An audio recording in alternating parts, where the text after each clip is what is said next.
All right. Hey, Enver. Hey, Proto. Hey, Jaha. Welcome. Okay, so I did some more audio balancing yesterday, and I put limiters on the stream volume. So any the music that's playing now, this is as loud as it will ever get. Same for in-game audio. So I put limiters on those, so now there won't be any more issues with I'm playing one game and the audio is super soft, and then I change over to something else and the audio is maxed out. That shouldn't be an issue anymore, because it's gonna be as level as possible now. So hopefully that all works. Hello, Jowo. Hello, Anime Steven Seagal. Welcome. Hey, Fruit. Hello, Corey. Welcome. Test successful. All right. So we're switching things up today. We're doing Vanguard Bandits first half of the stream, and then Steel Battalion for the second half of the stream. Let's see. I did some research. So I did some research on both games. So one, Vanguard Bandits here. It turns out that the game is much shorter than I originally thought. So the back of the box says that there's 56 missions. There are technically, but each playthrough of the game is 20. And there's 3 different routes through the game. So instead of being a fifth or a sixth through the game, we're actually close to halfway, which, all right, I'm cool with, because I was honestly thinking about bailing on it. But now that I know that we are much further in the game than I originally thought, we're gonna stick with it. I'll stick with it, and I'll see through the ending of the route that we're in, which is the easiest route. The other 2 routes have weird prerequisites to get into them, so whatever. It's not like I was gonna stumble across those anyways, so no big deal. Hey, Orange Blur, what's shaking? The stream is what's shaking. And then for Steel Battalion, I looked up some stuff for that because I didn't want to get stuck on that one mission over and over again and have to keep redoing the first few missions. And it turns out that there is a button, a very important button, that I knew was on the controller, but I didn't know what it does. And it turns out it's a very important button. So we'll see that when we get to it. But it's a do everything better button. And it turns out it's really important. But sure, I guess that's what I get for not reading the manual. And even then, apparently it's kind of it's mentioned only a little bit in the manual, but it's a hey, make everything amazing button. It uses slightly more fuel. That's the downside to using it, but it's a pretty good button. So we'll get into that. And I actually loaded up the mission in free play mode, and I figured out how to do it. And then I also heard that the mission after it's tricky, so I took a look at that one ahead of time, and yeah, it is tricky. And I'm glad that I looked at it before we we tackle it for real in the story mode. So we should be able to get past the mission that's been the wall so far for me, and then the mission after it I can probably beat. It's tricky. I can see why people said that the mission after that one's tricky too. So yeah, that's gonna be the plan for all that tonight. So beginning of the stream, Vanguard Bandits. Second half of the stream, Steel Battalion. I got everything set up on the table next to me here, so it should only take me 8 minutes, 9 minutes tops to get everything set up. I just gotta slide my table over and move all my chairs around, and then we can get into that. So yeah, that'll be the plan for today. Do the other routes involve recruiting animes? They all do. Kind of. So all right, let's officially start the Vanguard Bandits VOD here. Okay, Vanguard Bandits, Part 3. We are 5 hours, 20 minutes into the game. I have lost a battle so far, and we are roughly... We're on mission 7, I guess? So I looked into what this game considers like a storyline for it. And it turns out that we are on the easiest storyline for the game, which is the Kingdom route, apparently. And the Kingdom route is 20 missions or so. The other route is the Empire route, which is like, hey, do a similar storyline, except you're evil, I guess. So rather than try to unify the kingdoms, you try to wipe them out, I guess, or something. I don't know. That's the gist I got from it, from just scanning over the plot storylines for that. And apparently that one is like way better than the one we're on right now, but it doesn't interest me that much. And then the third storyline is like some weird side story where you're actually playing as that mechanic guy with the glasses in your party, exploring ruins or something. So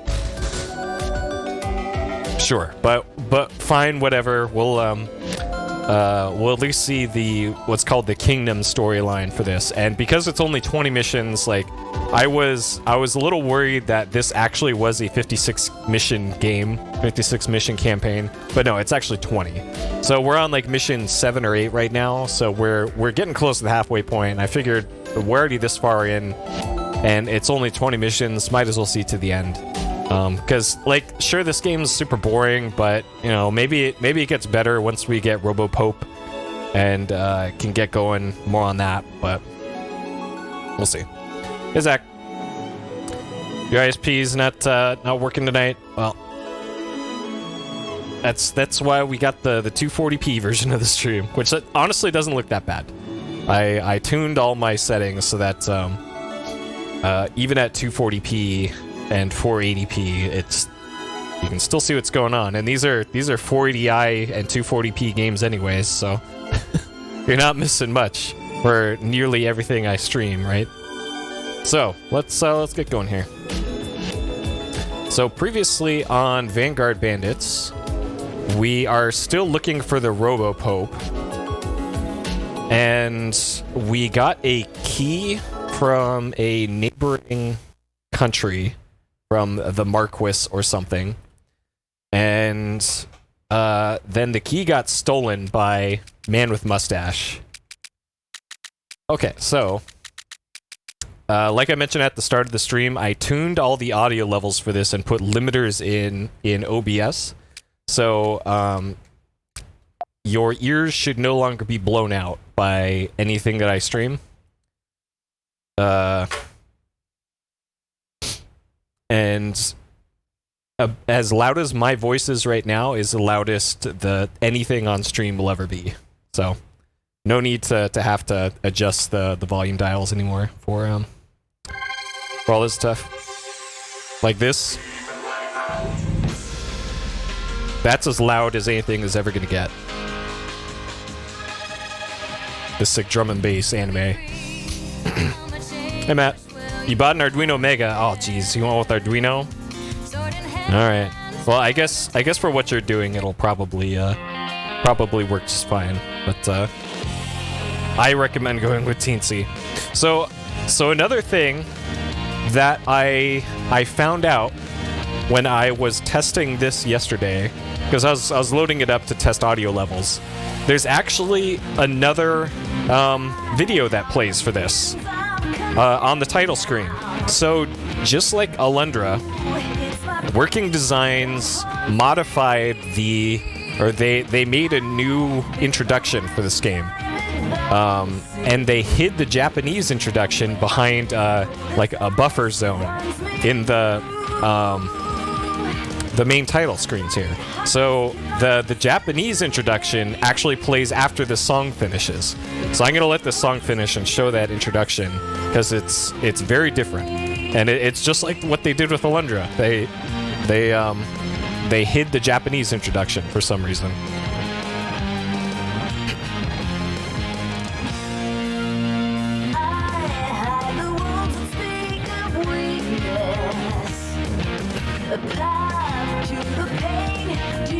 You said you're a moron for not going to Teensy? Well, to be fair, so did I.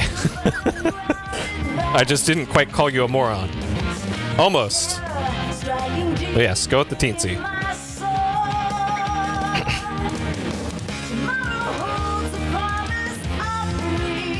Yep, circuits and matrices and I2C is what I recommend. Alright, so this song actually isn't really that long. It kind of just abruptly ends after a certain point. Oh, it may get your local store? Yeah. Well, if you're buying locally, then yeah, your choices are going to be limited. Because the guy who sells, who makes and sells the teensies is based out of Portland. And he ships it out really quickly, so it's not like you gotta wait for a month for something to arrive from China, or longer now that the whole pandemic situation's a thing.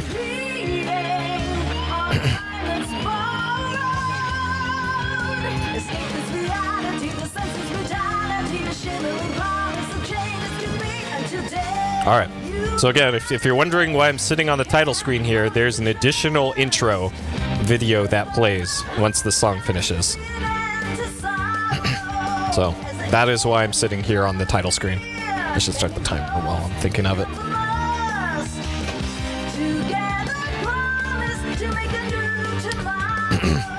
Yeah, manufacturing. Yeah, it's...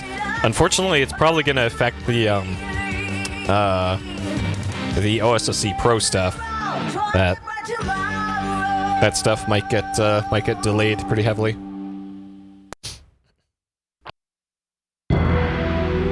All right, here we go. So this plays. Hey, Hidden.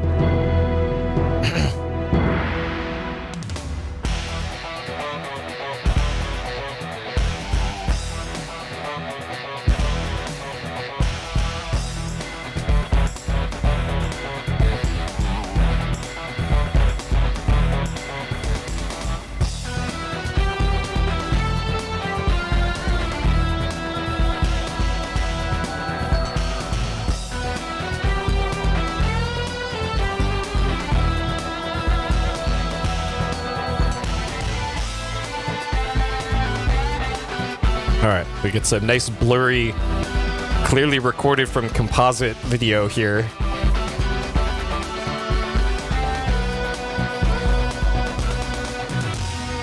Oh, also another thing that I saw when I was researching this, I saw what those stones are for. Those are for magic. So if you have the blue magic stone equipped, you can cast water magic. Red is fire, and apparently the important one is earth, because for whatever reason, earth is healing in this game. Sure. And I seem to recall, wasn't it like Legend of Dragoon or something, where earth was the healing magic as well? Like, I remember some other RPG had healing was an earth thing. It was either that or like Chrono Cross, I want to say. So even more anime. It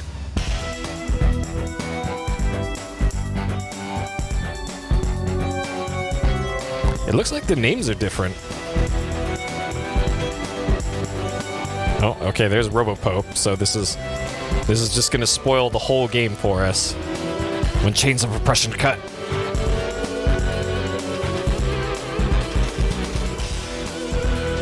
When bitterness stains the land.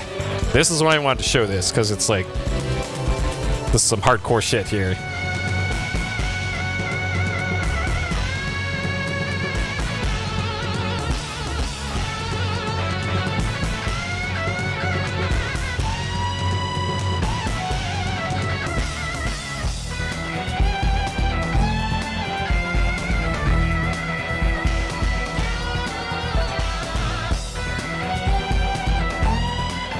Those forced outside the law must... No. Too quick for me.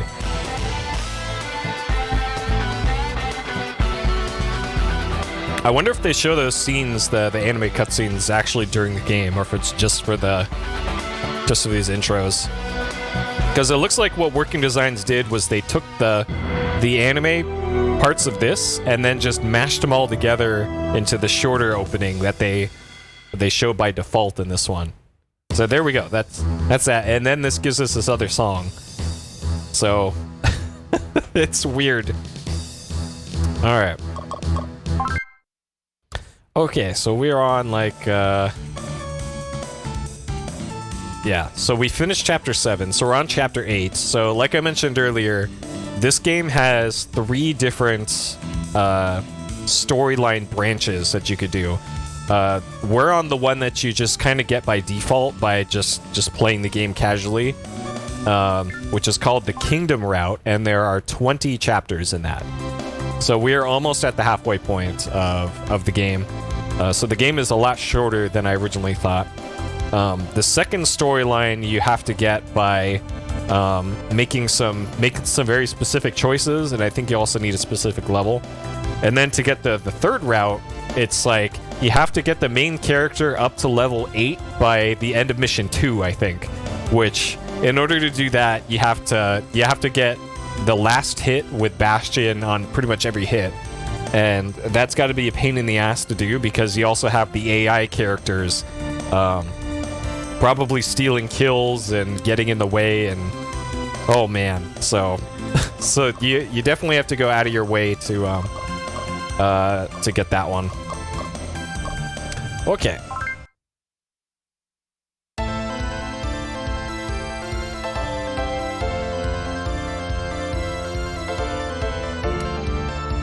All right, so Radcott is the leader of the other country, I think.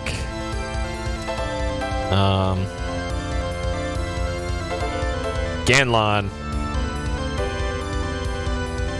That's actually a lot of troops for the amount of troops that I have.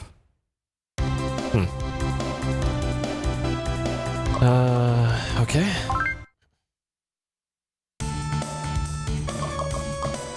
Alright, so Reina really likes us, so the 3 with these will determine this. And then for the endings, so there's apparently 5 endings. And there's you get what ending you get is determined by like happiness here towards the end of each branch. So this is what determines that, it looks like, but I'm not going for any specific ending, so whatever.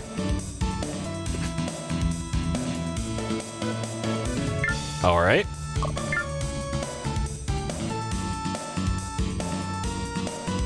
All right.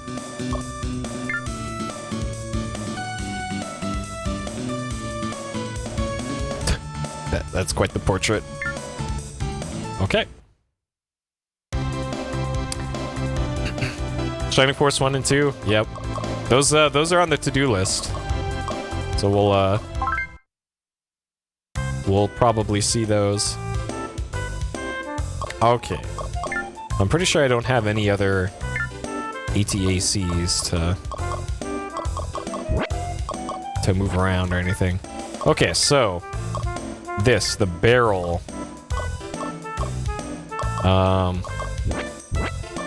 So it's very important at some point that...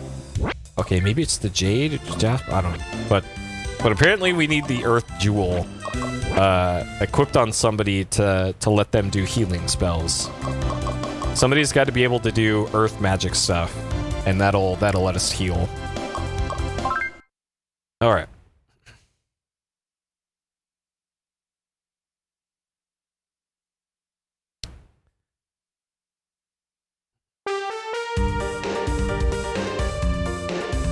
What?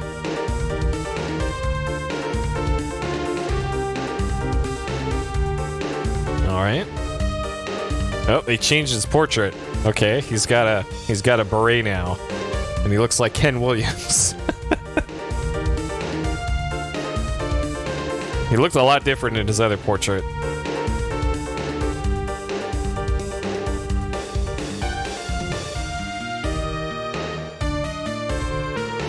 Is that supposed to be an N? Ever found the Grat?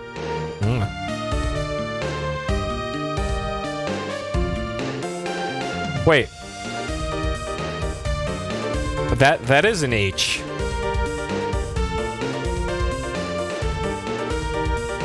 Maybe it's supposed to be an accent thing? Wait, no, there's other mustache guy. Wait, what? Oh, that must be Radcott.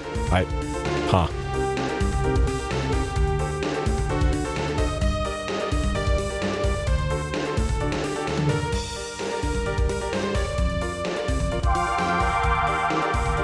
Yep, alright.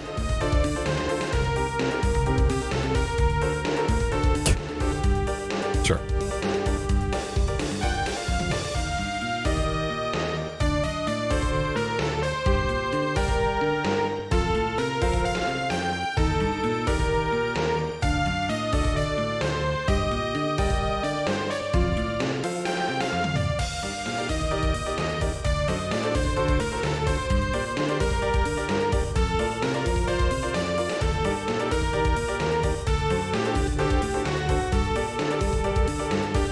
Yep, this is definitely Ken.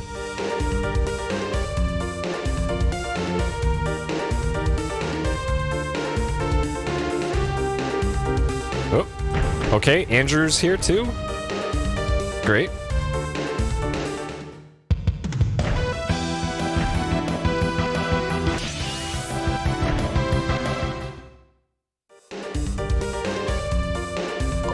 All right, so I'm assuming that we just need to annihilate. Yep. Okay.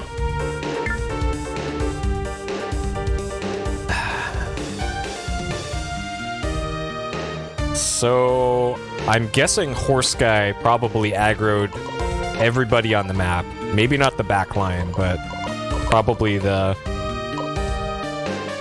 10 or so up front. And I'm assuming that Andrew's also going to be an AI-controlled character. Alright, so let's get everybody moved up to about there and let them come to me.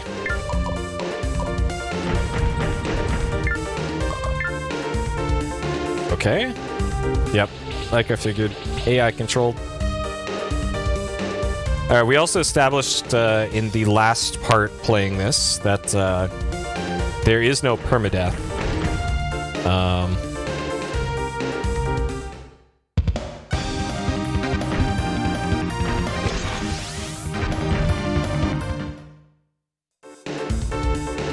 Okay, on GitHub.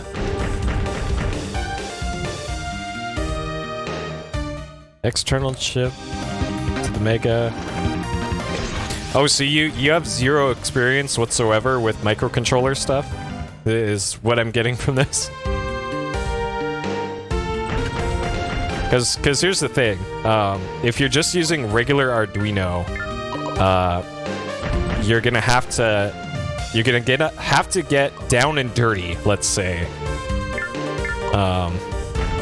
With like code and very low-level programmer shit with straight-up Arduino. If you use something like a Teensy, there's a lot of libraries that come with the Teensy and are made specifically for that hardware, so that instead of having to write like 200 lines of bullshit, you can just do one line of do this thing to this thing, and then it's already made for you. So that's yet another reason why I would recommend a Teensy for what you want to accomplish. Well, great. Looks like Andrew's already gone. Ugh, shit. I'm not even sure there's anything I could do here for him either. He's just kind of rushed in and got blown up. Oh, I should probably help out Horsey Guy then. Oh, there's the Steel Enema line again. And yep, the Pooter Piracy. Okay, good. So it looks like all the ones back here are not aggroing yet, so that's encouraging at least. Okay.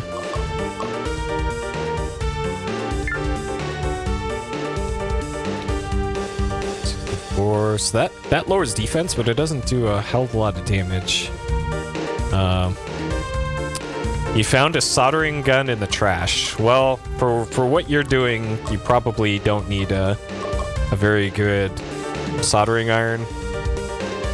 So yeah, that'd work.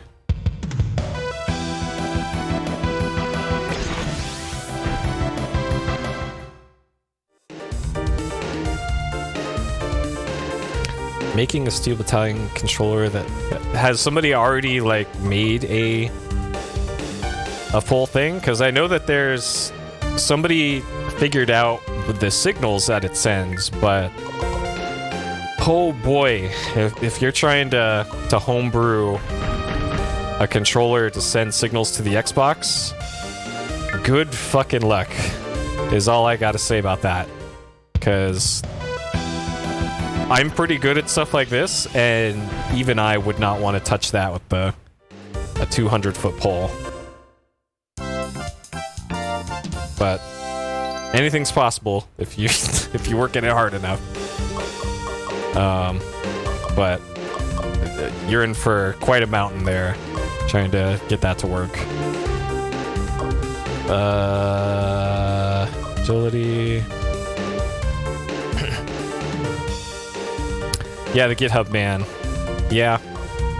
Well, if it hasn't been completely and utterly figured out end to end for every single step, there's always going to be that one step that you think is going to be straightforward, and it takes you a year. Because I thought that for my PlayStation capture thing. Holy shit, that guy hits like a truck. Alright, this is going to be easier than I thought, perhaps.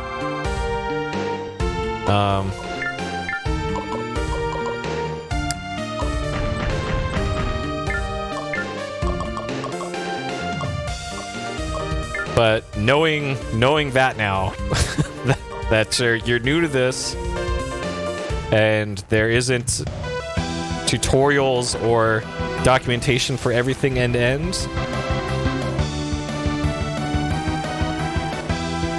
then you're gonna be in for a wild ride. I made PlayStation. It's this. You can see it right here. This thing. I made this literally years ago. But you must be new, I guess. All right, hold up.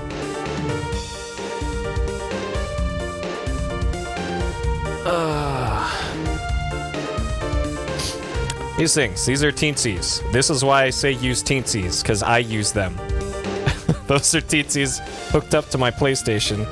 Here is another teensy. That's a 3.2 that I have hooked up to my Steel Battalion setup, and it's how I get the pedals captured. So I kind of know what I'm talking about here. When I give you advice on this is going to be a huge pain in the ass, because hey, I've done this before. Okay.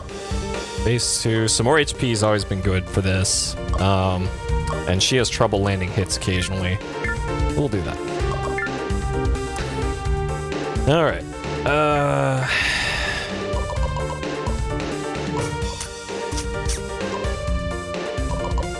Okay. So I don't think I want to go any farther to the left of the map from this line, because I have a feeling that'll get the other robots to engage. Okay. Let's go there then.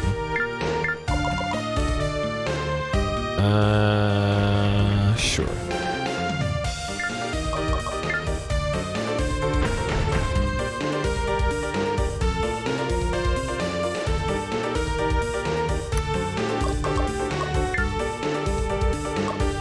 Okay.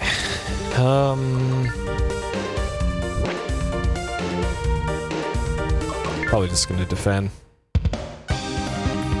Unless I'm sure a character's gonna be able to avoid, it's probably better to just defend. Especially because I don't have healing spells. Oh man, come on Andrew. There's a 28% chance to hit. Please dodge. Okay. Oh man. Oh, this working designs dialogue is something special.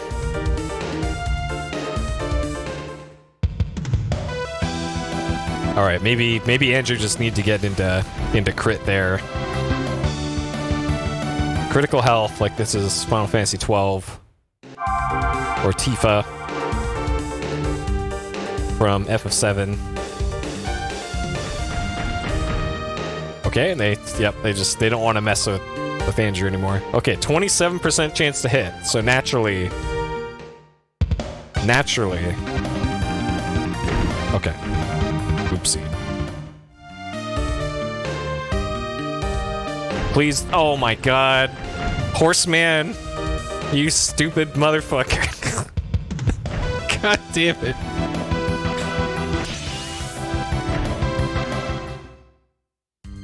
Why? Why are their AI characters? Alright, 20% chance to hit.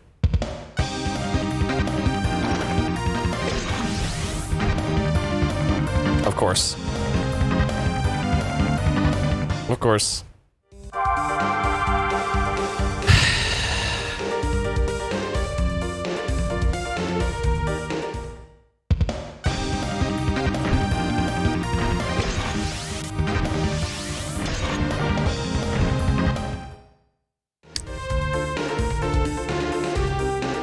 Oh, okay. All right. So they don't aggro on Horseman. Okay, this is fine.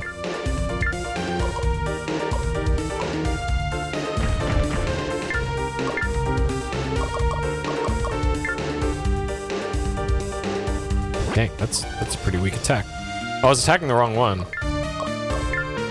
This one. There we go. That's more like it. All right.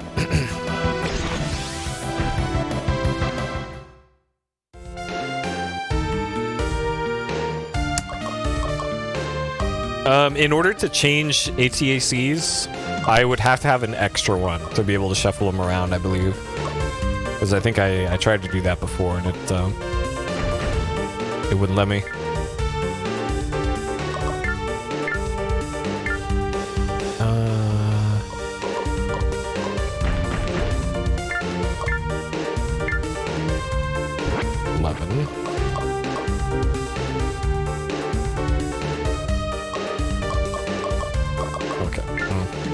Good enough.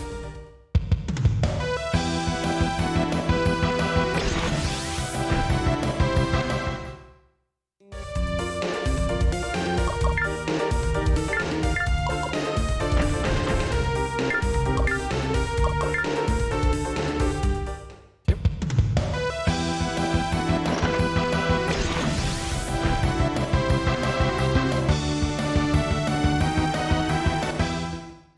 Yeah, we're probably gonna have to get Robopope.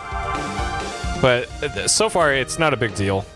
And I'm pretty sure you couldn't move that guy out of his ATAC anyways, because he's, that's his. So, I doubt the game would let you do that anyways. Okay, so that guy's a range 2 attack. I'm gonna have to keep that in mind.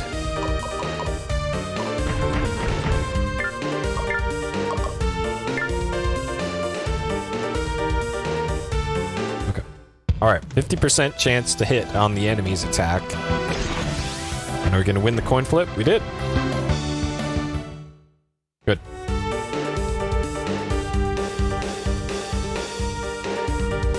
Yeah, it'd be nice if I could get the horse mech. Okay, hopefully this guy doesn't aggro the other ones either. Because the horse mech has like a really long movement radius.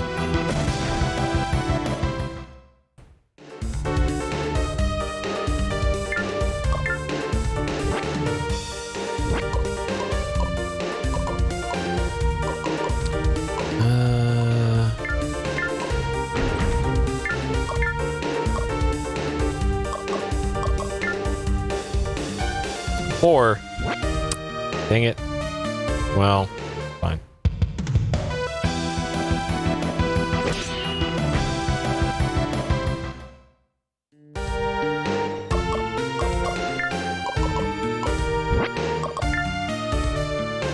Okay, so the other— oh, that one did aggro. Dang it. Okay. Well. I guess I'll let him come to me then.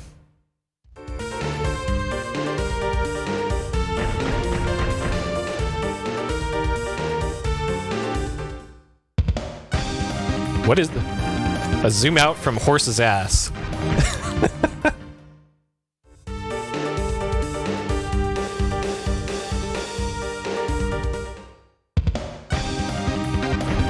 That's some camera work.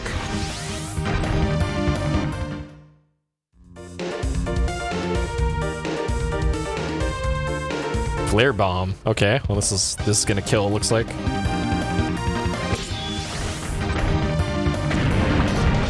Hello, Eric Wood. Streaming on YouTube long? Yeah, for like a year? So, yeah, a while.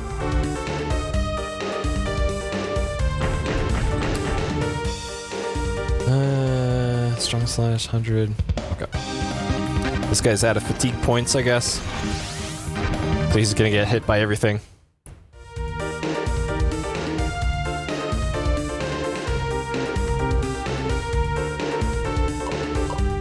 Okay, so I guess it doesn't matter at this point.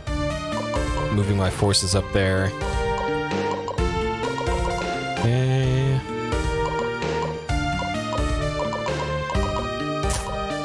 Okay. So this guy's got a range 2 attack that I can't use? Alright, well. Do this then.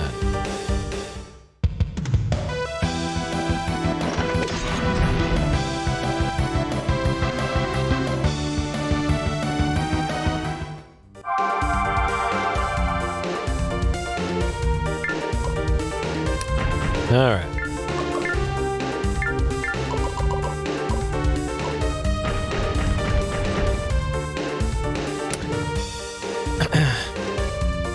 Yeah, for notifications, you have to click the bell as well or something. Because for YouTube, all you had to do before was click subscribe, and then they tell you everything. But now it's like, you gotta subscribe, you gotta click the bell, then you gotta go into some other menu, and... Fuck, man. So there's that. You can also join my Discord or go through my site, purrypurry.live.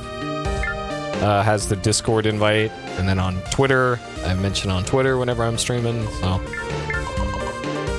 lots of places to find out if I'm streaming. Okay. Let's keep him from getting back attacked.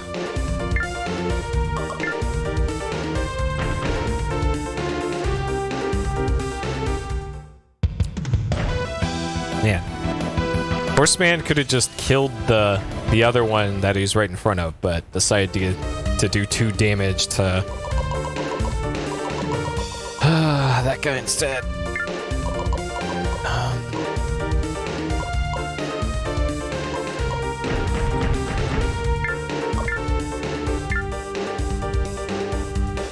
Yep.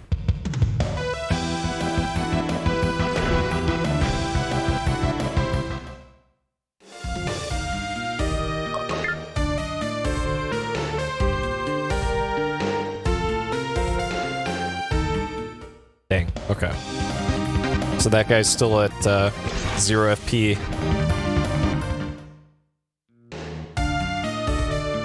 Hopefully he'll be good to go once his turn comes up again, and he can go back to one-shotting everybody.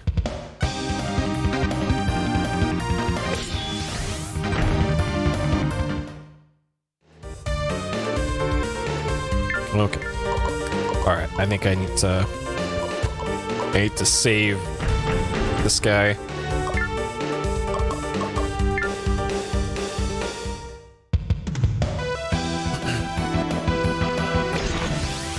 War Song, never heard of that one. Yeah, Shining Force. Quite a good series. Never actually played more than a few minutes of either game before, but those are going to be on the to-do list.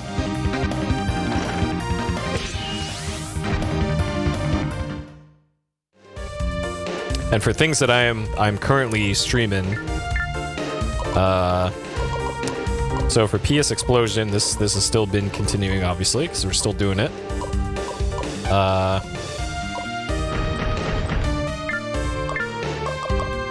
I am streaming later tonight Steel Battalion, which is the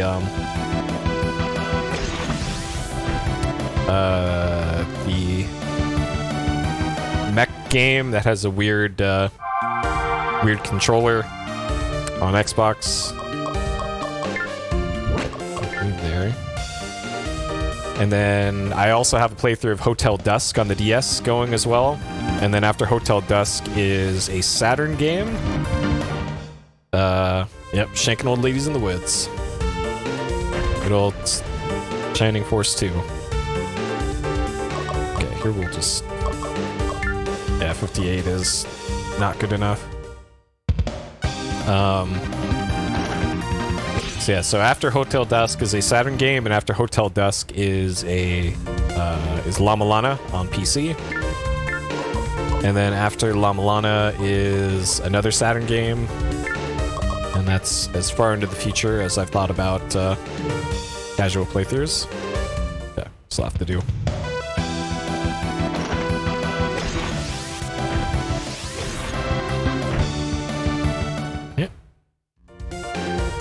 And then for PS Explosion, we got this, and then after this is Galaga Destination Earth, which is like a kind of reboot of Galaga that they did, because Hasbro kind of did a bunch of reboots of classic arcade games in the very late 90s, early 2000s. And Galaga Destination Earth is like... It's part original Galaga, like, top-down shooter gameplay, and then also part Star Fox. Because I played a few minutes of it to make sure it worked on PSIO, and it is literal Star Fox, and I actually can't wait to play it, because I love Star Fox. They just straight up clone Star Fox for the Galaga remake. Alright.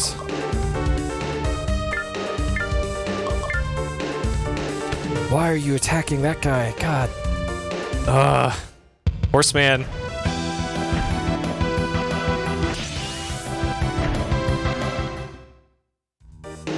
Okay. Well, at least the other two aren't moving.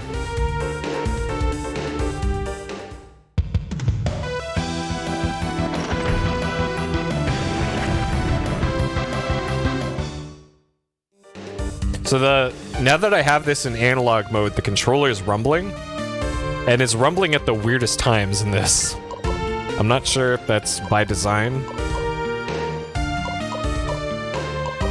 Okay, we'll have her get the kill here on this. This should kill? Yep. Okay. 100% chance to hit because he's fully stunned. Yeah, top-down Galaga. What was it, 1980 Galaga is one of the greatest of all time. Like, I'm not really an arcade guy, but Galaga is my jam. What a fantastic game. Alright, 57% chance to avoid. Alright, I'll just go for the avoid, because that's not that much damage. Alright. Nice strong attack, bro.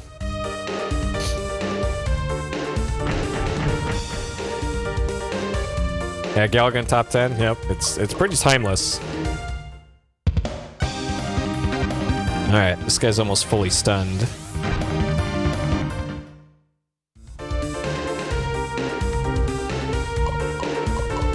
Like, Galaxian is almost as good as Galaga, but it's, Alright, hopefully that doesn't aggro the ones up, by the boss.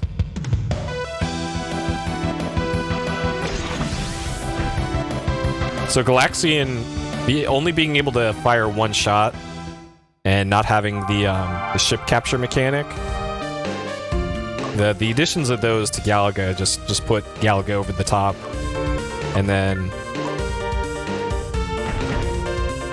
I don't think they did enough with the sequels to Galaga to really improve on it. Like, Galaga is already perfect, so they couldn't really improve it. They tried, but they didn't. Did not improve it. Okay, so we got one enemy left over here.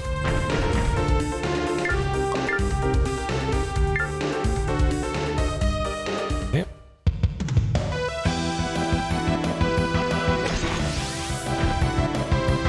Yeah, Galaga was a staple of, like, pretty much every dedicated arcade and, like, every pizza place. As I remember, the pizza place of my youth, the Round Table Pizza, where I was, had a Mortal Kombat 1 machine. They had a Point Blank machine, and they had a Raiden machine. A Raiden, whichever one of those it is. And that was a pretty good selection for what they had. Like, Mortal Kombat 1, as far as I'm concerned, take it or leave it. I'm not a big fighting game fan, but Point Blank and Raiden, just so good. Will this do enough damage? Okay, this is gonna put him up to 100 fatigue, but that's okay.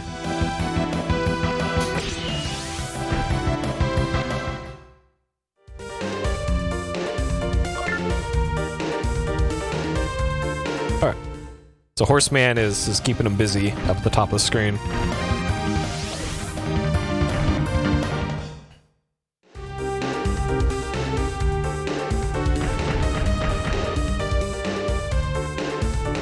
Mm.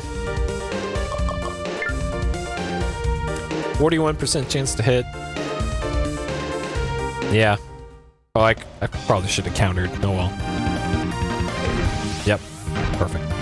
So the benefit to avoiding rather than defending is it uses up less fatigue points to avoid. So there is a benefit to doing that if you're trying to keep fatigue to a minimum. But so far it hasn't been a huge issue, but I like to keep an eye on it.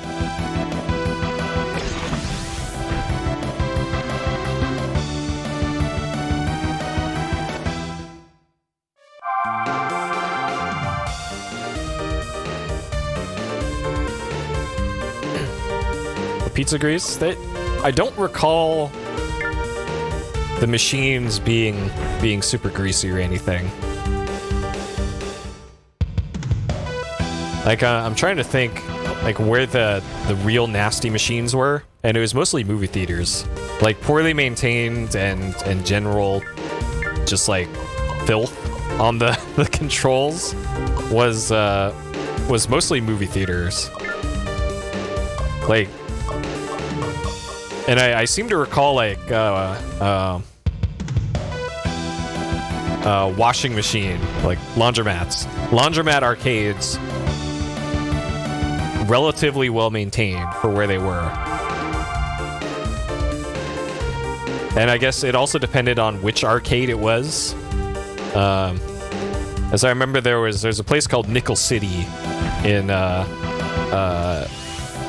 North San Diego where I grew up, and for that place it cost 5 cents for a play at the games, but you had to pay, it was like $5 or whatever to get in, and they also had a bunch of free play machines, and the free play machines were filthy. So that was also another thing for machine quality, also varied pretty drastically even in the same place. Because they clearly didn't give a shit about the free play machines. Okay, let's make sure he doesn't get back attacked. Actually, we'll do the anti-back attack strat here.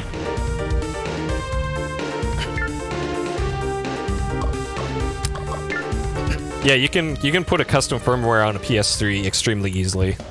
As long as it's not the very latest revision of the PS3, which has the sliding disc cover on top of it. The first gen and the second gen PS3s are super easy to put the pirate stuff on. All you need is a USB drive, a flash drive, and that's it. You don't have to do anything weird. The effects of zero fatigue? I have no idea. All I know is you just want to keep your FP below 100 and ideally like below 60.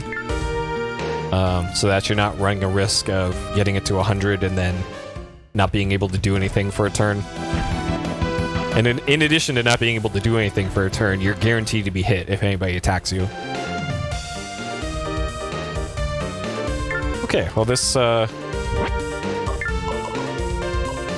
has gone quite smoothly, so I'll bring all the heavy hitters in here. So this 86% chance to hit, so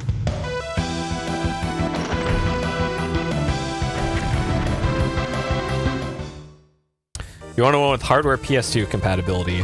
Well, here's the thing about those, is that the launch model with the PS2 compatibility, the hardware backwards compatibility models, is that eventually they will all die. And not just like, oh, in 100 years they'll die. No, it's more like in the next few years. Because people actually figured out relatively recently that there are some capacitors on the board that just degrade really hard over time, and they don't put out clean power anymore. And it was because of some weird design decision Sony made with the circuitry on the motherboard of the PS3. And then people recently figured out that, hey, those are the problems. So they figured out that you could desolder the old dodgy components from the motherboard and then put on like actual good ones on there. It's kind of a hack job, but it works. And then once you do that, your PS3's in perfectly fine shape, and it'll be good for years to come. But it's not an easy modification. Like you need very good soldering skills and probably some really good gear too. Like I don't feel comfortable doing it with the stuff that I have, for example, and I have a whole lot of specialized soldering gear. Why did that guy not take a turn? Huh. Interesting. Well, it looks like I can get some XP from killing this guy. Will it break the system forever? Yep. You'll get something called the yellow light of death, is what you will get with the PS3, and the error code for that is that that's the same error code you get for I believe it's a GPU failure, which is what's happening. The GPU isn't getting enough clean power, and it just says, nope, not gonna operate. 87%. Let's go for the guaranteed kill if we can. All right, 99% chance to hit. What are we gonna get? Okay.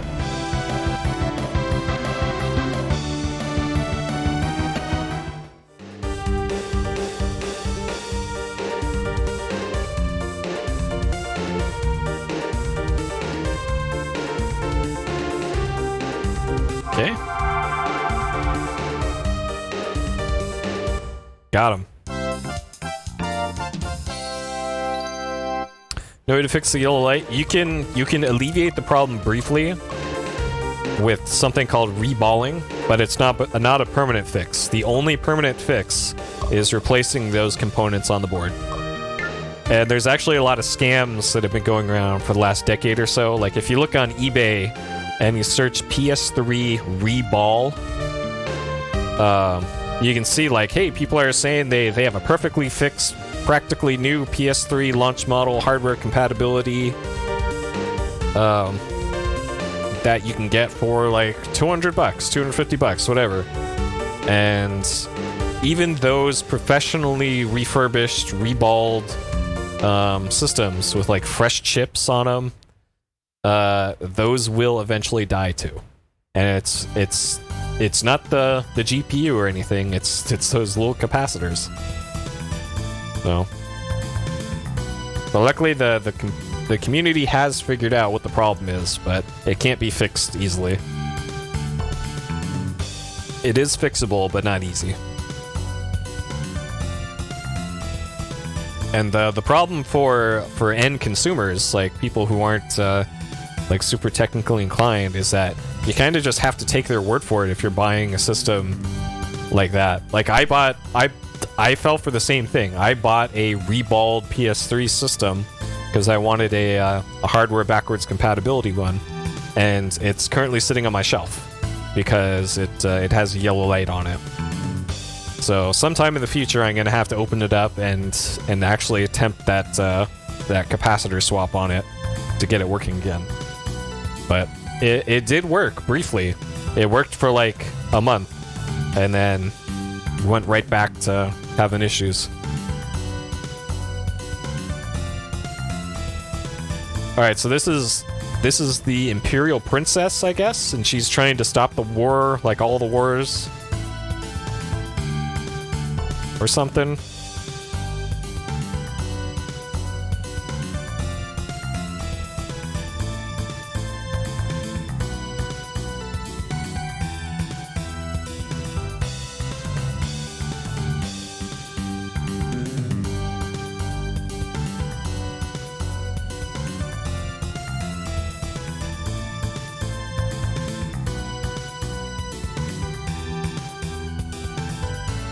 Yeah, I guess my main point about the PS3 stuff is that even if somebody says it's fixed and totally good on like their eBay listing, you wouldn't know it yourself unless you opened it up and physically checked the board to see if it's got that capacitor swap.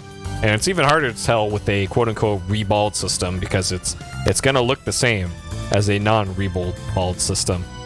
So yeah, the capacitor swap doesn't look that bad, but it's just weird that you got to do like the capacitors at a weird angle, and then you need to not mess up the components around it.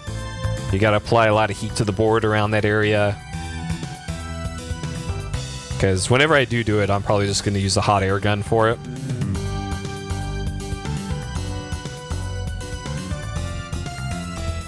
So it'll be something I do later on down the line, and yeah, I'm probably going to stream it. But it's not high on my list of priorities because I have honestly I wouldn't even use that PS3 for backwards compatibility anyways, because for PS1 stuff I have a PSIO, and then for PS2 stuff a lot of it plays off of the hard drive through I have an SD card based system in one of my PS2s. So I just use that.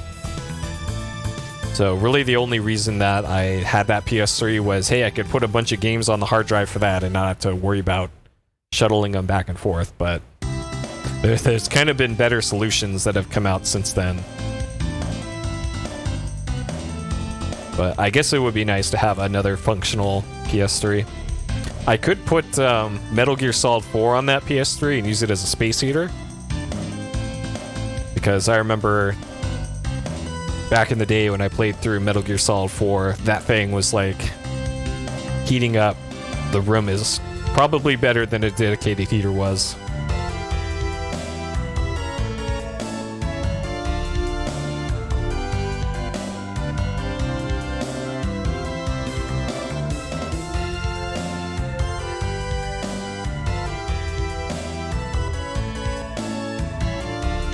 Uh oh, so looks like OP Beard Guy is gonna leave our party.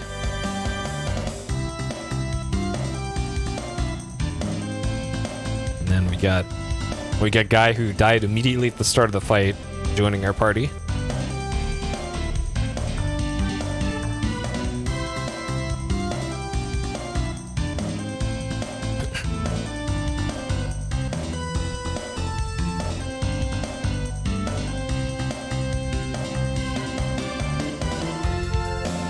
I actually have most of the same gear that Rossman has.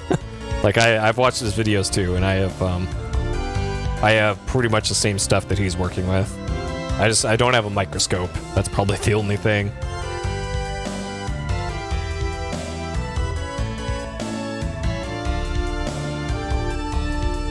Which is another reason why I typically don't do soldering stuff that often, because it's just, I keep it all in a box over there, and getting it all set up just takes forever.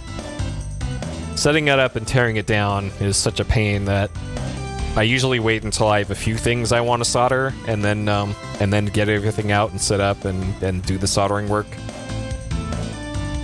And then only recently have I got an anti-fume fan thing.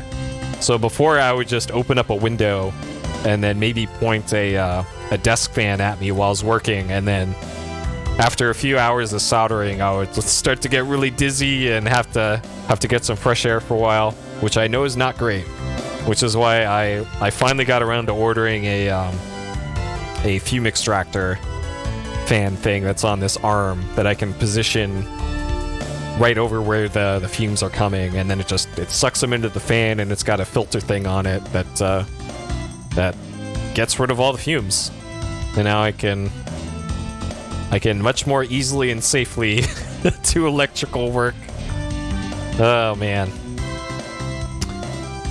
Yeah, I'm gonna have some nice brain damage later on from all that soldering.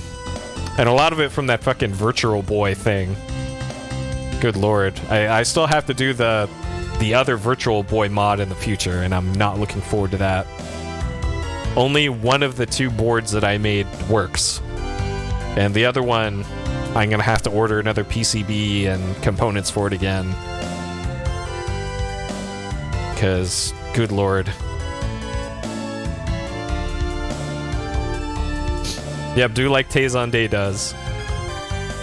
I move away from the fumes to breathe.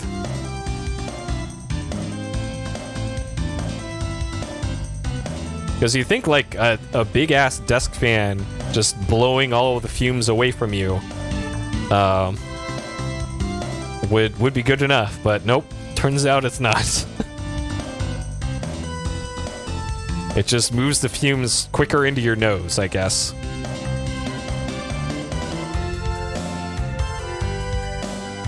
Man, there's a whole lot of talking going on here, and Worship's son. One day we're gonna play the Souls games, and oh baby, I have nearly all of them. I don't have Dark Souls 2, but I have Demon Souls, Dark Souls 1 and 3. I have Neo. One day, I'll get the balls to play those on stream.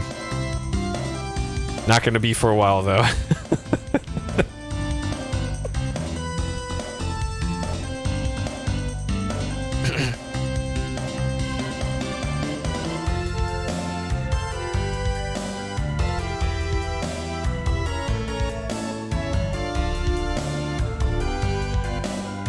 Alright, so the Robo Pope is in some sort of temple, I guess. Alright.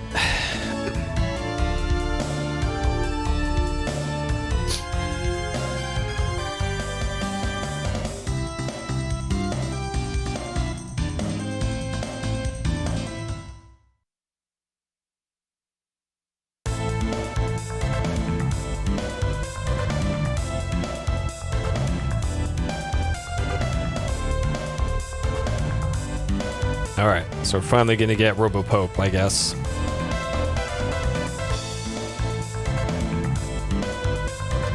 Demon Souls Remaster? I thought something came up not that long ago about Demon Souls, the trademark or something, getting renewed. Which usually happens before projects get made for them. There's something about a potential Demon Souls PS5 thing. Was fairly recent.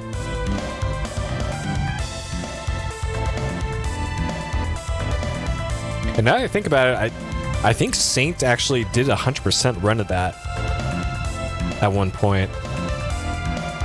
And I remember what a pain in the ass that looked like, where you had to... The run was like 4 or 5 hours, and like 2 hours of it was grinding for like one thing to drop, with a 1% drop rate, I want to say.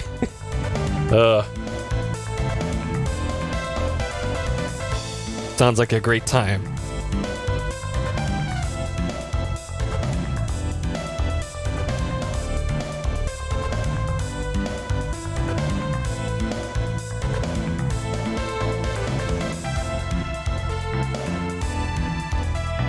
It never gone anywhere? Yeah.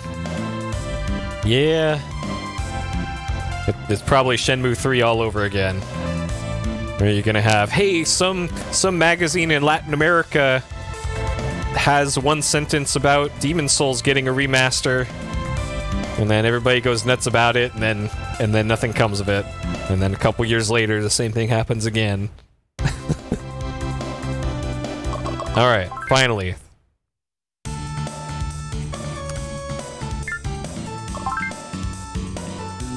Okay. God, 57 minutes. Okay, so let's see if we can remove Robo-Horse from... Yeah, so this person can't use another attack. That's why their name is in red. That is not red, but okay.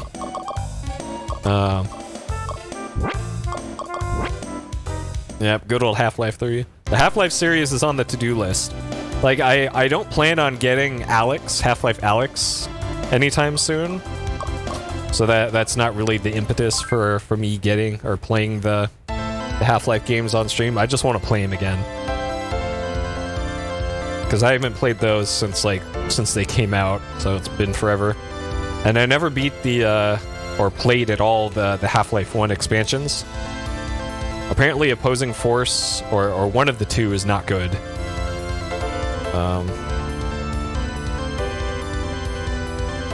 Okay, so it looks like we just need to hold the two bridges there.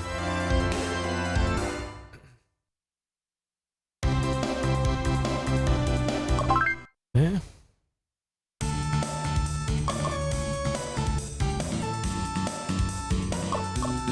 Alright, everybody's happy. Oh, we got Andrew too.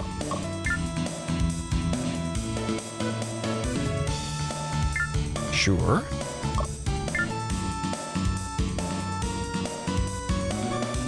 Right. Huh. Blue Shift was okay? Huh. Wasn't the one good thing about Blue Shift was they upgraded the character models and weapon models or something? And then the actual game part was just okay, I guess.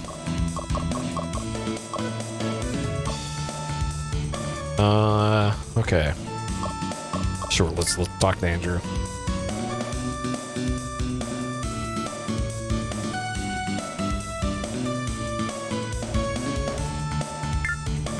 Always gonna talk to Andrew at every opportunity now. Okay. Alright, so it looks like we're gonna have access to everybody but Bastion, and we just need to hold that bridge, I guess. Alright. Let's do it.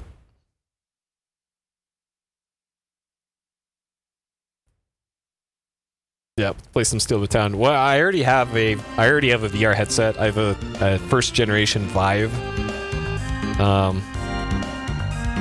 And even with all like the new headsets, I still don't see a compelling reason to upgrade from the Vive, especially since the Vive kind of makes me sick. And I don't think upgrading is going to change that. Though that said, I did just today. I bought the Humble Bundle VR pack that came with like 8 VR games, 8 proper full VR games. So we'll definitely have some VR playthroughs. Like Super Hot VR was one of them. Moss was another. Those are the 2 big VR games in that pack.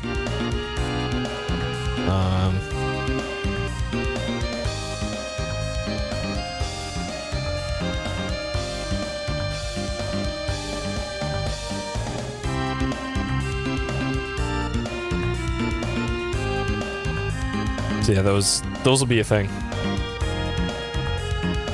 I didn't pay full price for my Vive. I got mine secondhand on eBay, kind of at the cheapest point.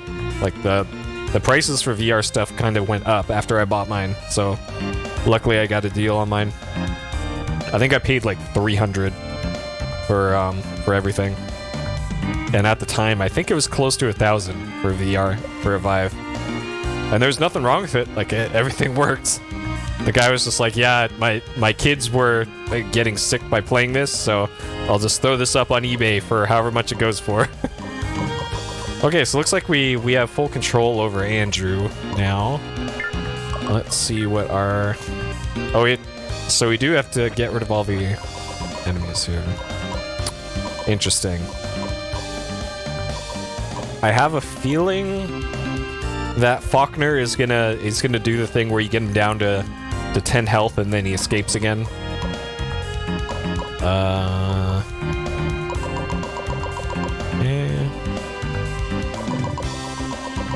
And I'm assuming...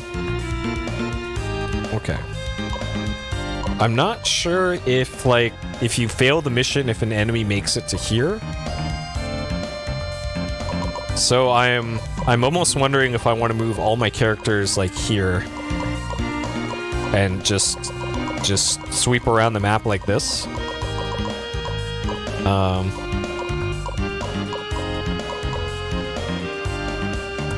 Okay, I'm gonna place a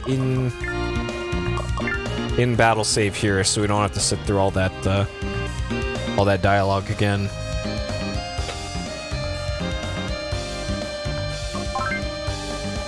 Just didn't get my other save earlier. Dang. Okay. Sick, just bored. Yeah, like probably the most compelling VR experience that I've had has been with Google Maps. Just flying around in Street View and above cities and looking down on cities is probably the coolest thing that I've experienced in VR. There's also a thing made by Valve called The Lab that has some really fun VR minigame type things. But all the other like proper full VR experiences I played have been not great. But who knows? Maybe some of the games that came with the Humble VR pack are actually going to be worthwhile.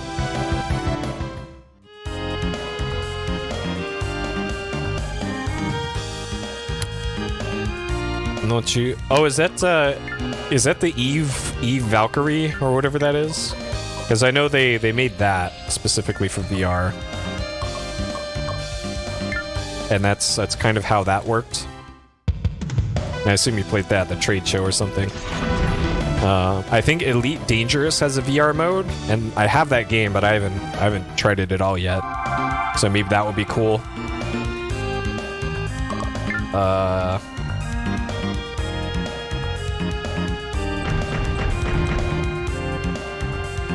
But yeah, it is unfortunate that like the games you'd think would work the best, like first-person shooters, generally don't work very well in VR because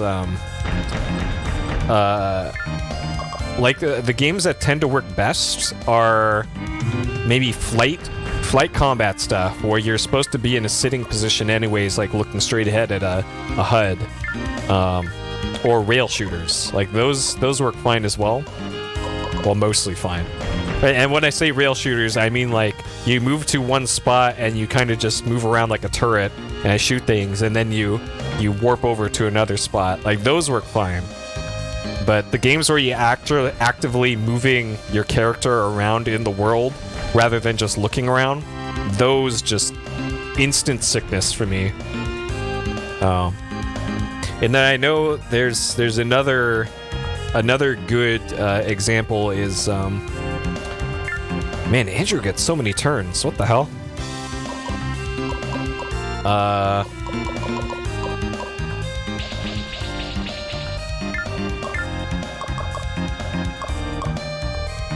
Okay, strong thrust. Sure.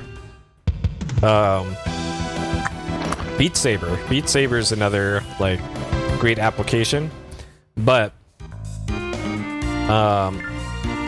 I really like that kind of game. I looked at my Steam library today, and I have like 800 hours of Audiosurf played, but I am baffled as to why they don't have a song generation thing for Beat Saber. Like, Audiosurf figured that out over 10 years ago. How to do song generation. Like, I figured it out. I made an iOS game just like Audiosurf years ago, and I'm an idiot. So it's very strange to me why Beat Saber has not implemented something like that. Maybe because they're trying to sell song DLC or something. Which, sure, they can make highly curated song DLC and then also have alongside of it a song generator. Like, come on. And that's probably one of the big reasons why I haven't actually bought Beat Saber yet. But it is on my to-buy list at some point whenever it goes on sale again. Because it does look like a lot of fun, and also, more importantly, I'd be using it as kind of an exercise thing. Because, good lord, I gotta lose some weight, and that seems like a great way to do it.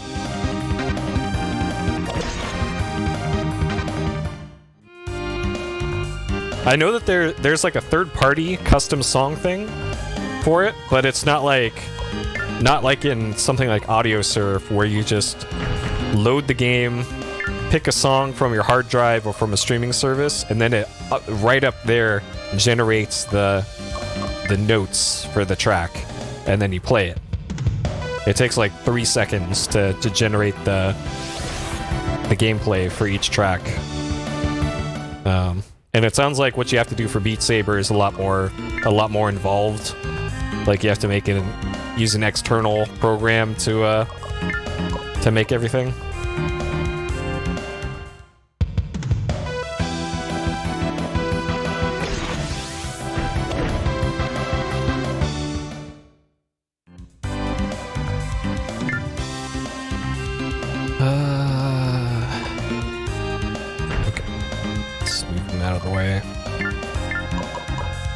Alright, Barlow. Go get him. Man, Barlow is like getting most of the kills here. Rhythm game classics like Boom Boom Dollar and Butterfly and El Ritmo Tropical. You know, the classics.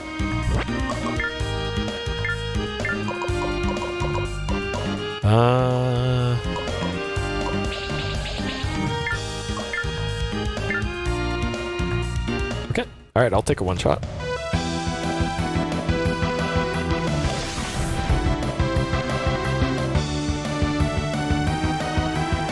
And Captain Jack. Anything by Captain Jack? Rest in peace. Okay, so they're not going for the temple entrance, so I'm assuming that's not a, Whoa, okay. Alright, we got Robo-Pope.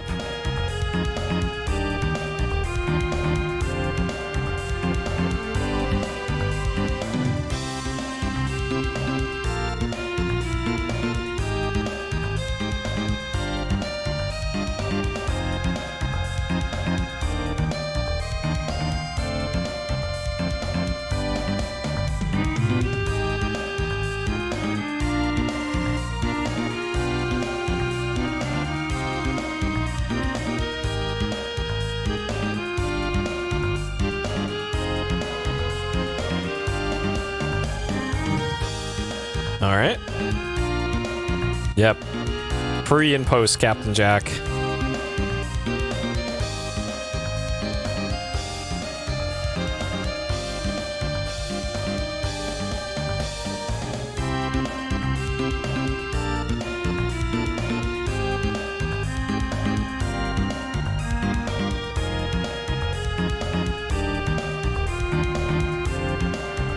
Oh, oh.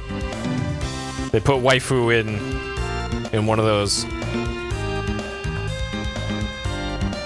Oh no, not Malaya.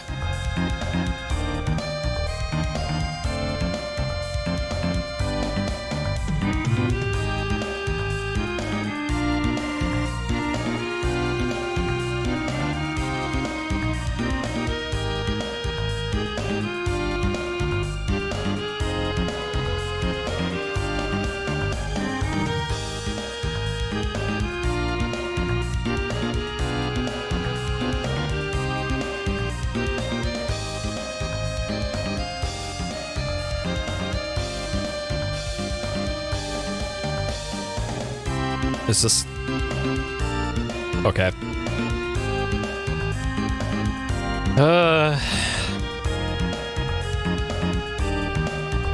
You can't have Robopope, it's mine.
Okay, she's just invisible. Sure.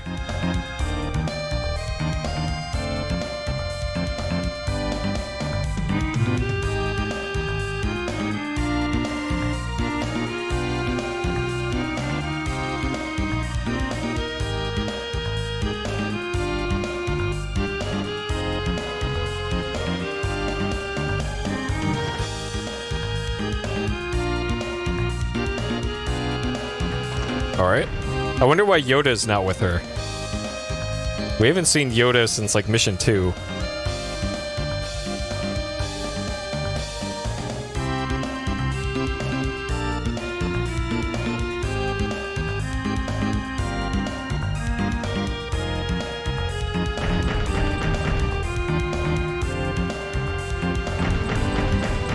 Oh great, that aggroed them.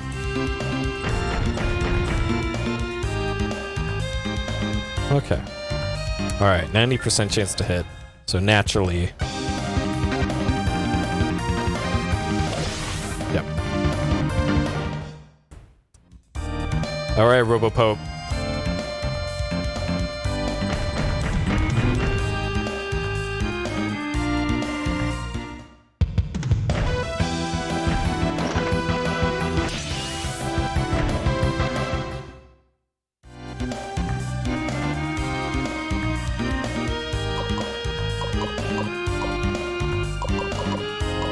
Okay. Alright, so those have aggroed.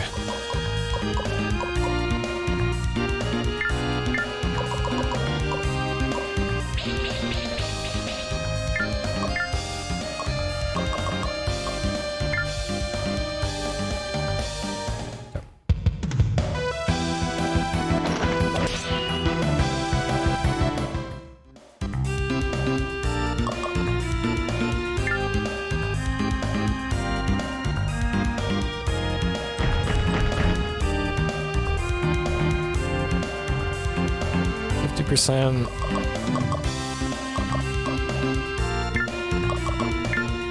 Alright, 50-50. Do the coin flip. Dang it. 1 year of no candy.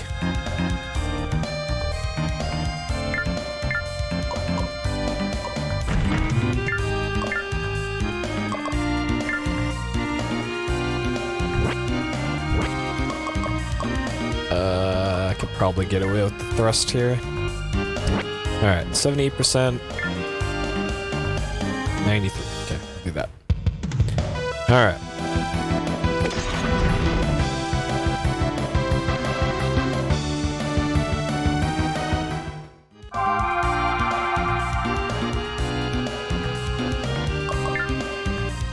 Alright, Robopope. Let's see what you got. Dang.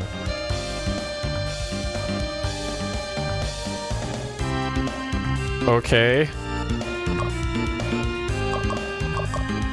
Blinding Light, Flashing Fang, Lightning Strike, Holy Light, and Reflect Attack. All right. Range 6, speed 6.3. That's really high. Okay, well, Robopope seems pretty good, I guess. All right, Robopope. Let's see what you got here.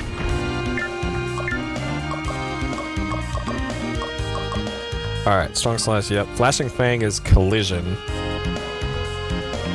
Okay, blinding is that's a spell. This is knockdown. Okay. Alright, let's that's a one-shot with a thrust. That's almost a one-shot with a slash. Holy shit. Alright. Alright, Robopope. Okay. I'm alright with this.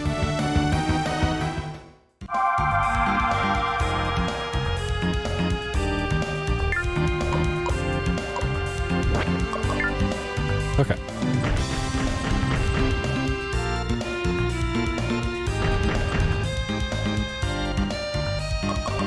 %38 chance to hit. And it looks like if I might be able to go in a circle around this this little lake here to keep Faulkner from engaging.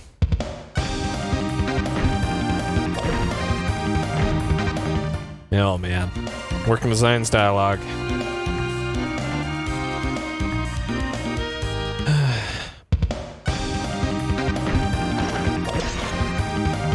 I'm not gonna Game Shark in this, so stop asking.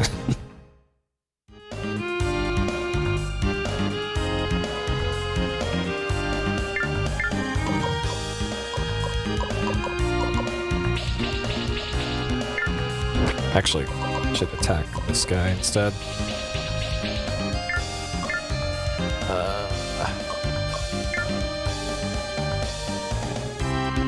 That's not much damage.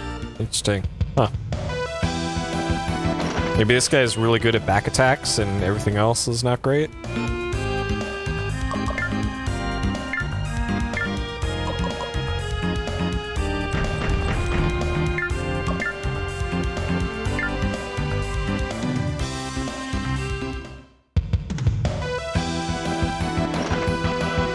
Yeah, Discord chat.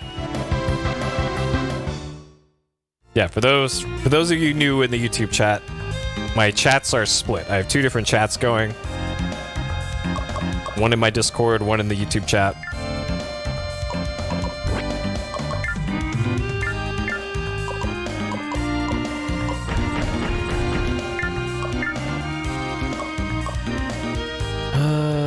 Let's see.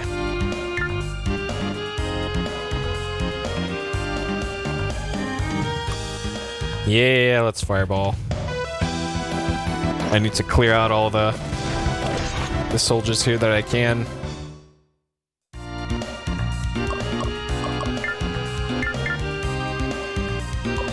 And I don't think Barlow has any range 2 attacks. He does, okay. Of course. Of course.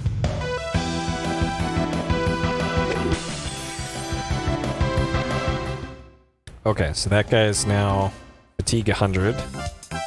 So he can't do anything anyways.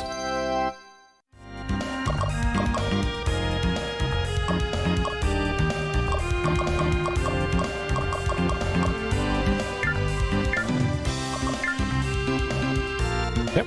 Alright, I'm glad those two guys have not aggroed yet.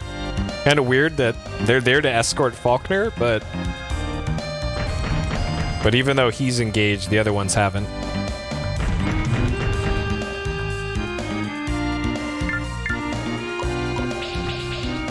Okay, so let's see if he's really good at just back attacks. Dang, like this Imperial 6 has just got crazy defense, apparently.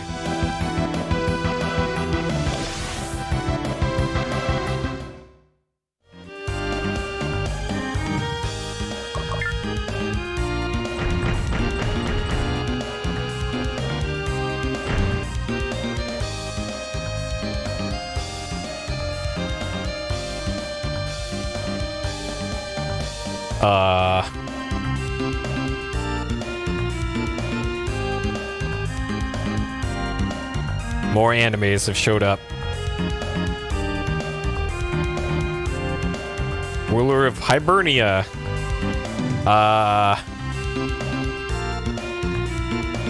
Hibernia is the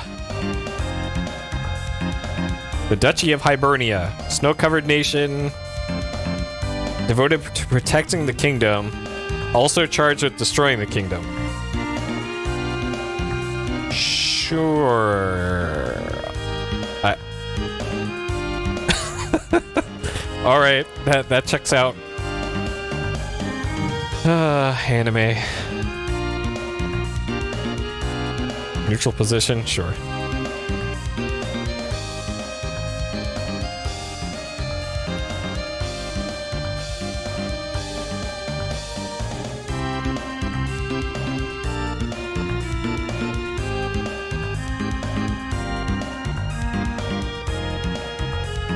Huh.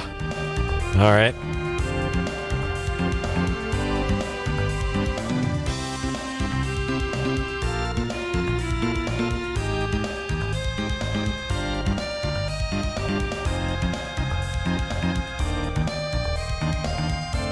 Okay.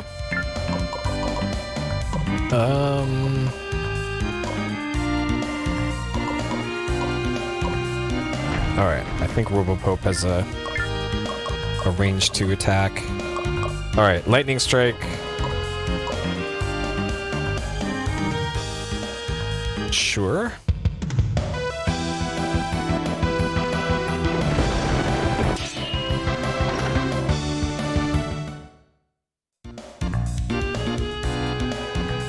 That was just a stab.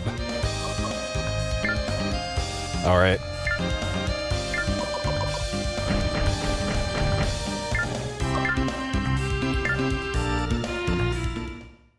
Okay.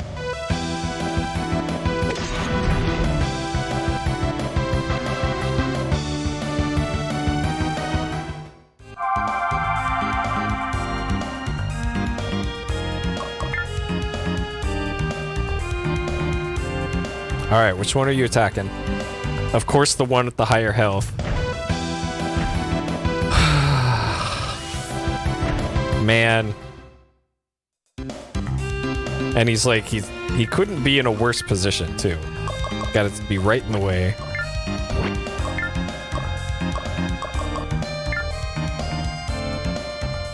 All right.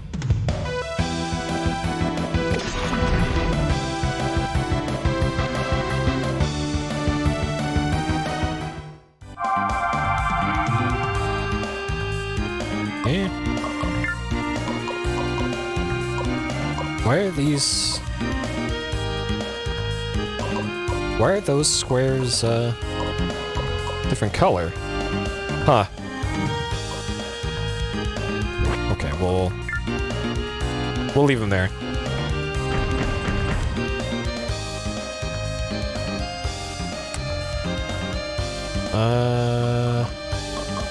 I can probably... Robopope can probably just straight up kill this guy.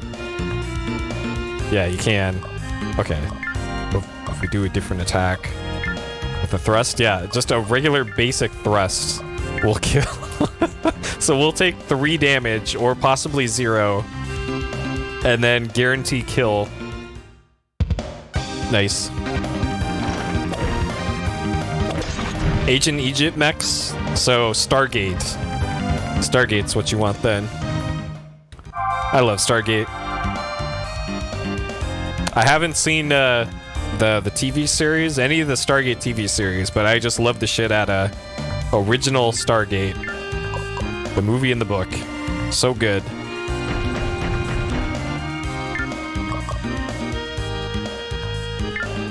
Okay.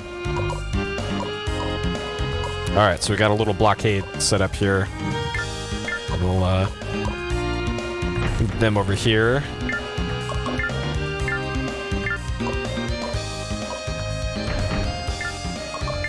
Okay. Alright, so for when those eventually show up, we'll have them blocked in.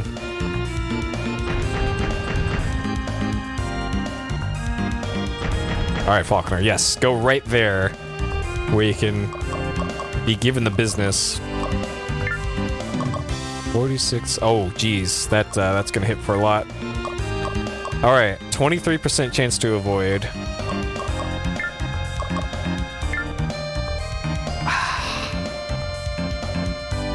I think I wanna... Earlier Stargate stuff, there was a film, a movie released in like 1993 or 4, I want to say, and I loved it. Loved it. And there's a book, I think either came out slightly before that or around the same time. And it's great. It's a classic. Classic film, Stargate. And it's got robot alien Egyptian. Space Egypt.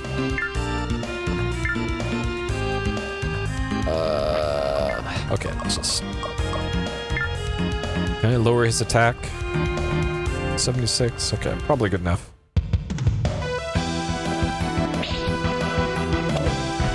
Okay, good, it landed.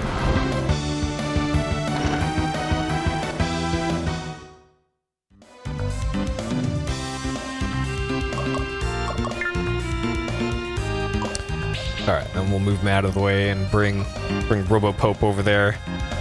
Give him the business. I can't... Shit. Okay. What's this? What's skill? Whoa! HP FP recovery. Yo. That is pretty good. Alright, I'll have to keep that in mind.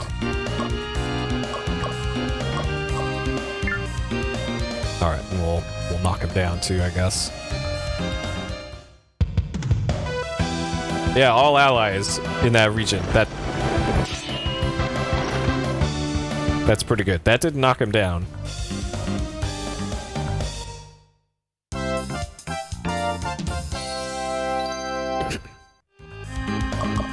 Yeah, who'd have thought that Space Egypt has an effective cure for depression?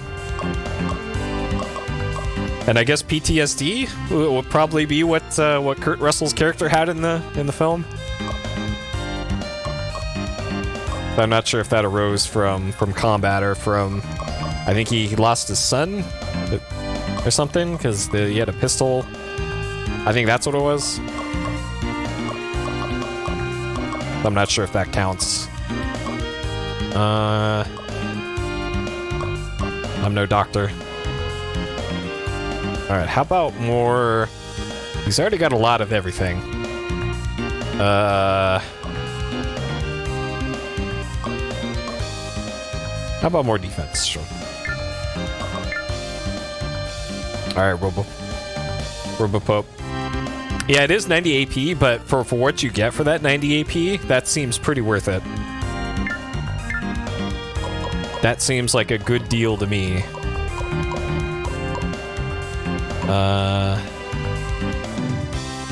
Alright, so I think they got that covered pretty well. So we'll send this guy over here to deal with all this. And he's got skills too? He's got all allies. Yo. Alright, I wonder if that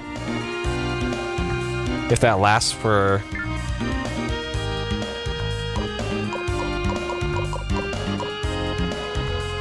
Okay, so it isn't all allies, it's just whoever you target it on. Yeah, so it's still single target. And you can't do it to yourself.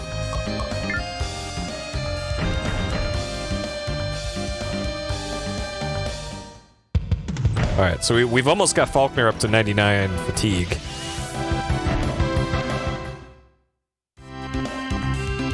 And he's gonna be in a bad spot. Why are they...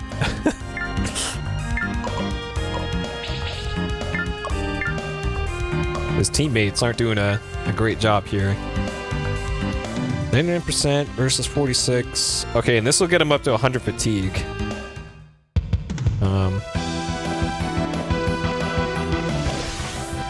Yeah, if you have I'm not sure if it's Netflix or I think it was actually Prime Video that had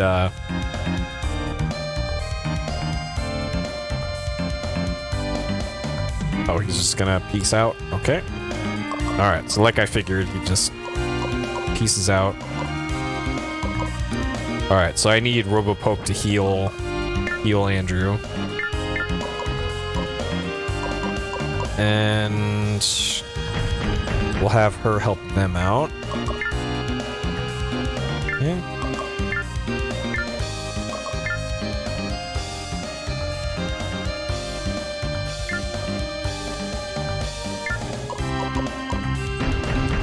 Alright, Robopope. Wait, oh, he doesn't have 90 AP. Dang it. Okay.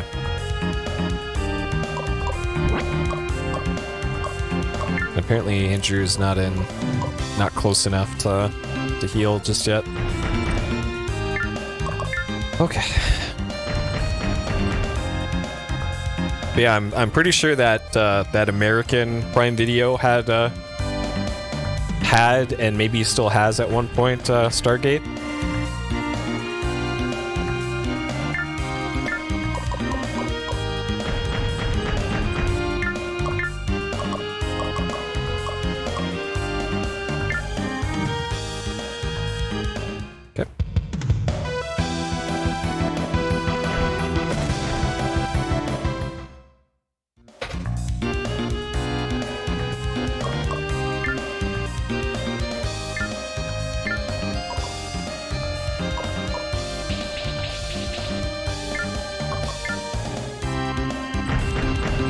Wait, okay. Sure.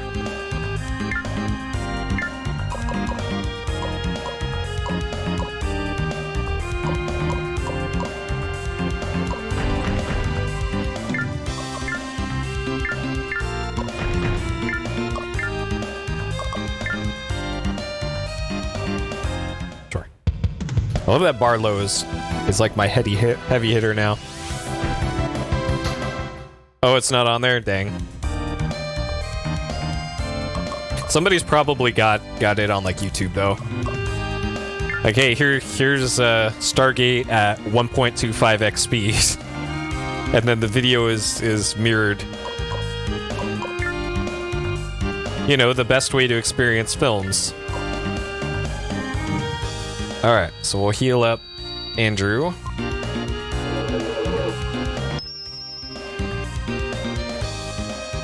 Okay. I don't think that was a full heal.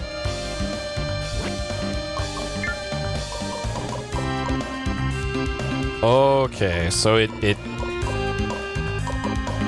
just interesting. I don't know why I thought that would be a full heal, but okay. I guess it's better than nothing.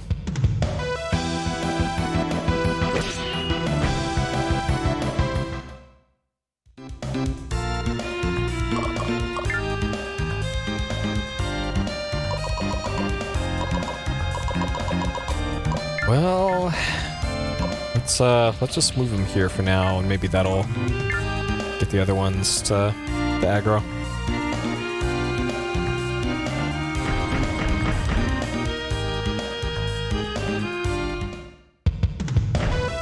Yep, and it's sort of get. I bet if Stargate, as it is, came out today, that would probably be a heavily memed movie.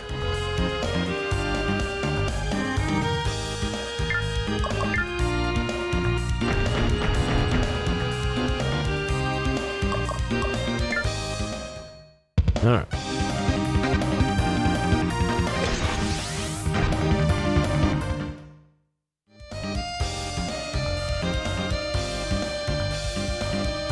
That's so weird. Why? I get maybe like this unit can't move because it's on some weird. Like it can't go down there or something from up there, and it could go here, but then this unit's in the way or something. There's got to be some reason why that unit can't move. All right, Robopope.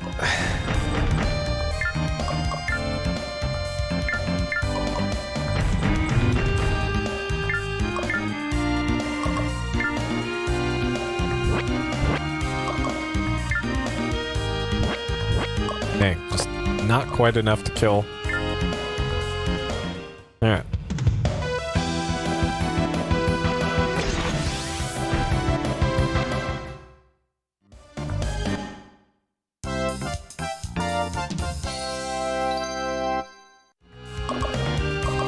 Okay.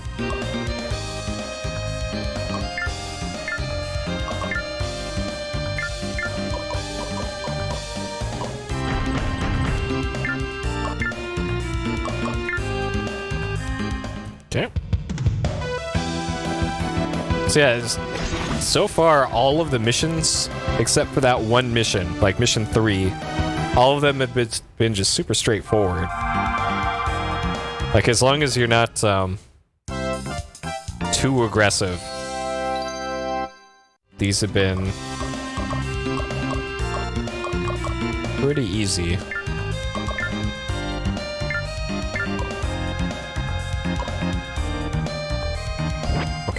I think I'll just leave them there for now. Oh, okay. Alright. I was just gonna wait until we mopped up everything else, but now they're taking the battle to me.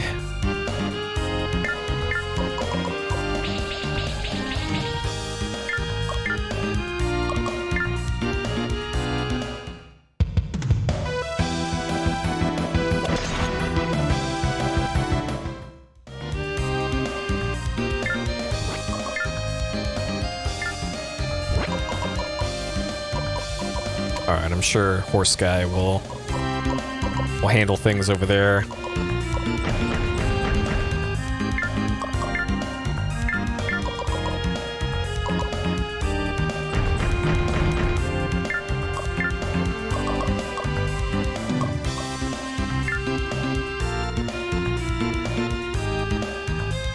Huh. So even with minus 20 chance to hit, that's still, practically guaranteed to hit. Okay. And this is a collision type.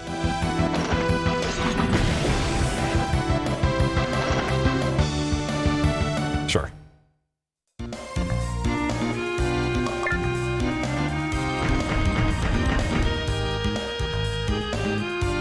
Alright. 31% chance to hit. So naturally. Okay.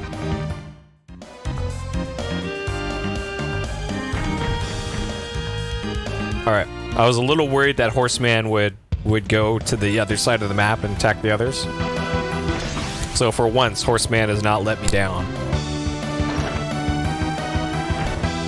It finally happened. Also, I'm just now noticing that this part of the game, the game fills the whole screen, but in the battle scenes, it cuts off the top and bottom of the screen.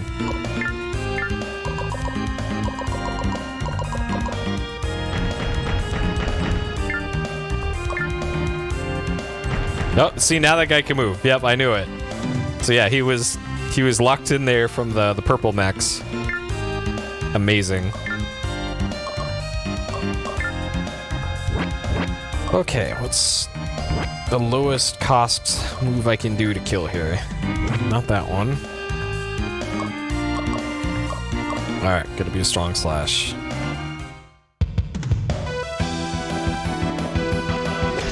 And yeah, that doesn't fill up the whole screen. It's not changing video modes or anything. Huh. Because otherwise we'd be losing signal.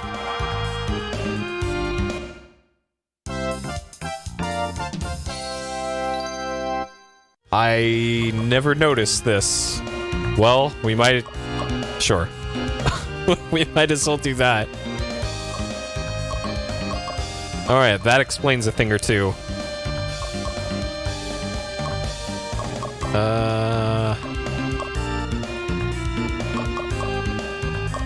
Sure, more HP. Yep, max dex, boys.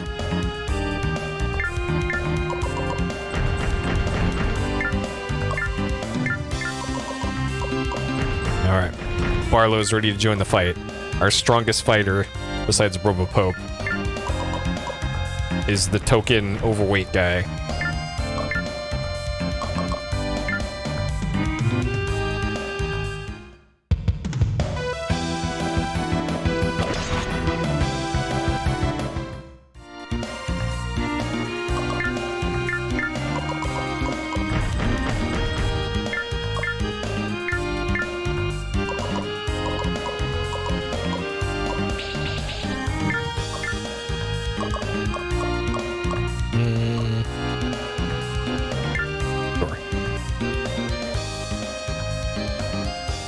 this work.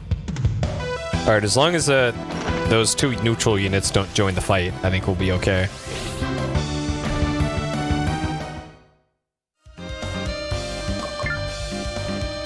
Alright, so far they're not doing anything.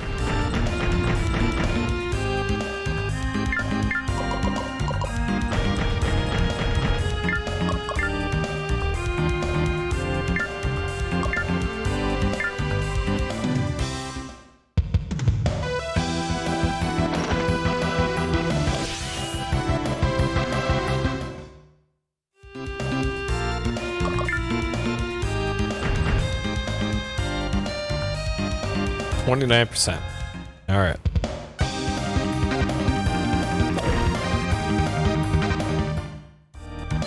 Man, Robopope, pretty good.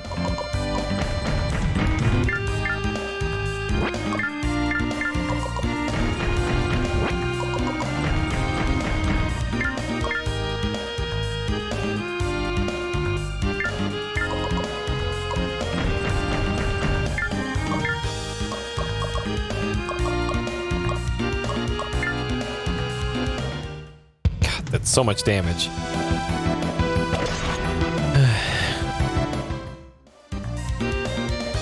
Yep, the Pope of Robots. Pretty strong, as you'd expect.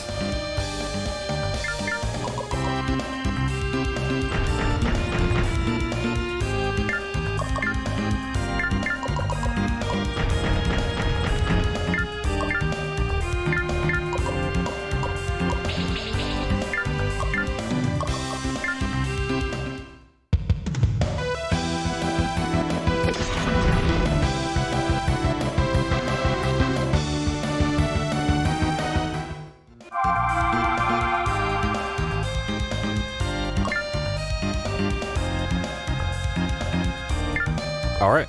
Sure, I'll take another turn. Andrew stealing all these kills. Let's... Yeah. I guess Robopope's gonna get the final hit.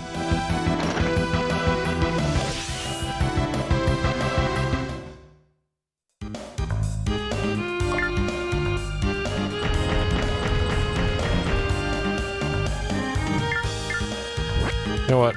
Sure.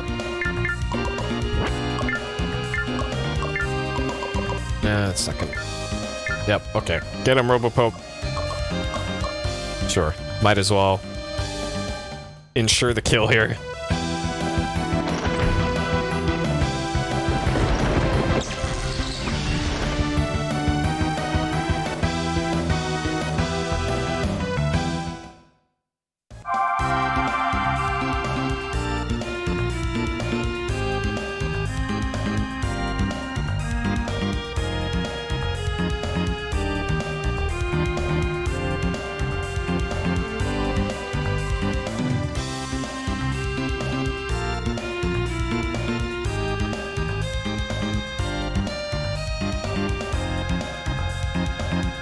All right.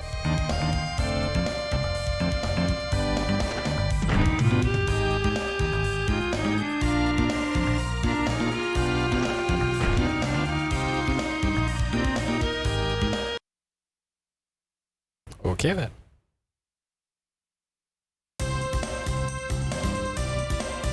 Man, battles are pretty much 45 minutes every single time.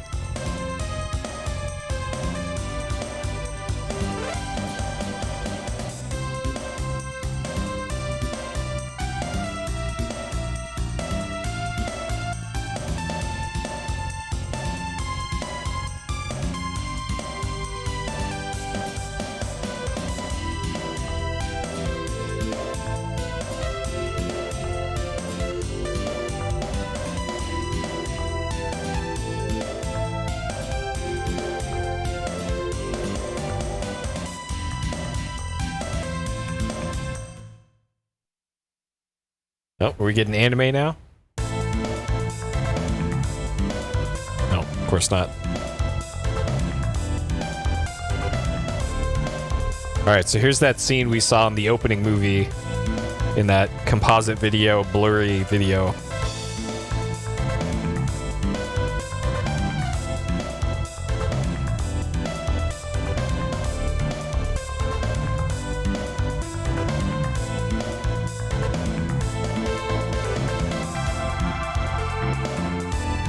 And I guess this is our first like real good scale reference for how big these things are.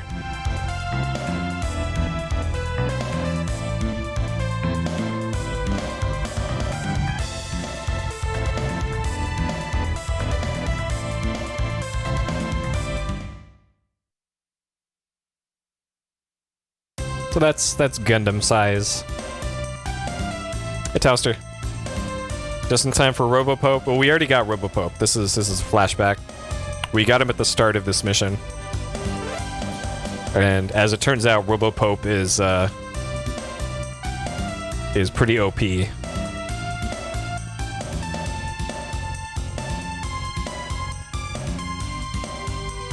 Yep, one standard Gundam size.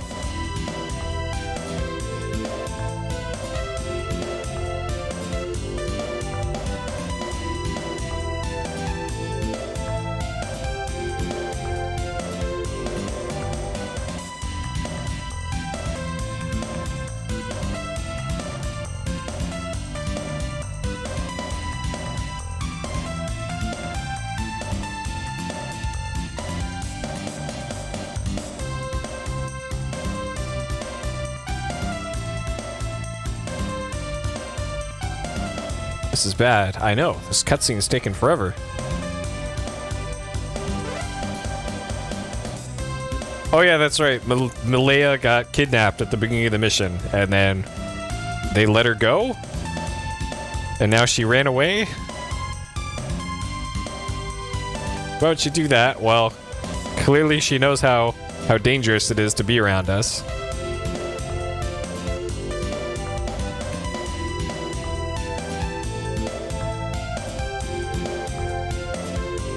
Yep.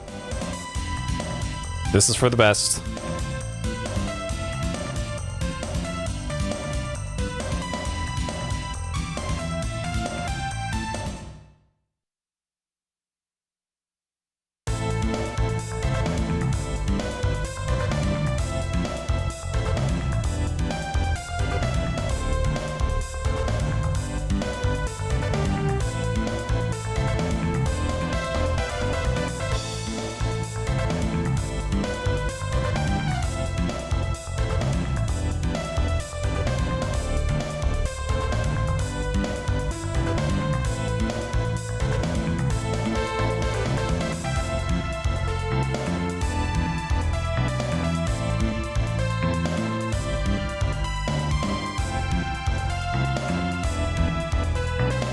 Coup d'etat in Avalon.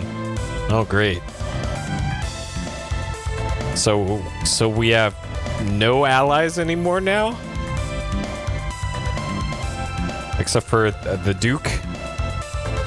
Duke what's-his-face? Wherever that is.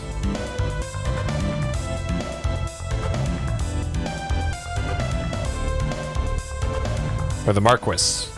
Sorry, the Marquis.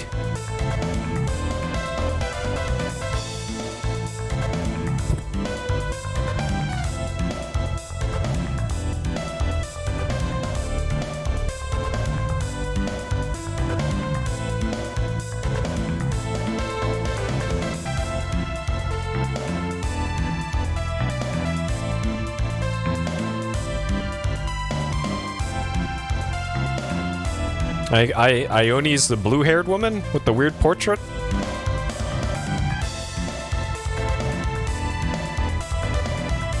That for whatever reason she's not in our party, even though she's got a robot.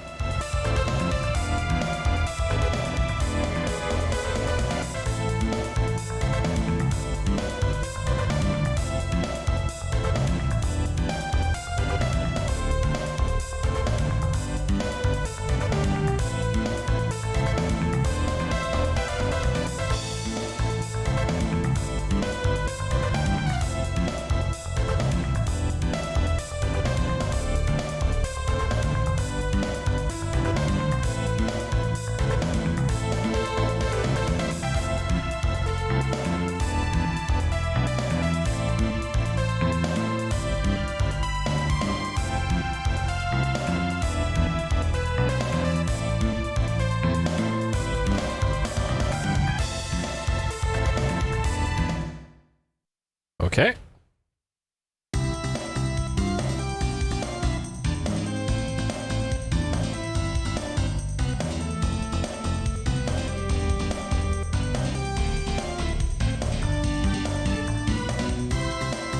Uh-oh, we're losing even more party members?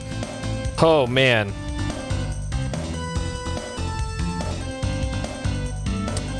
We showed dialogue and gameplay.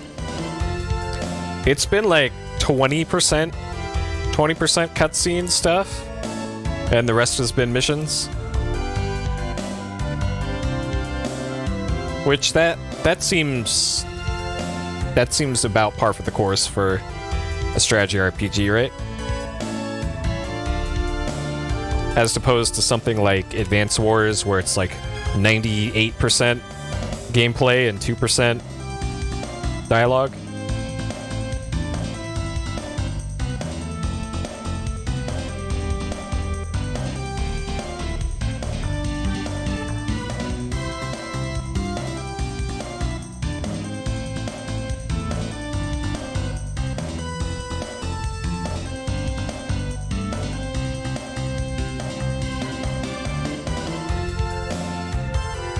Alright, so we gain Robopope, but we're losing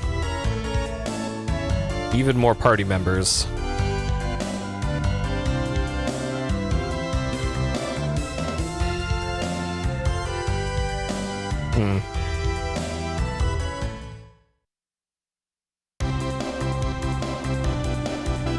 Okay.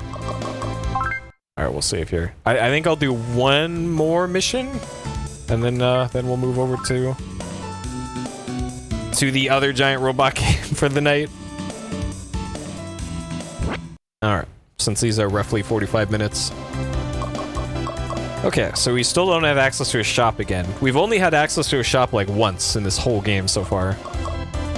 And this is gonna be chapter 10, so we're roughly at the halfway point for our playthrough of this. Okay.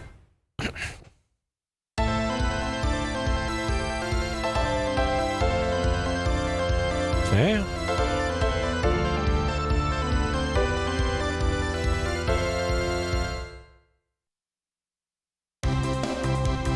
Hey, Cloud. Alright, so it only had one red dot on there, so I have kind of no idea how strong the enemy forces are for this.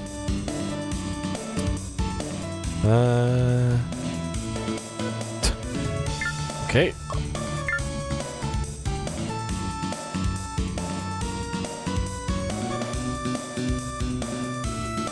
Oh.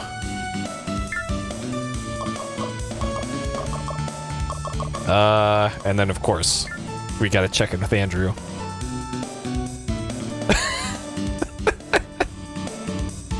Alright. Working designs, huh? Okay. Alright, let's do it. So we have no idea. This is T for Teen, so not a kid's game. That's how they earn their T for Teen. Let's see. Mild animated violence, mild language, suggested themes. There we go. They're earning that suggested themes.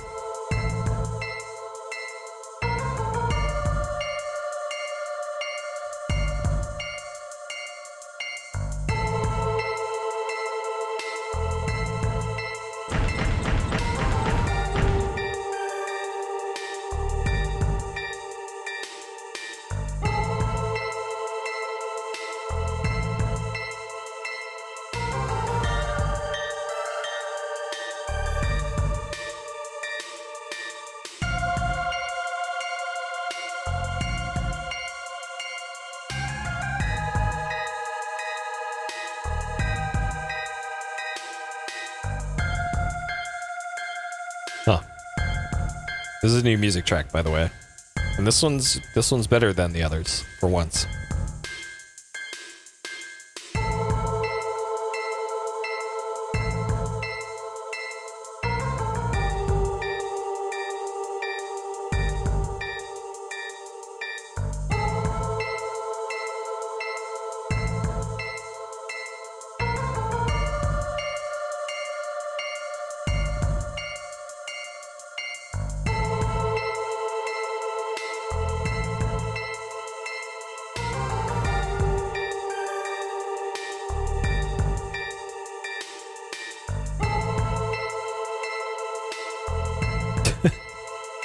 Yep.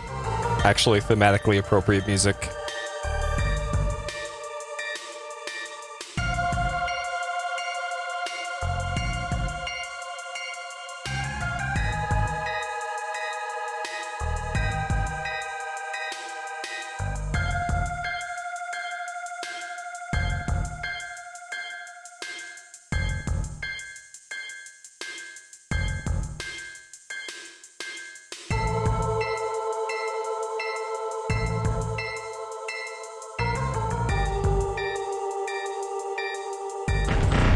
Uh-oh. Okay.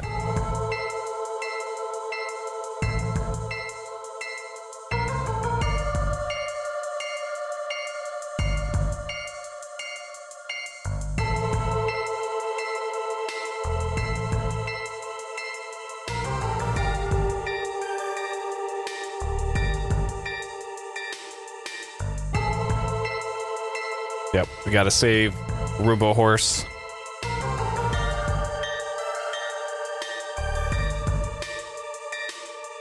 We did, and we lied. Nice.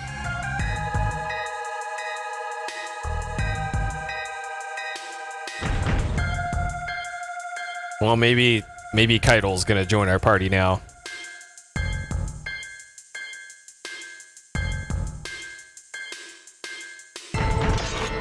Oh, or not.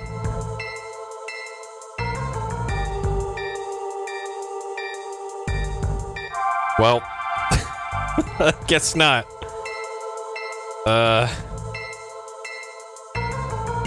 We just got robo-shanked.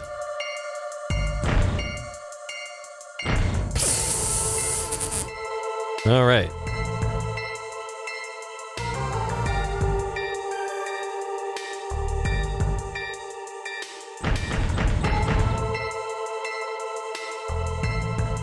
All right. Well, Robo Horseman can handle himself. Unscrupulous Pooter Dash Pirate.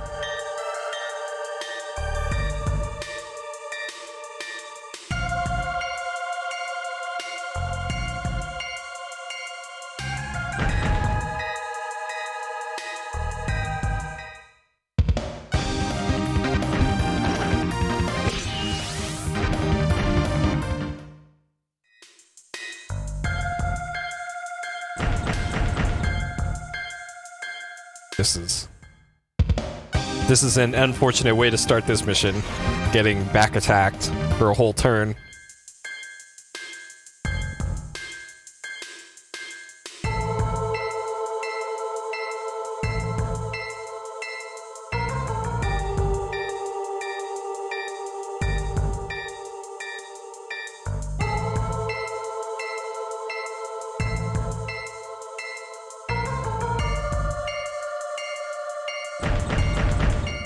Okay, so now we can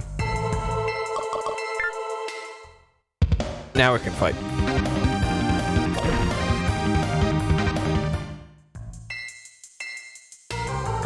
Alright, Robopope. We're gonna have to help out Horseman here.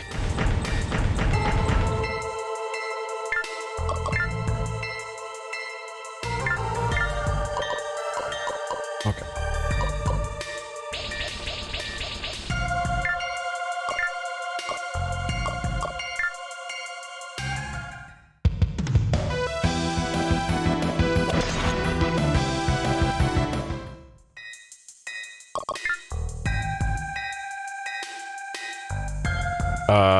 Oh, I have control over him now.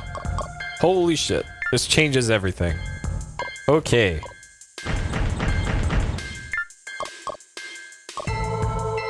But he can't attack? And now I... Alright. Sure.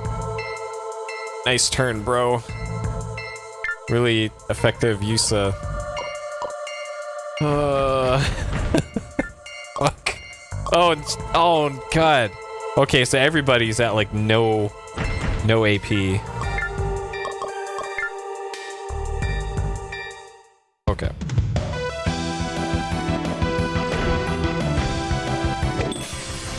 Great.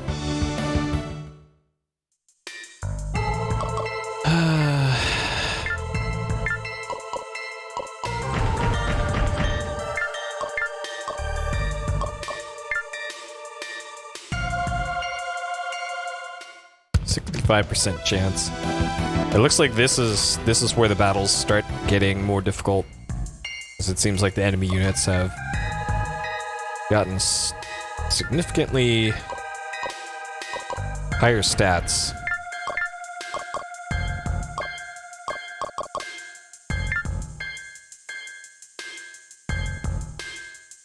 Alright, so we're trading strong slashes here. But this is going to get the other guy up to fatigue 100 by doing that. Oh, and he missed. That was a... That said 99% chance to hit for the enemy attack, but it's probably because he got to maximum.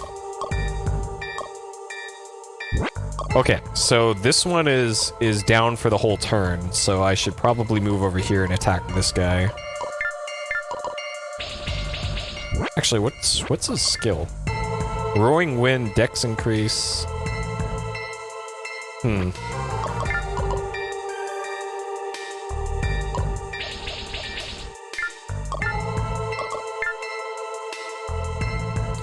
Yeah, so this guy, for whatever reason, has a huge defensive stat.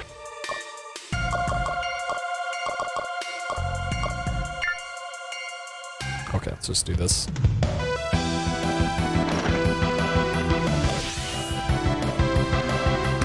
Well, so far, I haven't felt like the percentages have been weird. Like, usually when it says there's a 50-50 chance of happening, it has felt 50-50 for most everything. It's not like a Pokemon 99% chance. As an example of potentially sketchy percentages.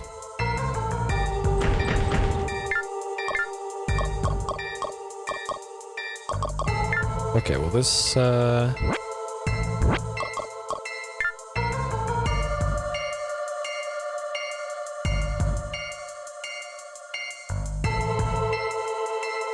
yeah, sure, let's do this.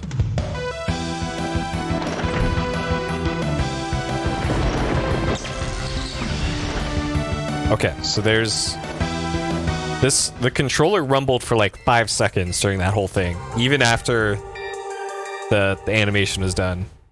I wonder why it's rumbling. It must be because I'm in analog mode. Okay.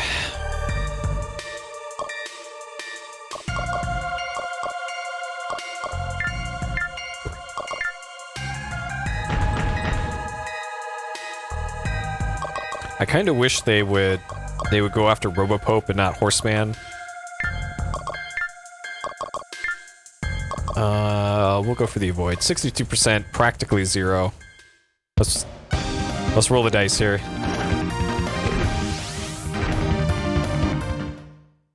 Got him. All right, Horseman.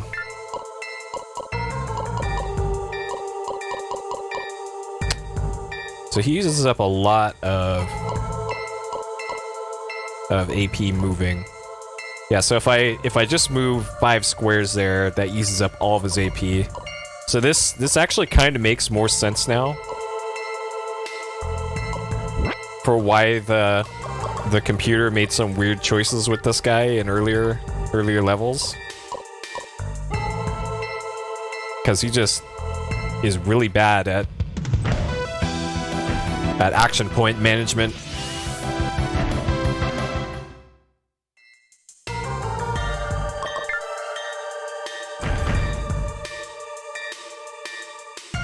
Okay. And he's also got really high fatigue points right now too, which isn't helping matters.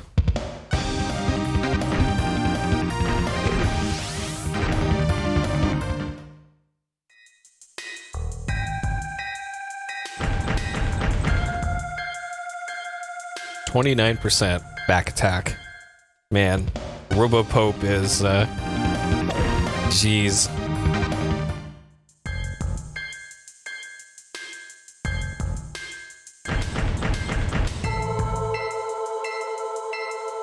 Okay.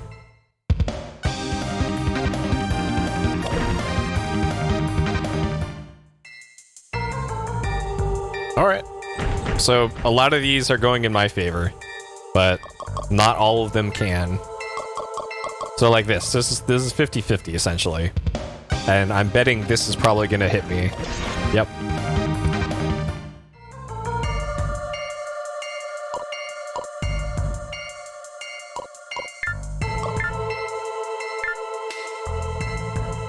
Alright, so this guy's just got a huge amount of defense. That's a big oof. The only unit was Robopope. Well, Robopope doesn't have a self-heal. But Robopope would be getting all the XP. Which is probably a large help.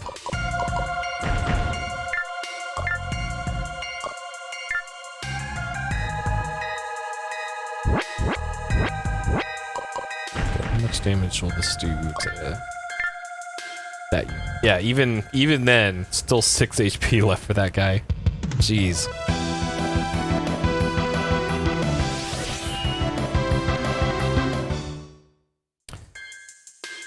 Okay.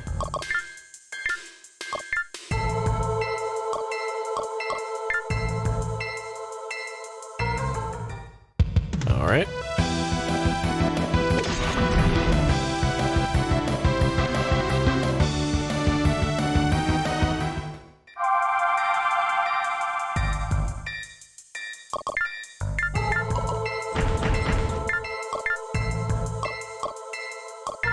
Probably kill with this, yep. 78% chance to hit. Okay.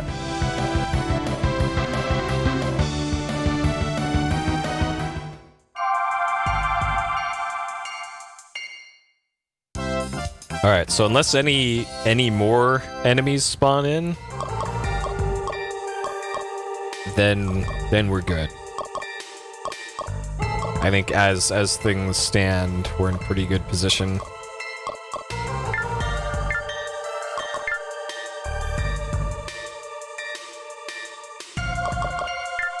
Alright, 52%.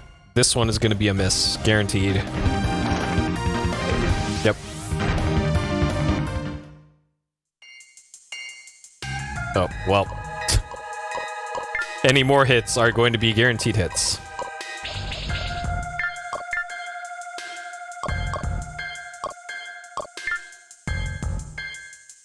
Okay, so these guys have average defense. Or at least this guy does.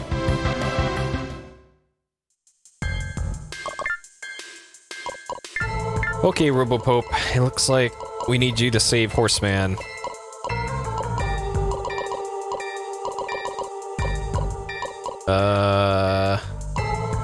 So I can't go over there and instantly cure his fatigue.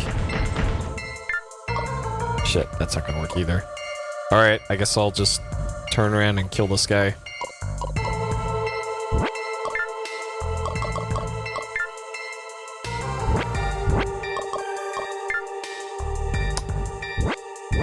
Well, not like that, I guess. Guess I gotta do this. Oh.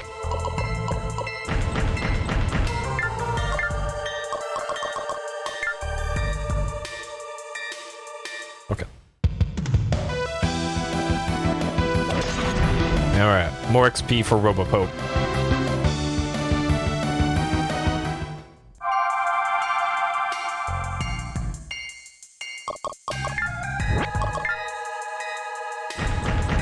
Alright, so these are guaranteed to hit.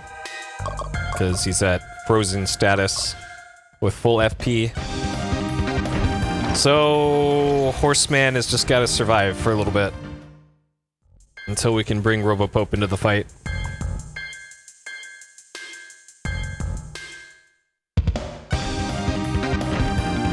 And I have a feeling he's gonna be gone. Unless I can, when I gain control of him again, move him towards the other group. Alright, how much? So this guy's got slightly better defense than the other one does. So I'm gonna go for the Avoid. And this one's also going to miss. Miss. Got it.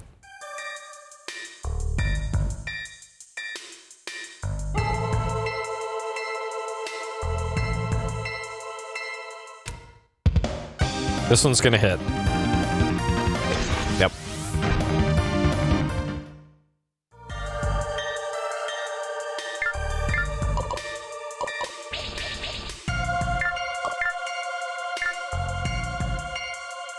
Yeah.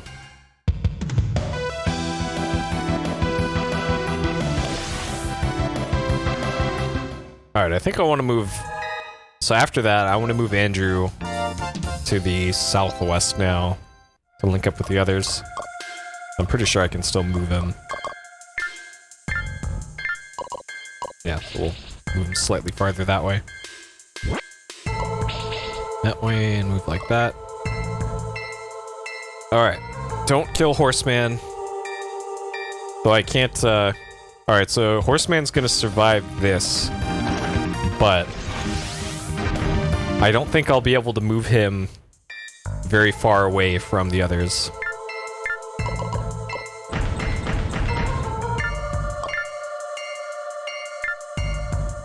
Of course. 68% chance to hit. I don't think this is gonna hit. Oh, okay.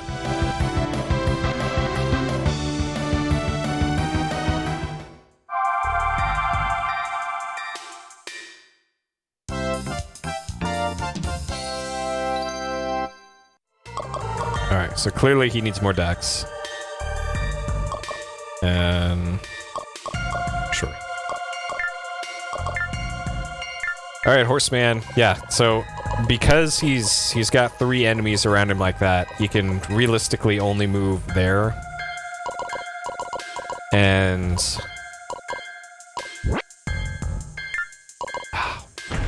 like he can back attack or not. Dang. There's not a whole lot I can do here.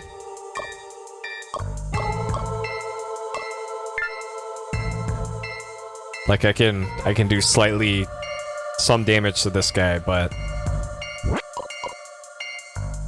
95. Okay, it looks like I can do slightly more damage to this guy than to the others. So I'll at least get some damage onto this guy. Assuming it hits.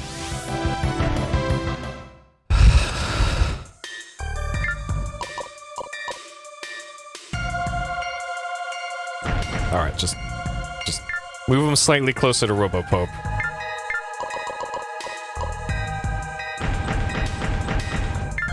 And who knows, maybe they'll attack Robopope instead. Alright, well, we'll ensure that Robopope does not get back attacked here. And maybe this will save Horseman for another turn.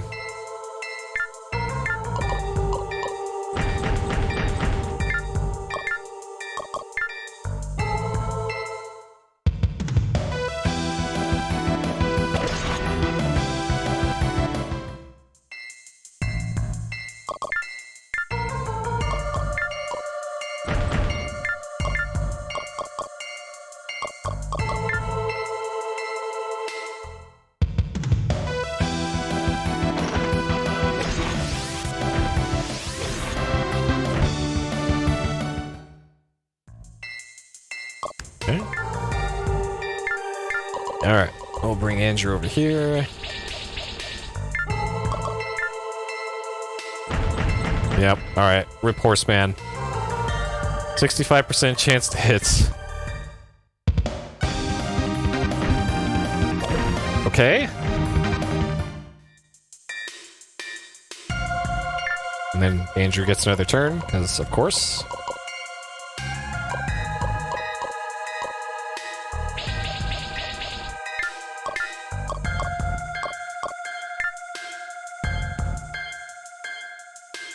Alright, this is gonna get this guy up to 100 FP. So these other soldiers used up all their fatigue points wailing on Horseman, and now and now they're gonna pay for it.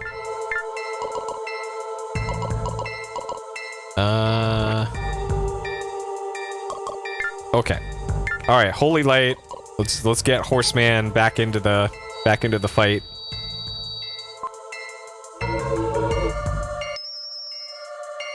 Hey, look at that. Okay. And we're right back in it now. Look at that. Alright, 50-50. We good.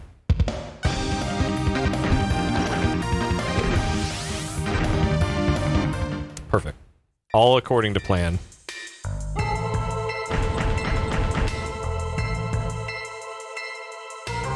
%12 chance to hit. This is gonna hit, isn't it? This is guaranteed to hit. Oh.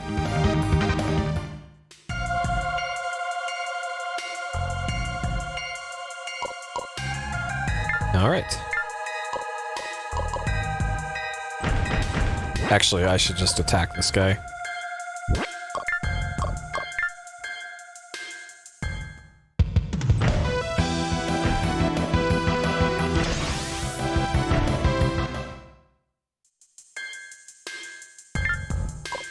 And then move over there. Okay.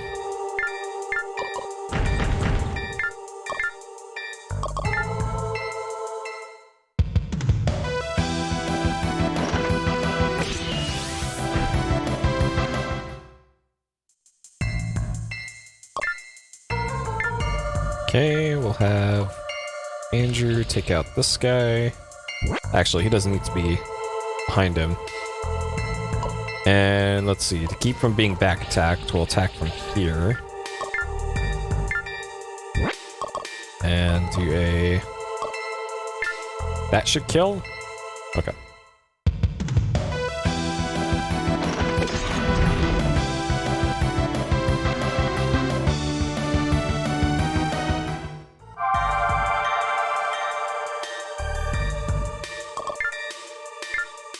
Alright, Robopope. Give him the business.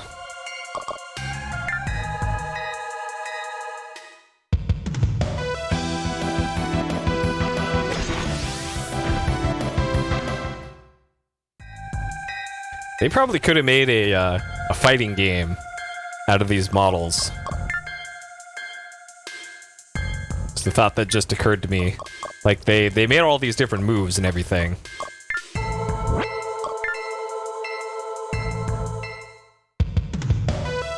They could have made a spin-off of this. Using all the assets from this. Just for some easy money.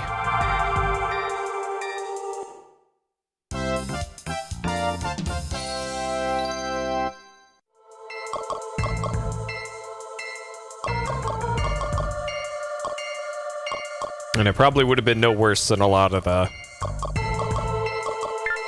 incredible fighting games in the PS1 library.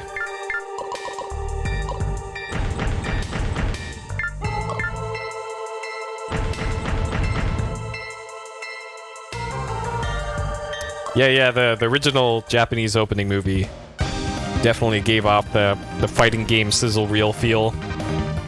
That's totally true.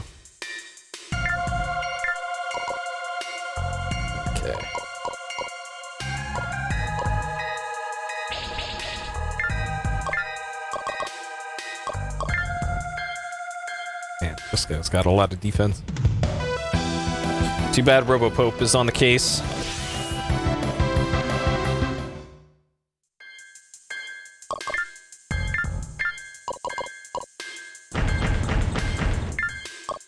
Oh. Well.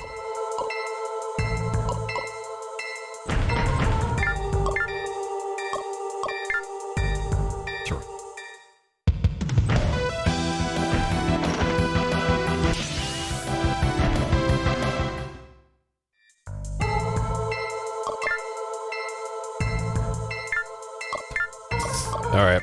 This guy already knows what's coming. Robopope.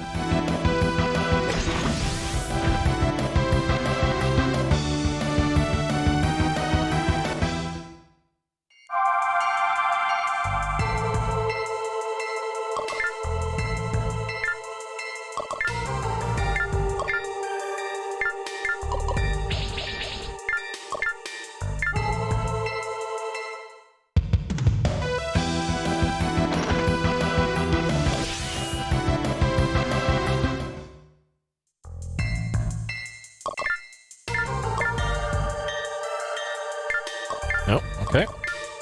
Sure.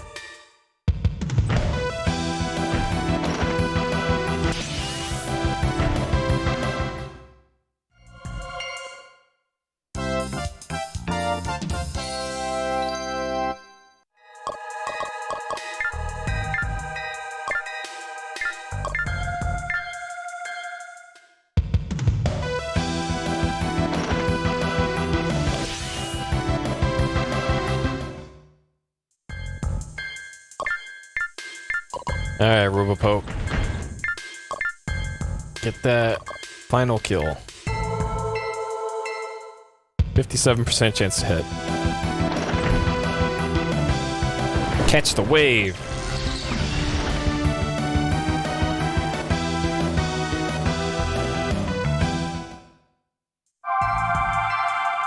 Okay. Got him. Alright, more levels for Robopope.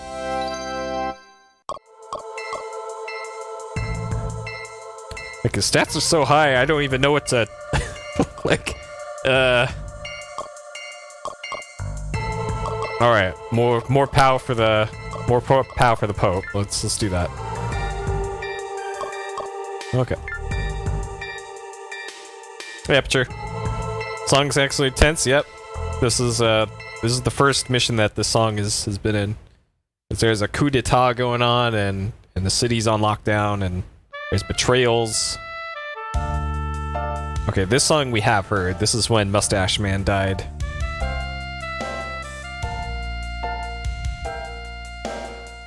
Where they bring out the Casio piano.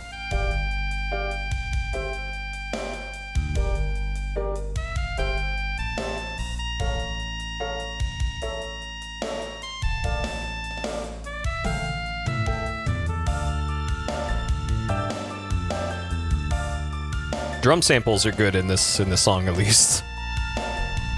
The piano, not so much.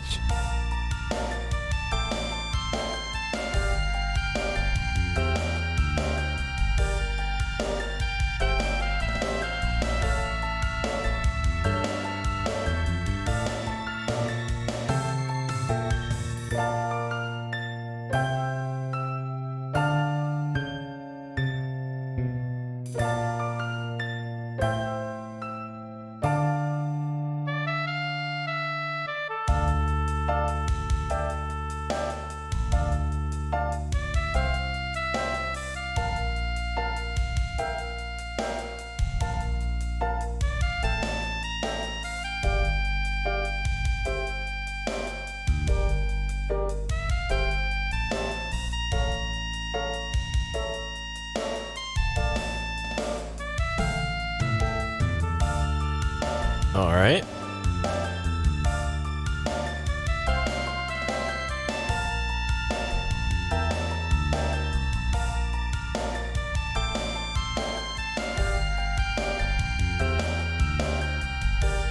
That.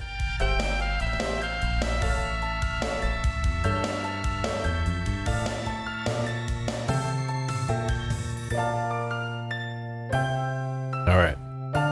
Anime stuff happening.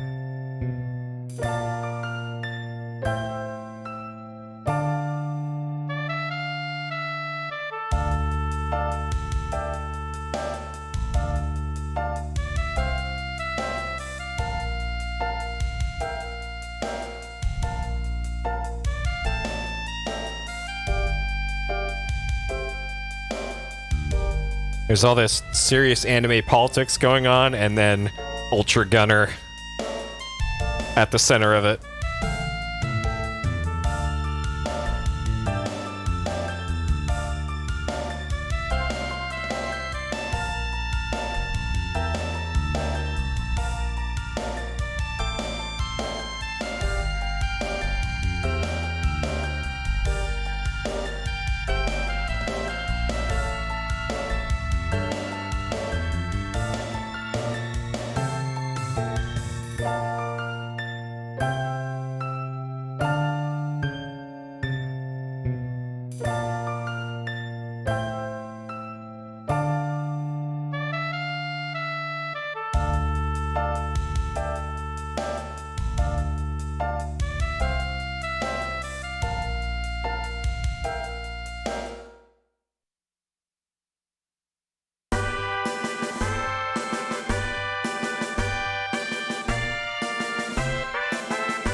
Alright, so this is back at Avalon Castle, as opposed to where we were before, which was somewhere else, I think?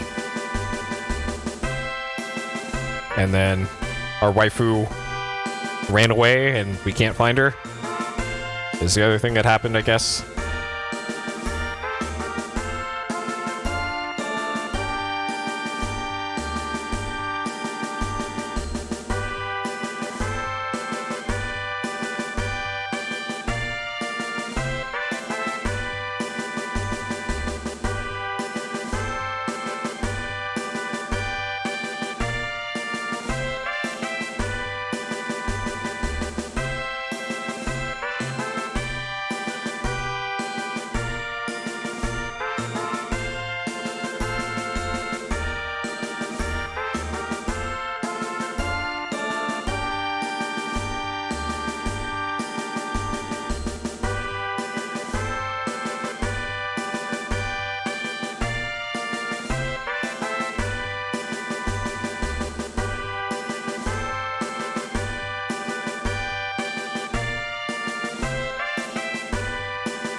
Okay. Alright, so that's gonna be the next mission, I guess, is helping out this guy and getting him to join us. Unless it's another anime betrayal. It's so weird that they have the name of the speaker at the top of the first text box, but it scrolls past it so quick that you can't even see it most of the time.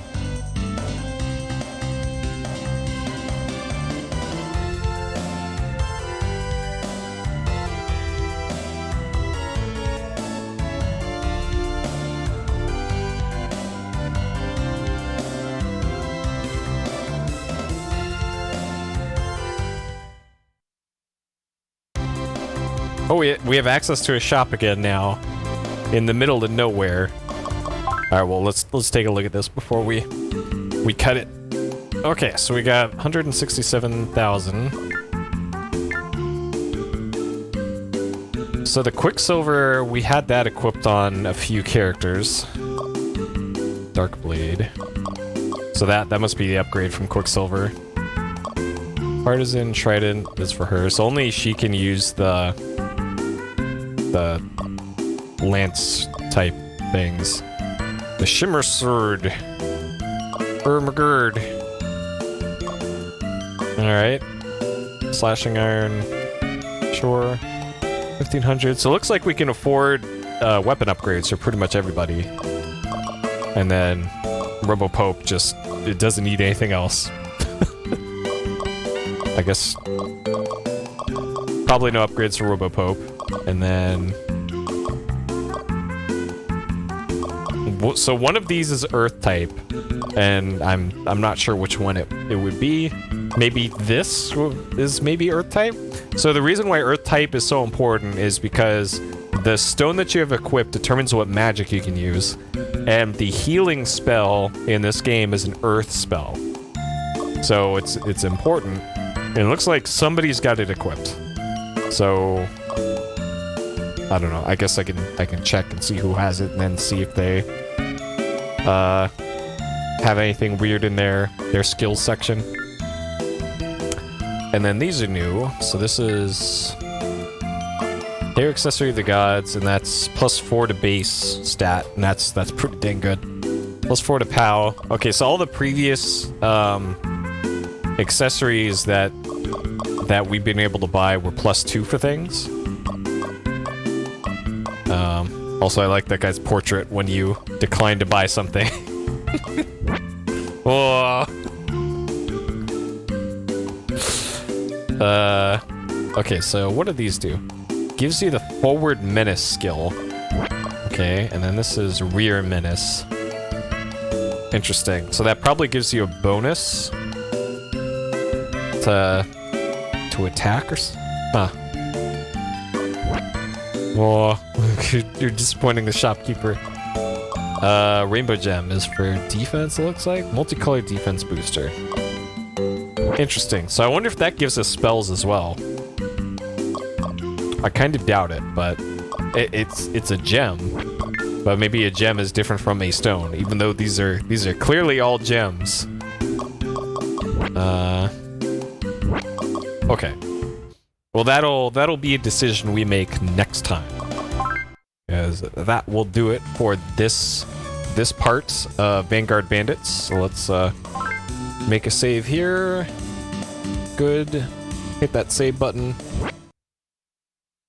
and then stop the timer for this one. Okay. All right. So. I need to get set up for Steel Battalion. It's going to take me a little bit longer than usual because I got to move stuff around and set up the camera and all that. So it's probably going to take about 10 minutes or so to get all that set up, and once I do, we'll be into Steel Battalion. So if you got something to do for 10 minutes, then go ahead and do it if you want to see Steel Battalion. That is how long it'll take for me to get everything set up. So at 10 minutes past that mark there, so 1:15 my AM my time, is when I'll have this all switched over. So, I'll see you then.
Alright.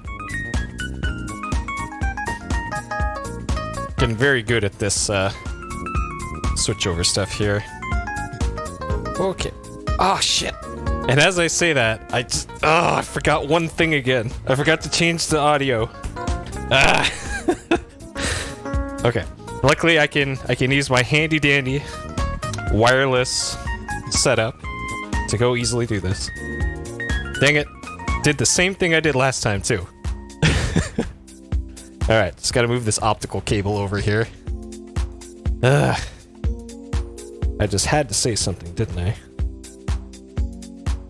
Look at me, I'm so good at this changing setups, and I always miss one thing every time.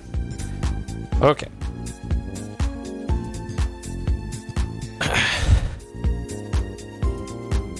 Alright.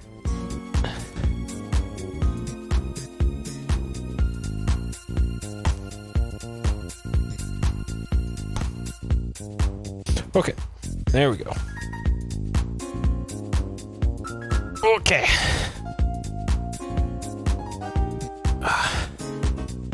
Yeah, it's like my little oxygen tank. Yep. Okay, and now I gotta do some tweeting here. Let's see.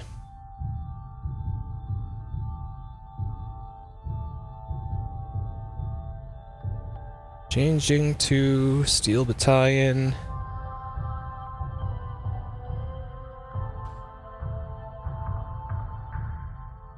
Okay.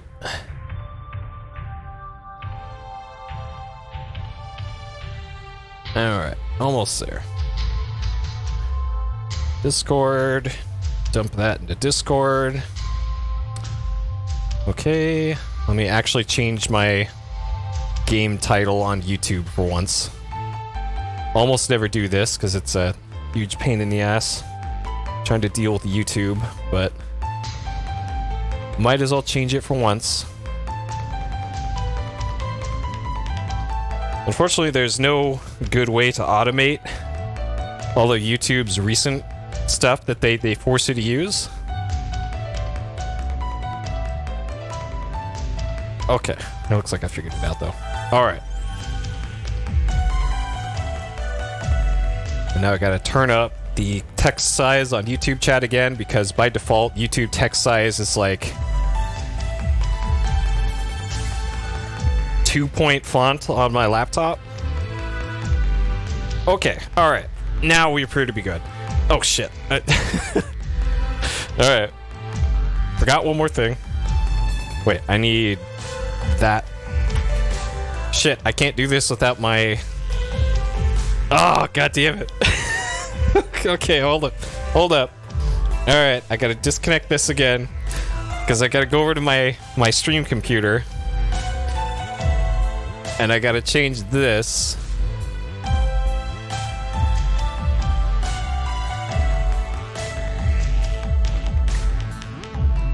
There's a lot of moving parts to my stream, y'all. Oh, for fuck's sake. Okay, so for whatever reason, entering in Steel Battalion into my database thing doesn't return Steel Battalion for some reason. It just goes, I don't know what game that is, and then errors out. What the hell? Like it's not like I'm spelling it wrong or anything. Okay, all right. Now, all right. Let me double check everything before I sit down again. Okay, that's correct. That's correct. That's correct. That is good. We got the game up. Audio is fine. Okay, alright. Now I can sit down. Fucking hell. Alright. So, the last time we were doing Steel Battalion, I made it back to that mission that essentially roadblocked me the last time we played it, where I had to go scout a canyon and then hook up with my team there, scout this bunker thing, and then run away. And every time I did the mission, I would just get blown up every single time. And I did the mission yesterday in a practice run off stream, and it turns out that there is a much easier way to do it than I initially knew about, because there is a function on the controller that I did not previously know about, and it turns out it's a pretty good function. So let's bring up the old controller cam here again, and I'll point it out here. So this is a button that I didn't know about, and I had kind of discounted. So on this function thing here, we got function 1, 2, 3, tank detach, the forecast shooter, which I haven't used previously before either. We have the manipulator, the night vision, and the line color change. And then in the middle, there's this override button here. It turns out that this button is the do everything better button. If you press this, it essentially overdrives everything in your mech. So if your mech is in like first gear, it'll be moving at third gear speeds. Or if it's at like fifth gear and you're at a dead stop and you're in overdrive mode, it'll go immediately to top speed. And the only downside to using this is that it uses up more fuel and it overheats a little bit faster, but that's it. That's the only downside to using it. Yeah, it is the literal nitrous button. Too early, kid. So yeah, it's pretty good. It is pretty good. So let's get into it, shall we? I got everything. Oh, I was clicked out of my window. All right, hold up. This, and then we gotta turn on the old Steel Battalion cam. Okay. And I gotta move over this to about there. Move this down here. Okay. And then we should be good. Okay. All right. Let's do it. Yep, we need all the Fast and Furious quotes. Does it reload the main gun faster? No, but there's a trick to that too. So if a main gun, so a magazine change is pretty much immediate in this. Let's make sure the controller's working here. So a main magazine change is immediate. The different shots are... The reload time between shots is variable for all the guns, but what can make things go slightly faster is using the weapon change button. You can actually toggle between like your two main weapons, and if you toggle it fast enough, you can actually do the toggle back between the two quicker than a reload would take. So for some weapons like the howitzer, it takes forever to reload, but if you do that trick, it bypasses the reload. Okay, so let's go into free mission here just to illustrate. So let's do that one, sure. So just to illustrate the new tech that I've seen. Also, I want to try out the railgun before I use it. So we have access to the railgun now with this, the Prominence M1. This is the second gen VT that we haven't had access until the last couple missions or so. So there's a few weird things about this one. So there's this thing called optional armor here. So if we get rid of that, we see that our weight is down to 17. And if we equip it, so we get some extra armor from the optional armor. And then what we also get out of this is something called MM. So this is multi-missiles, apparently. And this is like the crazy-ass Gundam, I'ma shoot 8 missiles at once, and it's gonna hit 8 targets at once. This is what that is. And you only get it with this optional armor, and only on the Prominence, apparently. So that's a pretty sweet upgrade to have. But I'm not sure if I necessarily need that just yet, because here's the thing with it, is that it fires 8 at once, and you only get 36 ammo on here. So you essentially only get, like, what was that, 4 or 5 shots out of this thing before it's gone. And then if you hit one of the function buttons to detach your optional armor, you lose the multi-missiles. So you have to keep all of that on your Prominence, unless you call for the supply chopper. So that's another thing to keep in mind. Like, I messed with that yesterday practicing this level, and that was an issue. So another thing here is that the smoke launcher is available to us.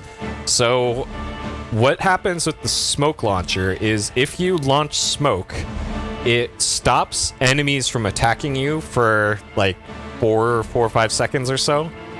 And that's enough time to get off a few shots, or to like change over to the plasma torch and give them the business, or if there's a bunch attacking you all at once, it gives you time to maybe reposition.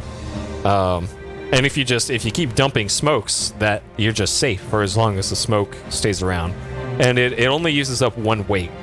So this is going to be pretty essential. So plasma torch, pretty essential so far. Machine gun, you still kind of want one of these. And then I believe, yeah, so the railgun counts as a sub-weapon. But notice that the railgun is 2,000 firepower. And compare that to, like, we'll just equip that. Compare that to the cannon. These are the big main weapon cannons. These hit for 400. The railgun hits for 2,000. And I'm pretty sure the railgun, there is no travel time. It's just you point it charges up, and then boom, it hits. Okay, is there a slightly lighter torch I could do? Okay, so that's standard over. All right, so I think this is a loadout that I want. So a 315. The howitzer sucks. I already tried that thing. So yeah, a 315 cannon, a torch, a machine gun, and a railgun. So you get 10 shots of the railgun, but that's going to be like 10 guaranteed kills. And then 2 fuel tanks. So I can drop a fuel tank if I need to. that's not a big deal. And we might as well just do that. Okay, so I want to try out the railgun on this mission, and I also want to demonstrate the override, and how OP the override is, because it's pretty ridiculous. Okay. So as usual, we got the enormous controller here. The buttons light up for the startup sequence. You gotta hit cockpit hatch to close it, ignition to bring up this, hit the 5 toggle switches to get those going, and then you need to hit the start button once all of the gauges move past the line at about 2/3 of the way through here. Right there. There. And then you can put all the switches back to where they are. Okay, so that's machine gun. All right.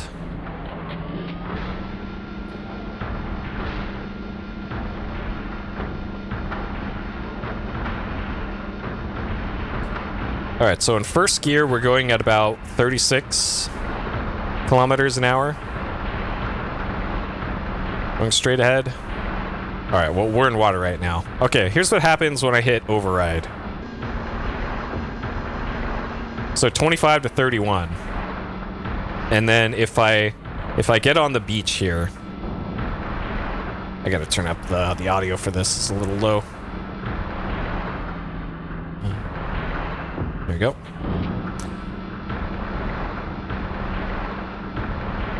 Okay. So from a dead stop here, and I hit the gas, it takes that long to get up to full speed. With override on, that quickly to full speed. And then in 5th gear, hit the gas.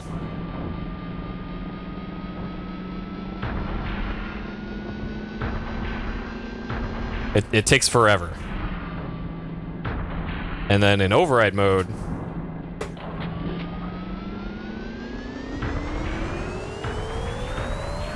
there we go, Robo Nitrous. And then if you turn it off, it kind of brings you back to where you're supposed to be. So yeah, that's the benefit of that. Okay, and then our railgun here. So I'm gonna hit the button right now.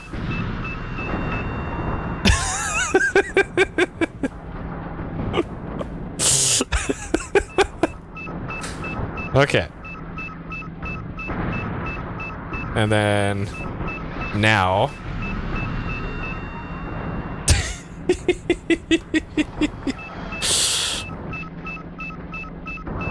Okay.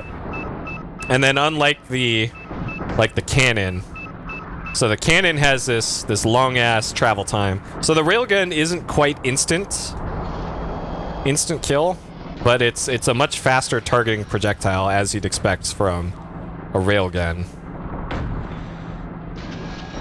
And it hits for 2,000. So as long as you're able to hit, then that's fine. Okay, so the other thing I didn't use previously was this button here, the Forecast Shooting System, the FSS. So if I turn that on, there's an FSS icon in the top right of the HUD now, and there's an additional reticule. So it's not easy to use this unless there's an actual enemy around. But when we're using the railgun, we actually want to keep the Forecast Shooting System off, because it doesn't correctly adjust for railgun projectile speeds. It adjusts for like cannon things, because it goes off of your primary weapon, not just secondary. Okay. What's even locked onto me right now? Oh, it's probably theirs. Okay, so if I lock onto that and then turn on the FSS, you can see it's moving the main gun without my inputs.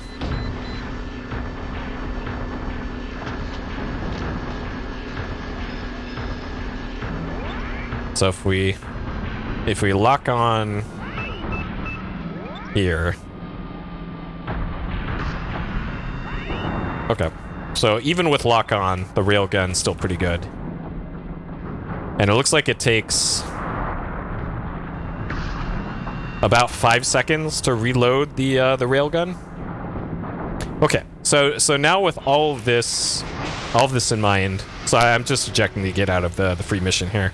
So with all that in mind, that's pretty much everything we need to know to tackle the missions coming up here. Okay. Effective range of fire. Yep, sure. Okay.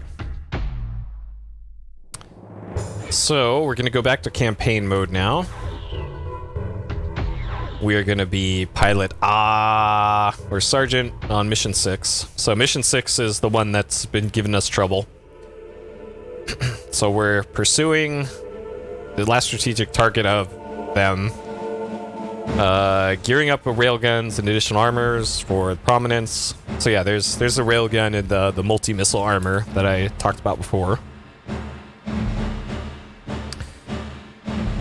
Alright. Okay. So, briefing's still the same. Special assignment. There's a deployment in this valley of enemies. We need to recon this. No value here. If the enemy's there, high possibility of an installation. Hence a recon mission. Oscar platoon. We'll do this.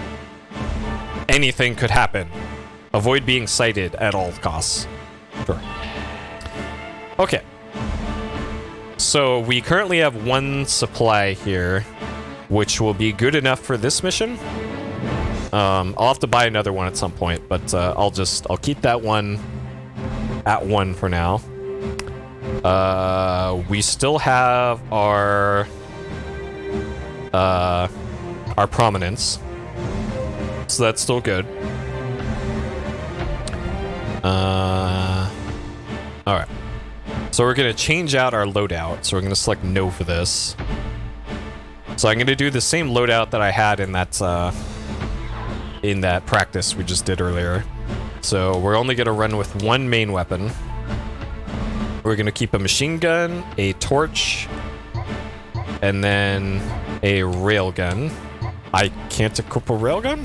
I don't have a railgun. Okay, alright, change of plans. And I don't have optional armor either. Shit, okay, maybe we just don't have it for this mission. Okay, well, I didn't really need those things, so that's actually not a big deal. We'll equip a smoke, and then... how about the 355? And then... Well, 2 fuel tanks? Okay, we'll just run with 1, that's fine. Okay. Yep, give me the railgun. We can do very effective reconnaissance and ensure that we will not be sighted if we have a railgun. Okay. Alrighty. So it actually took me like 3 practice tries to figure out a consistent way to do this when I was practicing. And it turns out there was only 2 things that I was really doing wrong in my previous attempts at this. Well, 3 things. The first one was trusting my teammates. Not gonna do that anymore, because they're completely brain dead. 2 was not using the override button. And then 3, this chaff button, it turns out, is critical to doing anything. Oh, also, I'm not sure if this is the case, but hitting override for turning speed. Okay, so you still turn at the same speed if recon or override's on or off. So that's fine. Alrighty.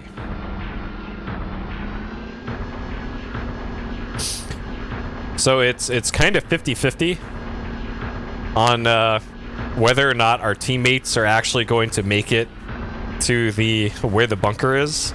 I practiced this like 3 times last night, and only 1 out of the 3 times did they make it past like the halfway point of the route here. So who knows? I just hope that they're just not going to get in my way. That's really all I can ask for.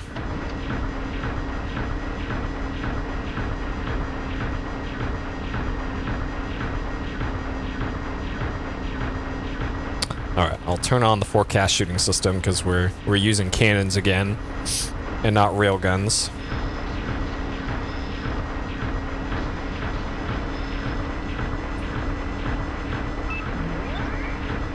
Okay, and once you lock onto an enemy, that kind of aggroes them.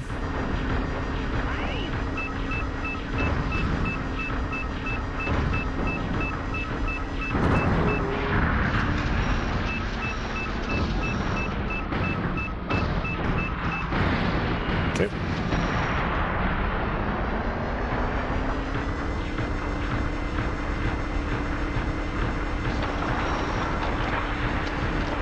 All right. So if I get out ahead of them, that's ideal because they can still largely shoot around me.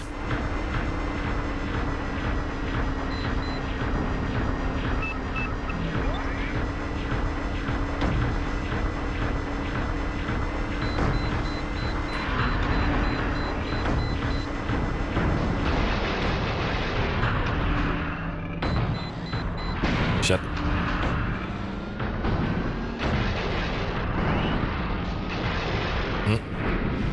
I think I'm being locked in here by a teammate. Okay. Okay.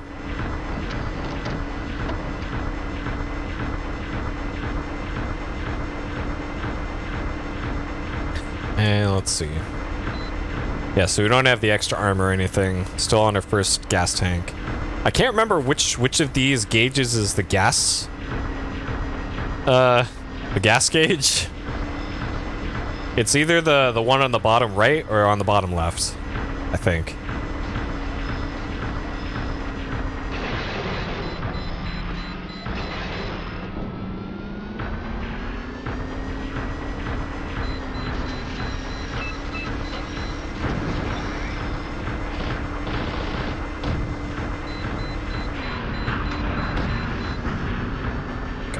Turn off this FSS because this is just been worthless. Okay. All right.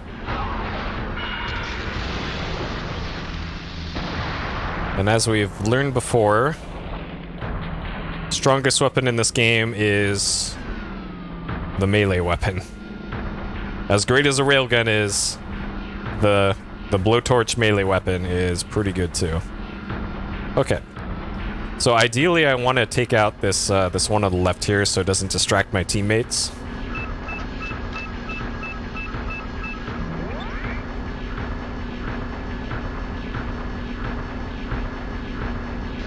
Though it looks like they're pretty well stuck in that corner over there. Okay. So for that model, the Veets, we're good to keep the FSS on. Because they move so slow and really dodge that it's not a big deal.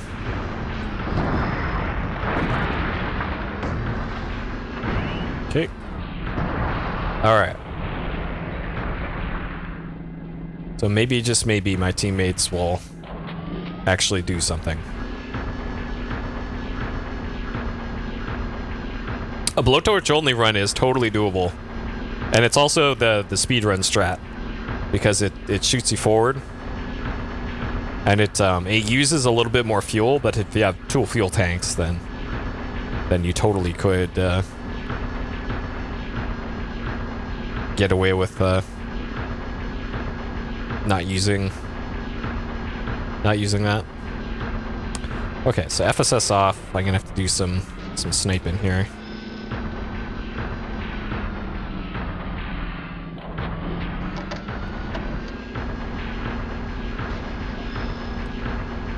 All right.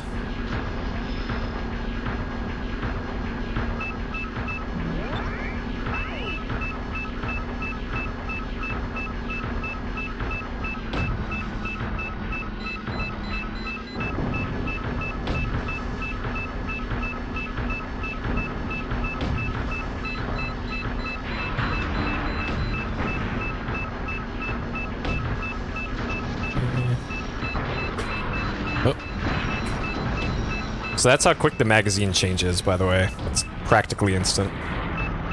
Okay.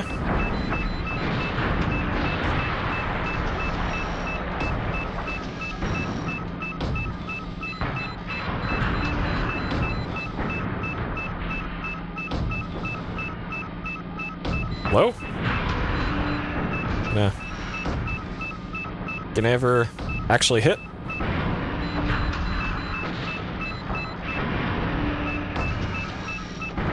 Hey. Is my team ever gonna? Okay, one of them kind of made it.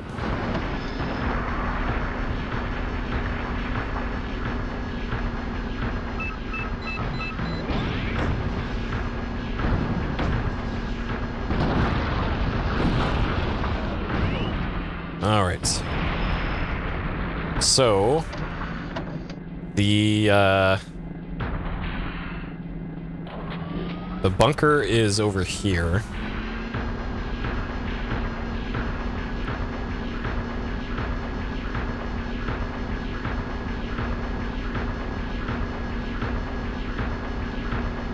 And then, of course, teammate is here left of the party. So I'm really just hoping that teammate is just not going to be in the way for this next part. Is ideally all that we got here. Alright, so I'm going to leave the smoke equipped for this part, this next bit coming up here. So I need to take out this this VT over here that's going to be in front of the bunker entrance.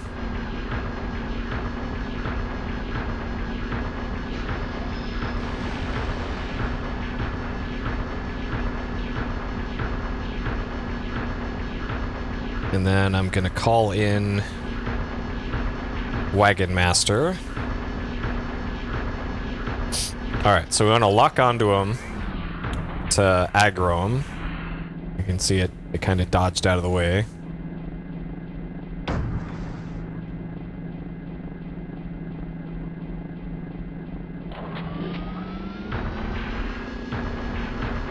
And I want to not get too close to that bunker.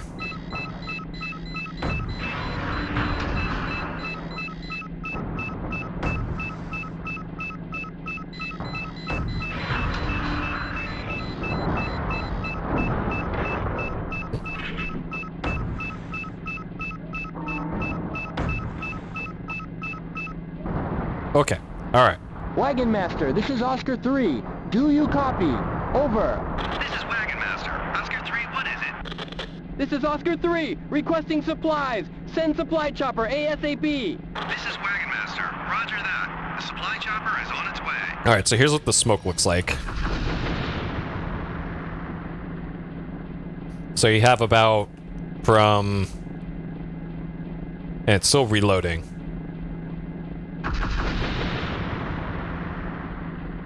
So about that long before enemies start attacking you again. And you can't just spam smoke because... Oh, God. Okay, that's Wagon Master. Okay.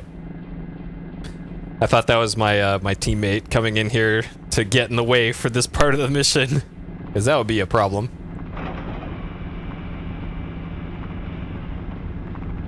Okay.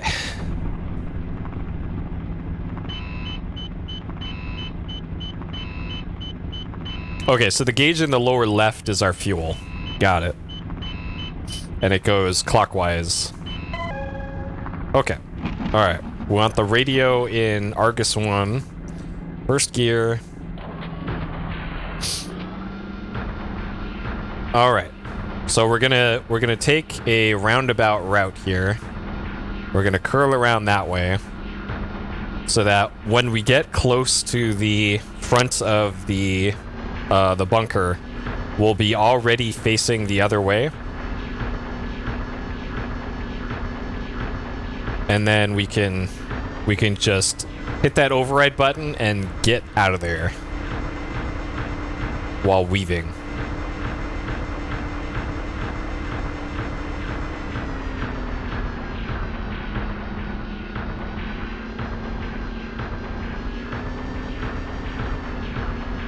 Alright, so my hand's gonna be on the chaff button and the override button.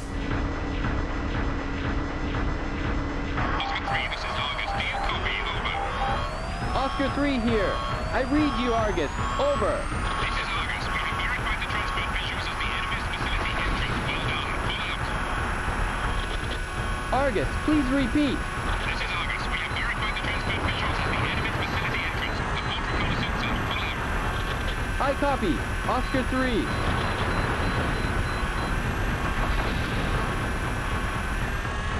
Whoop.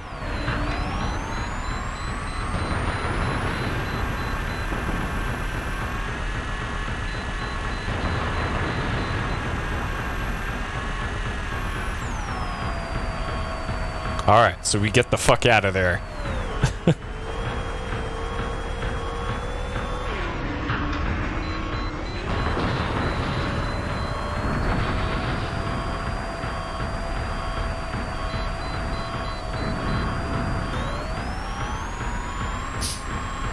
Yeah, override just... It's like, hey, dump fuel. It's like your robot is shitting itself. Oh, shit.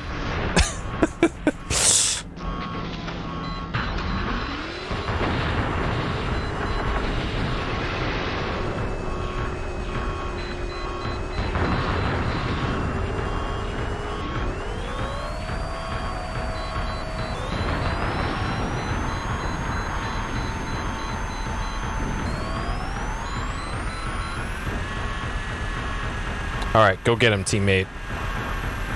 We finally made it around that corner.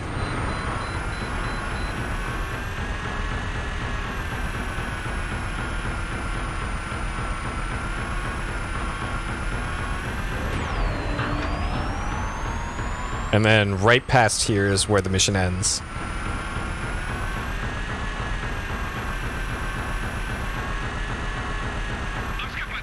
Alright, see? Easy. Right? Oh my god. So yeah. Things get a little hectic. Holy crap. Okay. Easy.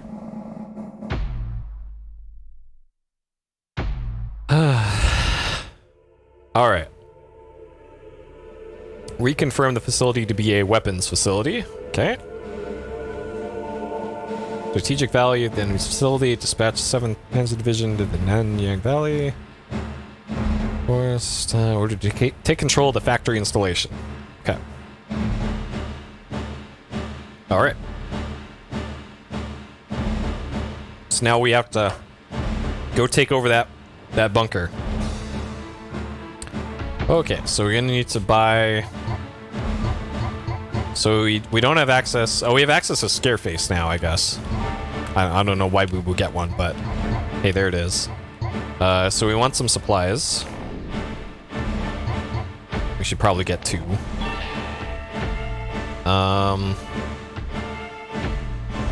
Alright, briefing.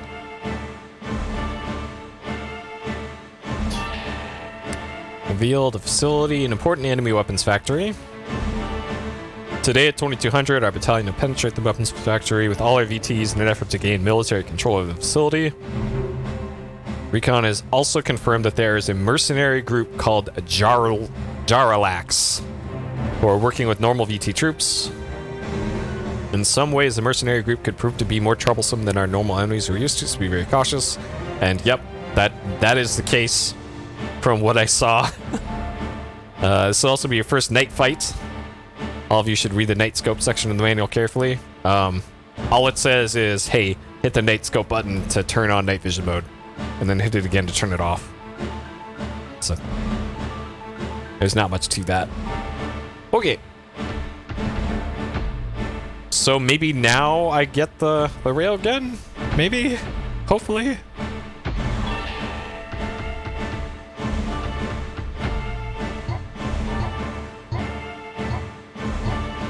No railgun.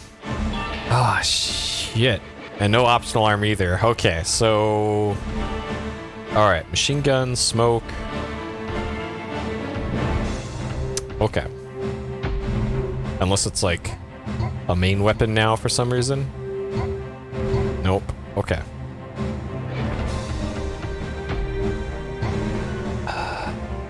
I think we'll be fine with one fuel tank. Or one extra fuel tank. Okay.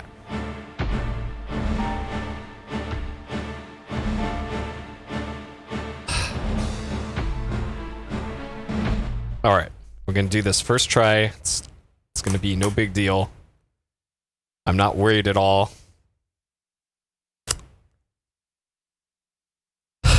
Not at all.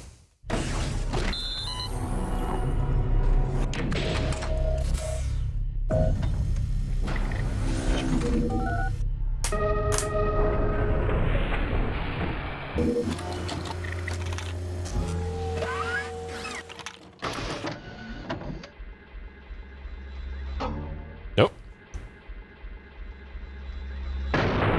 Okay. Off to a great start. Okay, so this is what it looks like without night vision on. And then this is with it on. Like, I don't know. I don't know about this. I'll just change the HUD to that, because this you can actually kind of see better on night vision. Or at least for me.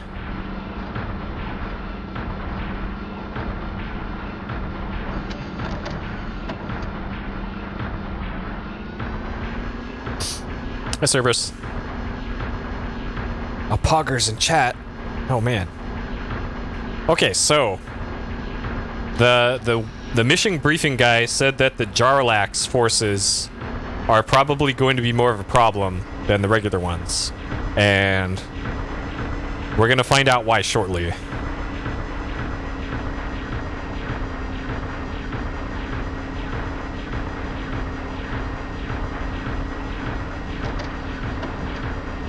Like, I can see perfectly fine without night vision on for this. Maybe it's because I'm on an OLED, I don't know, but night vision, not a great help, really.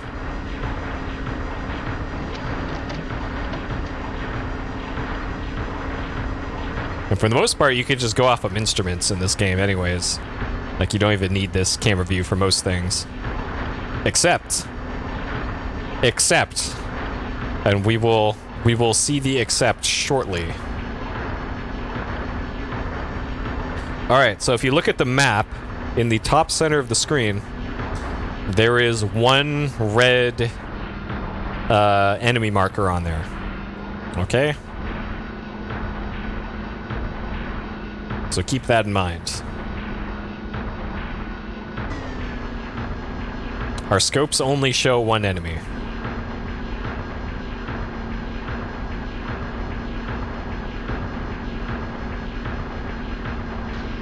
And then, hey, what's that over there? I wonder what that is. Firing missiles at us. So that's a Veets. And then that over there is a Jarlax. And notice it is not on the scope.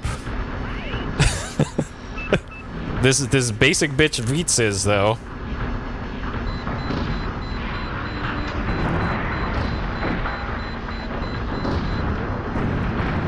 And we can get rid of this Veets easy enough. But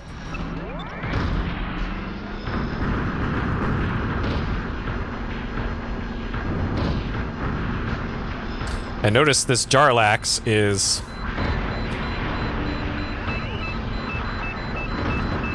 one, enormous, and two, shooting missiles right in our grill.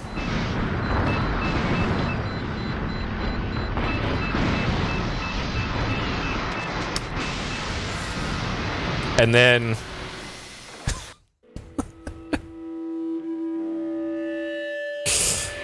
okay, I just wanted to demonstrate there that Jarlax will fuck you up like that. Just like that. That quick. Alright, we can't request supplies while in an enclosed area. Supply stuff before going out. Yep. Okay, so we kept our supply choppers at least. As some consolation. Okay. I was actually curious if I could go toe-to-toe with one of those. I was able to in the free mission, but not so in campaign mode. Okay, so Now, armed with this knowledge, we can use that to have a better chance of taking on Jarlax. Because they're big boys. They got a ton of armor. They've got a bunch of like little missiles they can shoot at you that'll hit you all at once. They have, I think, a howitzer. And they also have something else, which we'll probably see later in the mission. Okay.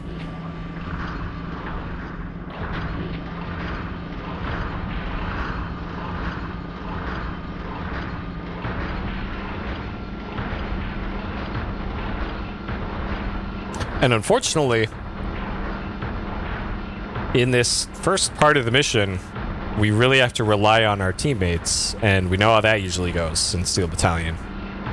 So, have to be a little bit more careful than usual for this this first part of the mission.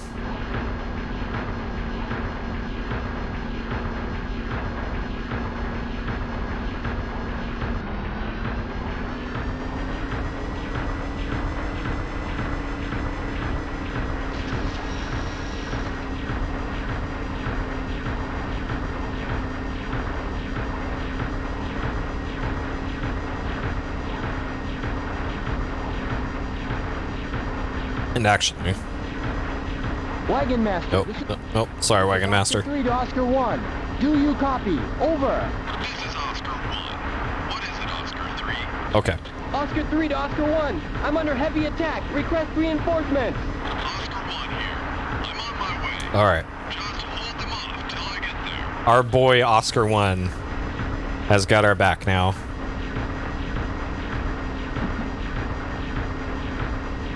And then Oscar 2 is going to be of no help.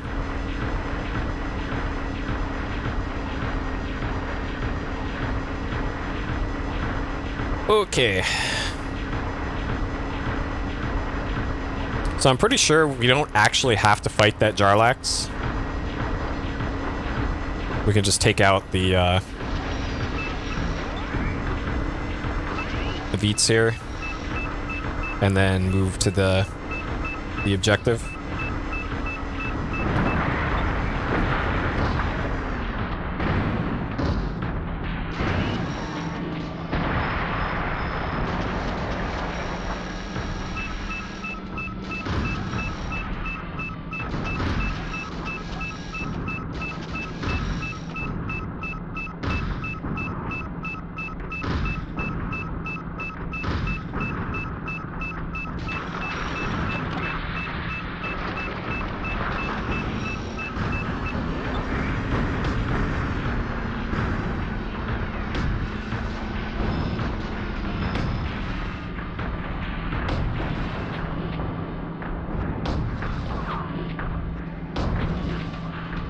So like I'm hitting it here with all these shots, and it is it is just getting right back up.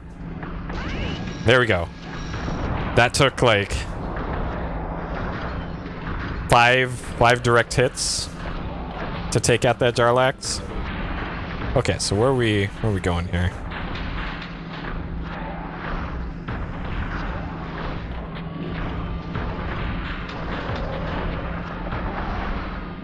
Okay, so we're heading this way.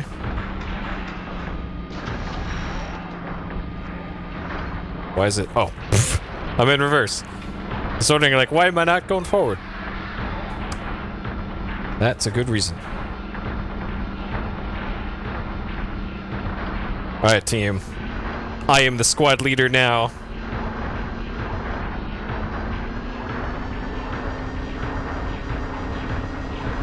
So yeah, you can't rely on the radar screen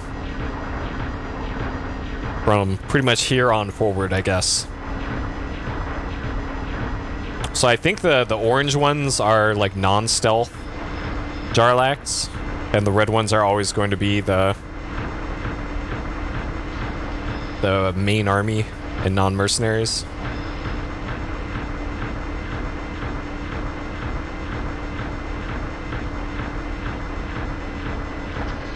So also another thing I figured out. So normally if you have the blowtorch out, you can't use your main weapon. But if you bring out the manipulator arm, you can.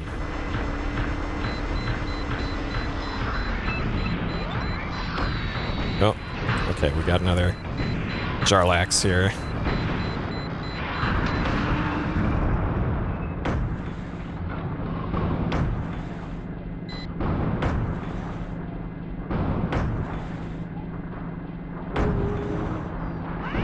Okay. See, that one, not so bad. Like, some of them, not a problem. So you just gotta look around with your cameras to see if there's any Jarlax lurking. Okay, so I got one shot of this before I gotta reload. And you can reload pretty much immediately.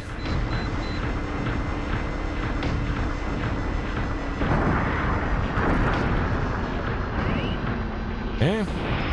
Alright, so we don't need to go that way. The fortress is up this way. At the factory. I just need my teammate to not get in the way.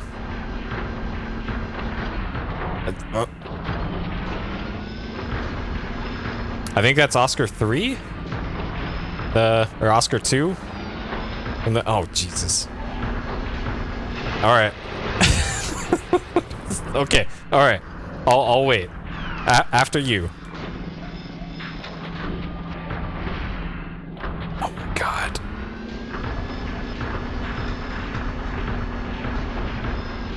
Alright. Move it or lose it, Oscar 1.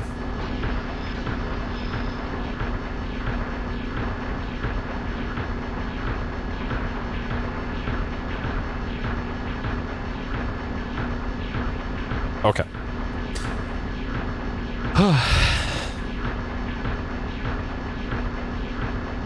Now I guess the next question is, can they catch up with me?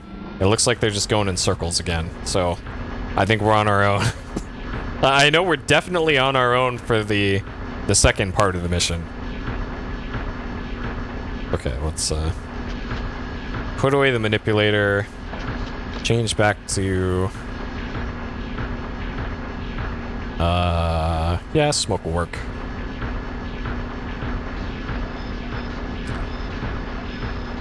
Okay.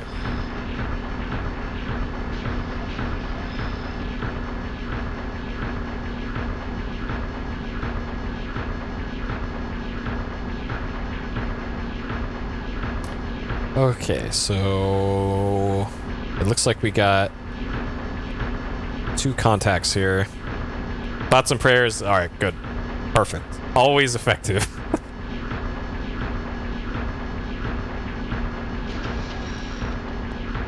All right. So it looks like there's either 2 or 3 VTs over there.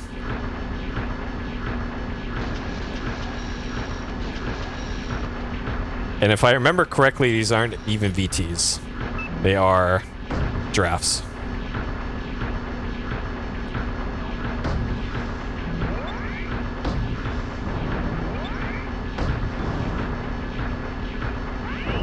So no biggie. Okay, and then there's nothing in here. Alright, so we made it to the facility. So this is where... Wagon Master, this is Oscar 3. Do you copy? Over. This is Wagon Master. Oscar 3, what is it?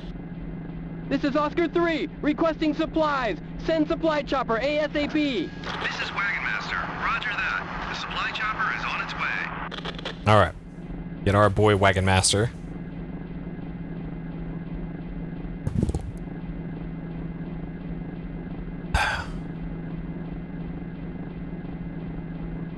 And then we get our first indoor mission. Once Wagon Master shows up.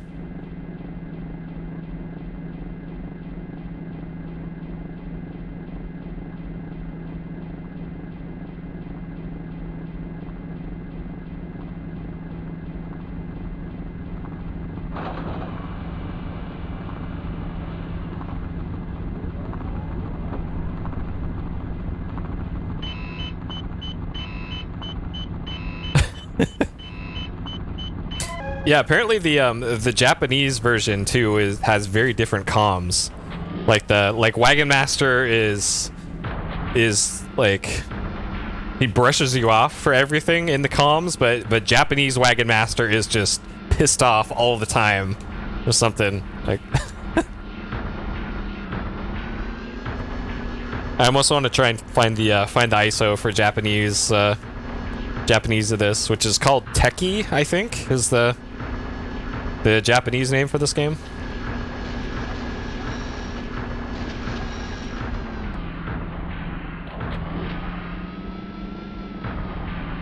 Okay, so for this, you actually have to get out the manipulator arm, and oh, it doesn't change. Oh, interesting. So if you have the HUD set to white, it doesn't. That's so weird. So black and white mode makes even the color changing reticules. Okay, that's unfortunate.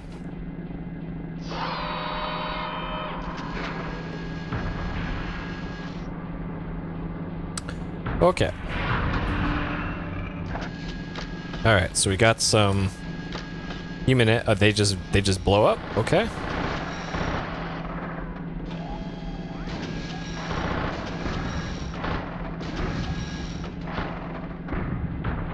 Okay. Easy. And I'm pretty sure you have to take out every single enemy inside the facility, including those things. Alright.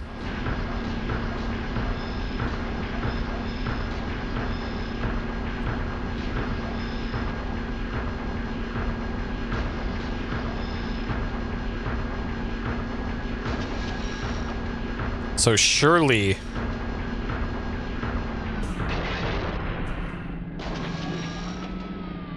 nothing will go wrong here.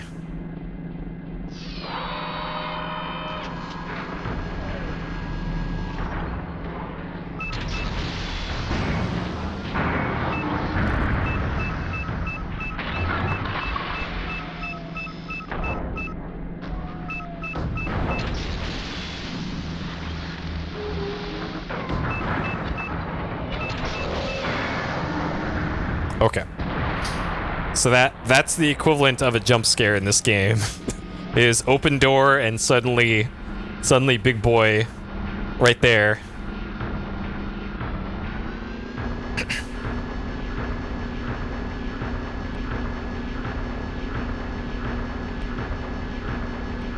And that's exactly why I brought the blowtorch with me. Yep, it's like I've done this before. Yep. I only looked at the mission before this and then this one yesterday when I was practicing.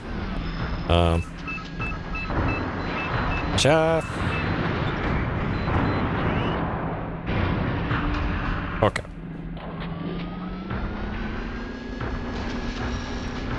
The rest of the missions, I have no idea what they entail. But the reason I did that was because I didn't want to have to keep doing the same 5 missions over and over and over again, because, man, even I have my limits. Okay.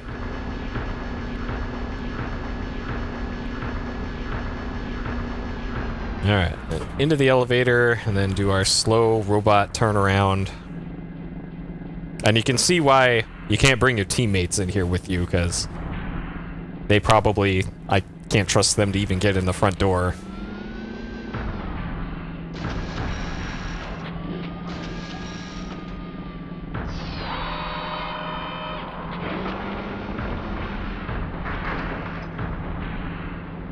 Okay. Get our blowtorch ready, as I can't remember what's at the bottom of the elevator here.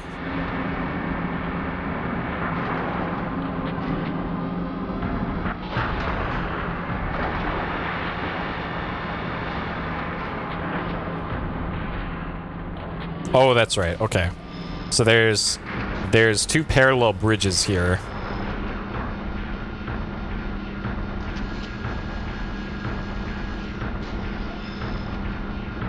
And on the other side of this bridge is a bunch of giraffes. and they're giving my teammate the business. So apparently one of my teammates made it down here, but then just got completely owned.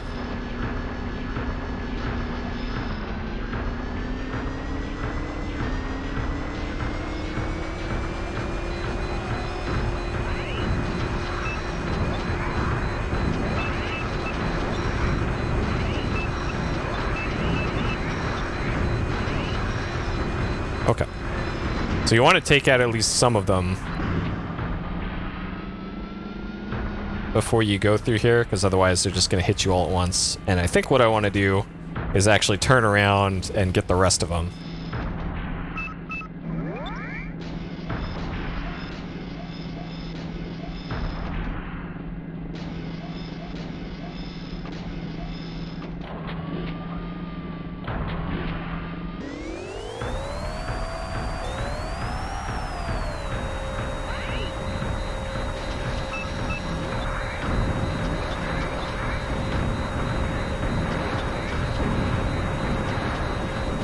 Okay. So there's all of them. And turn off override. Okay. Alright, now we don't have to deal with those. Alright, we got 10 more shots of our 355 cannon. Let's see, we got blowtorch, 12 more smokes, 371 machine gun, so that's all fine. Our other main weapon, the rifle, we barely used it all, and I think I do want to use that down here. Just because it fires faster. Okay. Alright.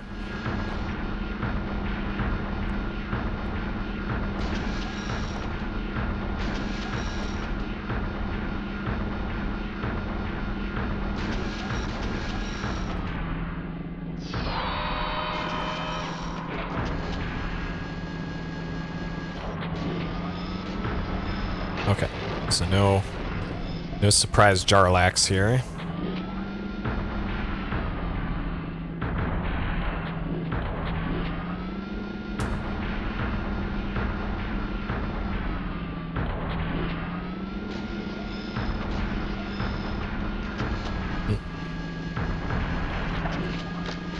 Okay, looks like we got some.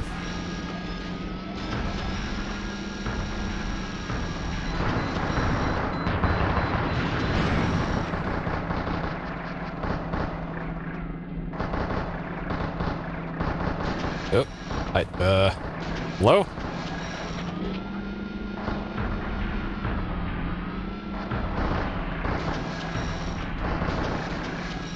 Man, come on. I can't lock onto these either.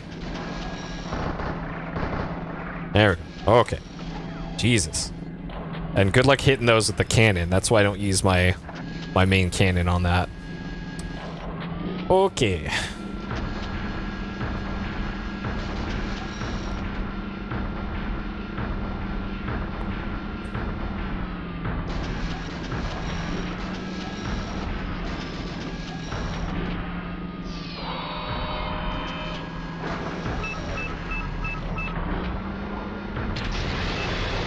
Shit. Shit.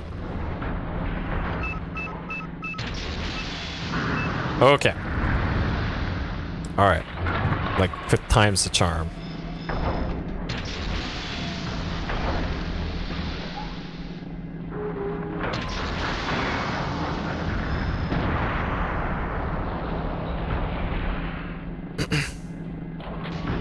I don't know what happens if you eject here. I don't want to find out either. I think I actually, come to think of it, I did have to eject when I was practicing this level. Or at least took a look at it. I wouldn't even say practice. And it still gave me the escaped screen. Because yeah, I actually got this far when I was looking at the level. And I took on all those giraffes on the other bridge head on. Okay, so a whole lot of nothing. I took on all those giraffes from the door on this side. I just opened up that door and then just started shooting, and then they all hit me at once, and I went from full armor to dead like that.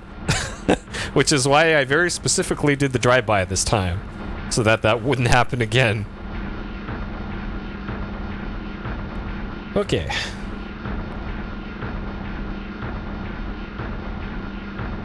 How are we doing on time? 19 minutes? And our fuel's getting a little low, but we have an auxiliary fuel tank.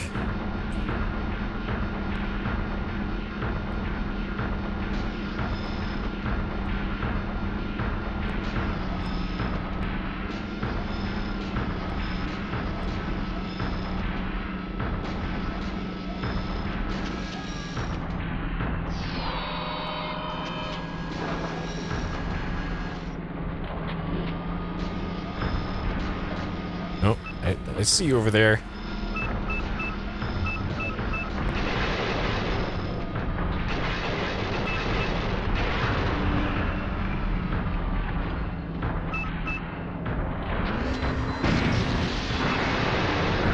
Okay. Good old override, saving my ass again.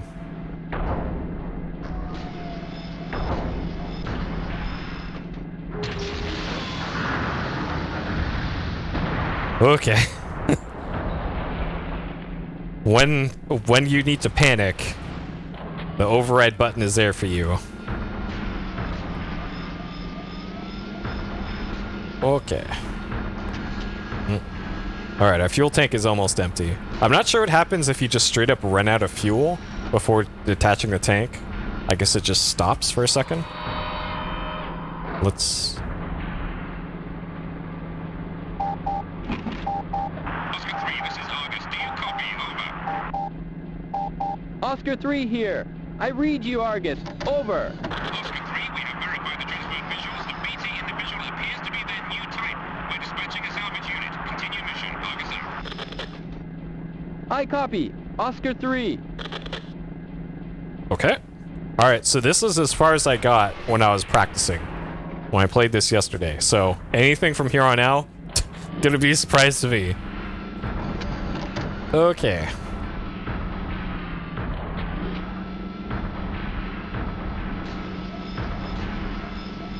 Oh, I just remembered. Now I know why we don't have the railgun. It just occurred to me that in order to get the railgun, you actually have to pick it up. There's like a case for it somewhere. Or something. Shit. I remember that was a thing. That you had to physically pick up the case that had a railgun in it. Somewhere. Huh. And that might have been in a mission that I didn't do. Whoops. Or that I already did and probably can't go back to. Whoops.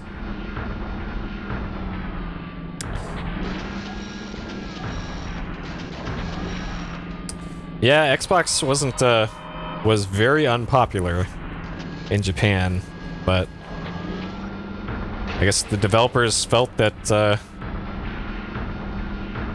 only Xbox was powerful enough to do a game like this, and I could kind of see that. Like, this game doesn't run amazing, and they probably wanted like the better multiplayer for the line of contact thing that they eventually split off into a second game. I think it was all meant to be one game, but they I think they had development constraints that made him leave that for a bit.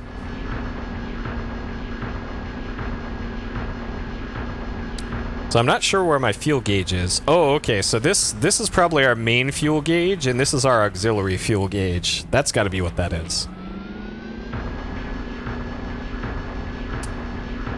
So I gotta be really careful with override now, because I'm, yeah, I don't have any more fuel tanks. Okay. Projections were, we'll keep in mind that this game cost 5 times as much as anything else at the time for retail. So they really only needed to sell 1/5 of other games.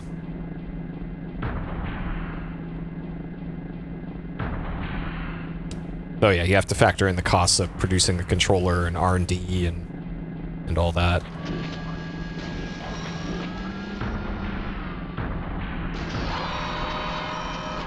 Okay.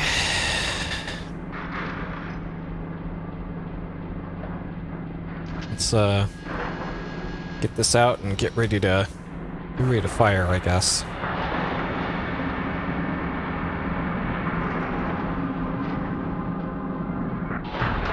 Okay, so we got a long hallway. Don't see any hidden Jarlax off to the side.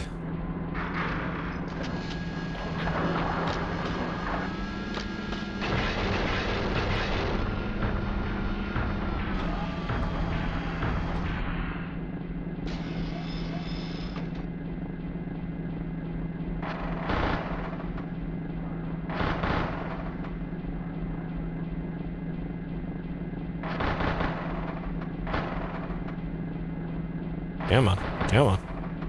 Okay, good. Yeah, I guess we do need our night vision here.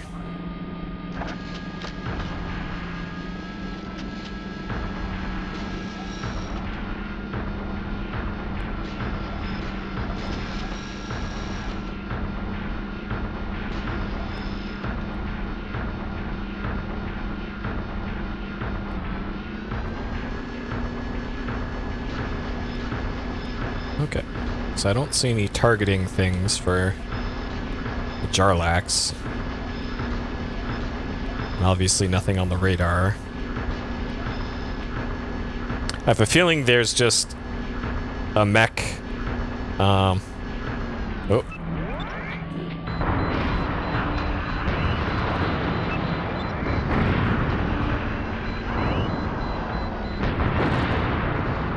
Yep. Mission 8. Okay, that's the next mission. Okay.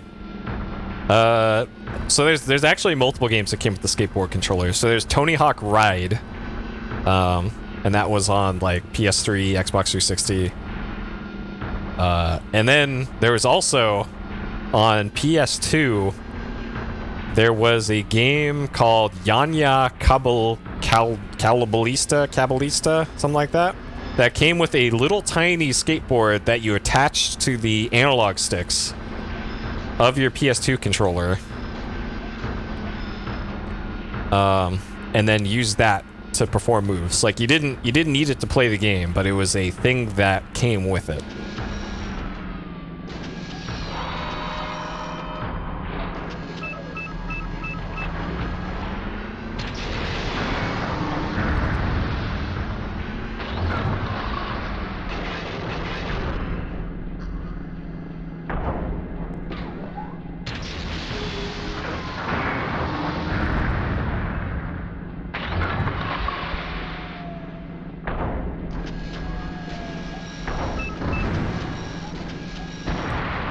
Okay.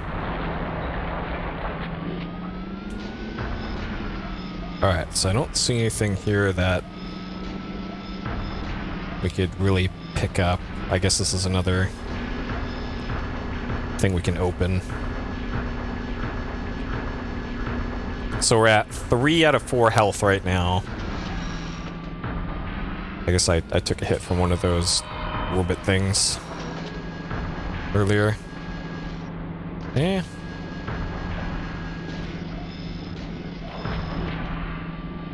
And our fuel looks like it's at 60%.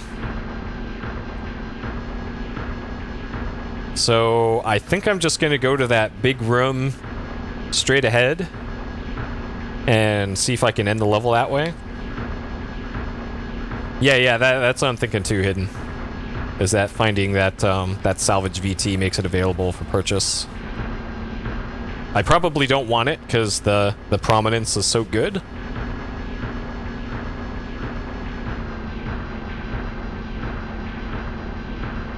Okay, let's switch over to the big boy gun. Okay, I don't see anything over there. Alright.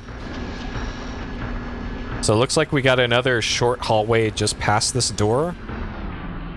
And then...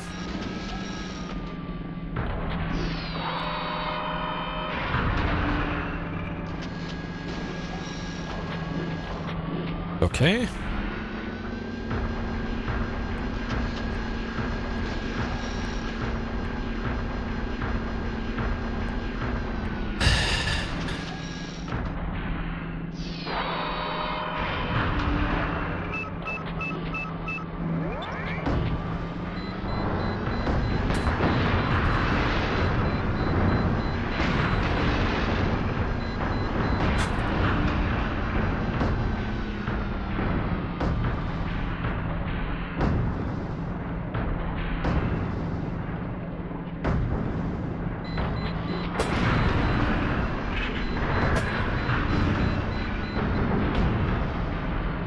Man, these Jarlax just... Oh, shit!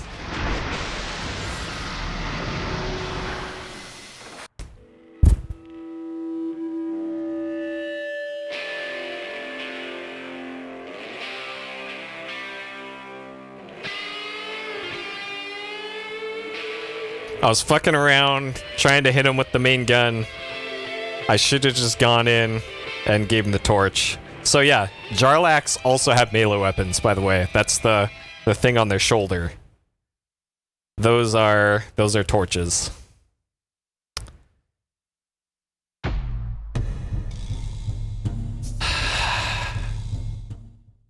Okay. Well, now I see that I need to get two gas tanks, because I got way too low there. Alright, another prominence, so we're still at 10k supply, but sheesh. Alright, not same VT, so still prominence. Okay. So is there a better PT I can use? That's 150. Okay, that is the better one. Okay, and we still want that because we have to take down the little rocket launcher dudes. I probably should have used smoke, come to think of it. I completely forgot I had smoke there.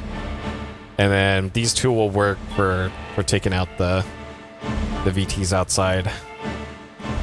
And then we'll eventually make ourselves lighter by shedding fuel tanks. So we'll just do that. All right. And that's how quickly you can get completely wrecked in this game. I should also point out that this is the second lowest difficulty in this game. There's like 3 difficulties above this, I think. At least 2. And this is the normal difficulty.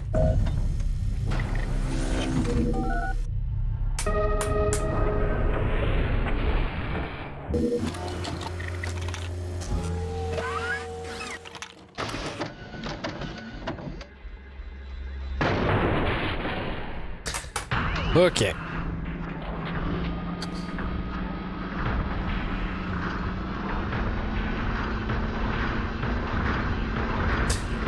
Oh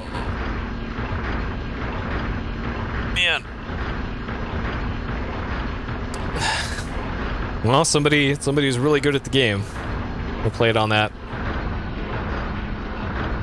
I don't know how much the difficulty ramps up or what it changes in those difficulties. Like, who knows? It could only be slightly harder than each step up. Who knows?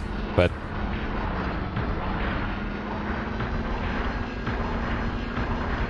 I'm assuming that like 2 hits and you're dead in those difficulties. And yeah, it's as expensive as this game was. Like, it is nice that they let you replay missions and have all the different difficulty levels, because you can select pretty much any difficulty level in the free mission mode. You just can't do it right off the bat on the campaign. And I'm in campaign mode right now. So yeah, despite this being a single player only game, like they actually put in a lot of content and a lot of replayability into this one. And then there's also like the score attack, like if you're going for a high score or speed running levels or whatever, there's those options too. So there's kind of a lot on offer for this game. And then there's also the quote-unquote sequel, which is the multiplayer half of what this game was supposed to be. And that one is slightly different. That one also lets you play in widescreen, apparently. And by default, this one doesn't. I think there might be like a hack or something that you can do to this to make it widescreen, but I'm not sure what good that'll do because you're still looking at a fake CRT. So, I don't know. I don't know how effective that would be.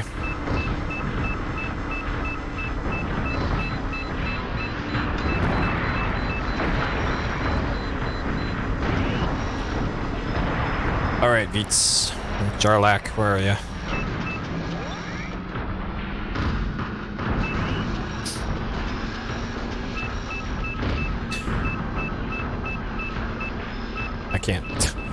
I can't even see him half the time.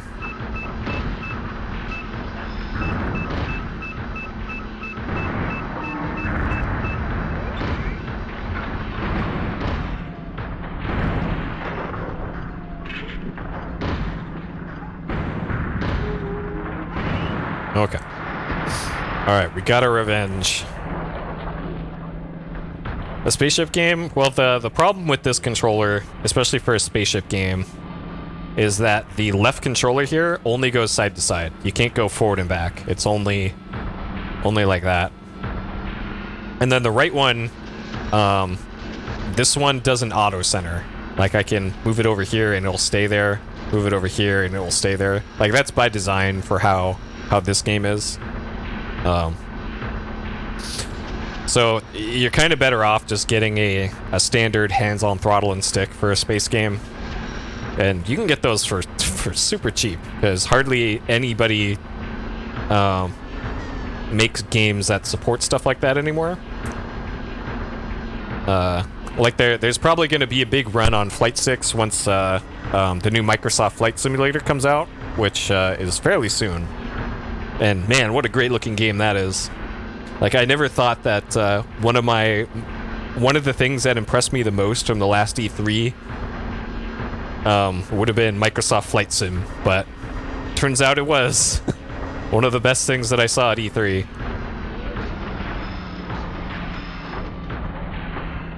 Alright, you gonna make it around this turn? It's a big turn here. Not a lot of room in this canyon. You can do it, buddy. Alright, you did it. I'm proud of you, Argus 2.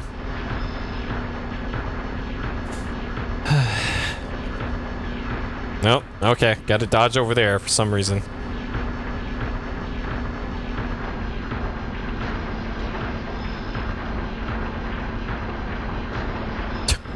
Like, there's a VT just on the other side of there, and that's making their AI just...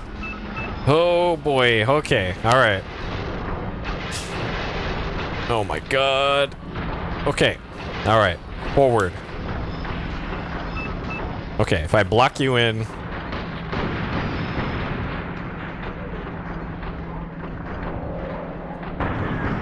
Guys, it's the side of a hill.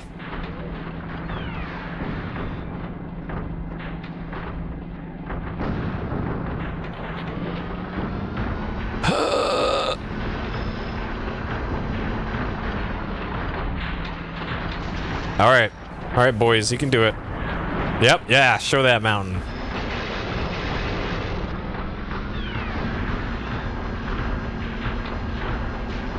Okay, alright. I'll guard over here. You go get him. Go get him, buddy. Yeah, there you go.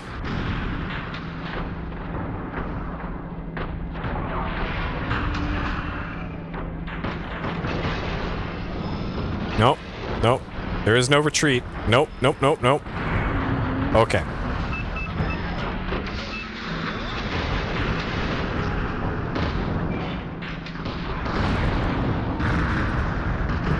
Oh shit. Okay, I gotta get past him here and actually take down the Jarlax.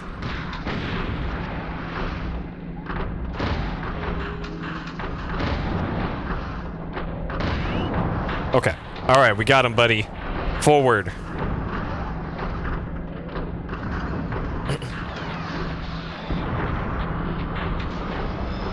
Yeah, the last flight sim that Microsoft released, they turned it into like, hey, you get the base game for free, but literally everything costs like $30 each. Like, you want a plane? Okay, $30. Here you go. And I think they're kind of moving away from that with the new one. And the other cool thing is that they're actually leveraging their terrain mapping that they did for their streets, their Google Earth, the Bing Maps thing that they did, and they're actually going to use that data for the game, and it looks amazing. So they claim that every single airport on Earth is going to be in the new MS Flight Sim, and that is cool as hell. It's not like, hey, you get Chicago and New York, and that's it. Have fun. No, you can take off from your small town airstrip now if you want, and then all the buildings around it will be in actual 3D, because they're just using the satellite imagery that they got for Bing Maps, and that's so cool that they found a use for that data. And I'm sure is for like objectives and actual things to accomplish in it.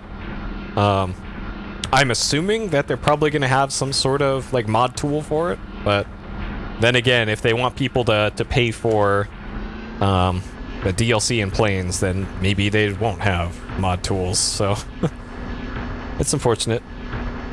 But yeah, they are going that big. That's their big selling point, is they are going to cover literally the whole Earth in engine.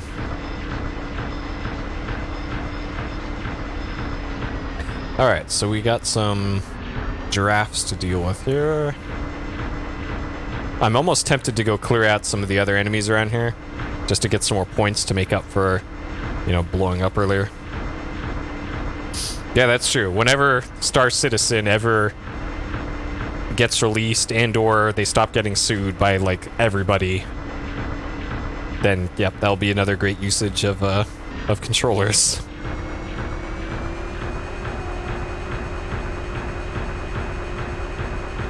Probably be a few gigabytes. Well, I don't know. It's the game itself might have like a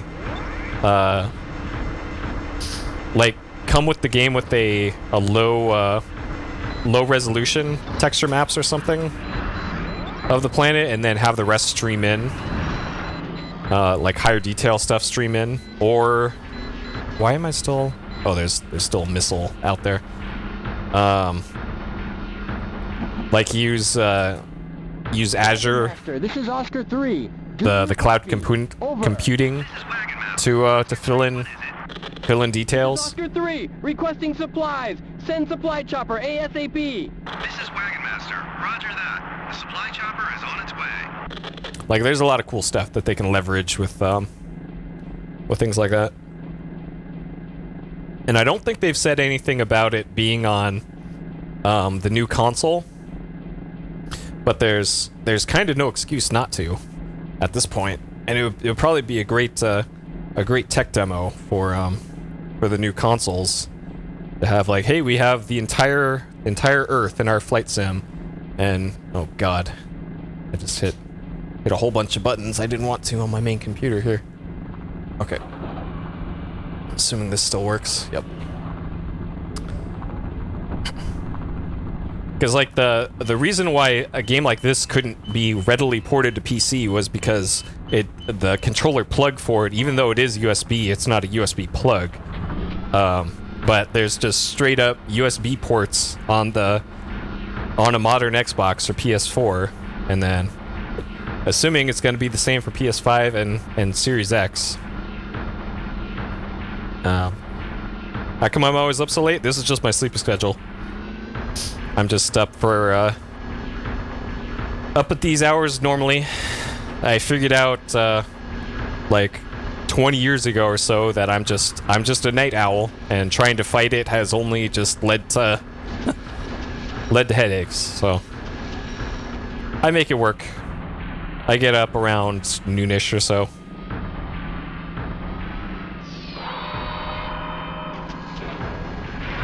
Okay.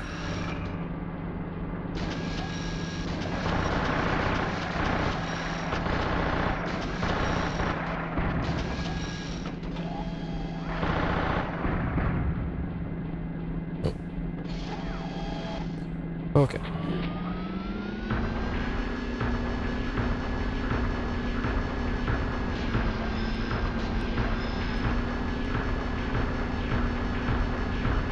Alright, so here's where we're gonna need that to deal with the Jarlax. Time zone is Pacific. I'm in California. It is currently 2:42 a.m. for me.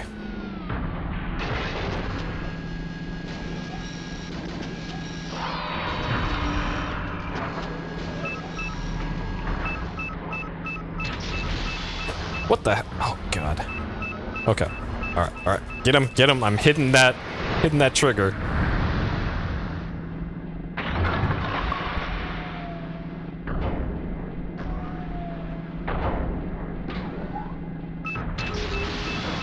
So that thing on its shoulder right there is a drill, and that's the thing that it melees you with.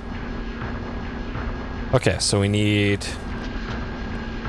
that equipped. But yeah, when I got my migraine medication changed up, and I'm able to kind of sleep normally. So the dosage that I was on previously.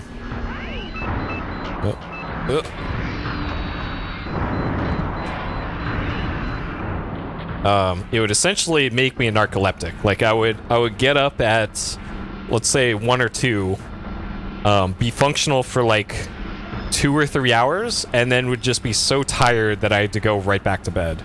And this is for just sleeping after sleeping for like 9 or 10 hours, like getting a normal and more than normal night's sleep. And then I would wake up and just be so tired that I have to take like a 2 or 3 hour nap in the middle of the afternoon, and then sometimes I would have to take another one. So that really put a damper on things. So I was sleeping for like 14 or 15 hours out of my day. And that was because the migraine medication I was on was a little too strong, so we backed it off, and it means I do have a little bit of a headache now. Like right now, I got one. But I don't have to take naps anymore in the middle of the day. So I guess that's kind of the trade-off I have to work with now. Okay. Yeah, back pain meds. Yep. Well, for back pain meds, for me and my back pain, my medication is to not take any now, because like nothing works on me. So I just know that if I need to just rest, then I just know to rest now and not overdo it enough so that my back isn't just blown up for days. Okay, I want to get the one at the end here.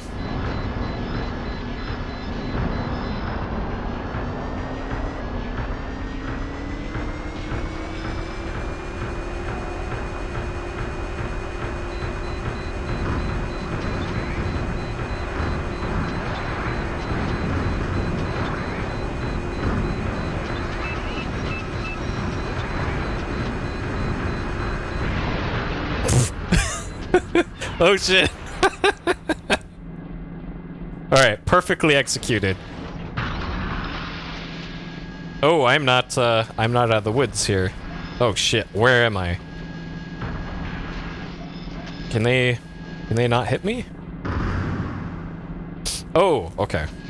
I see.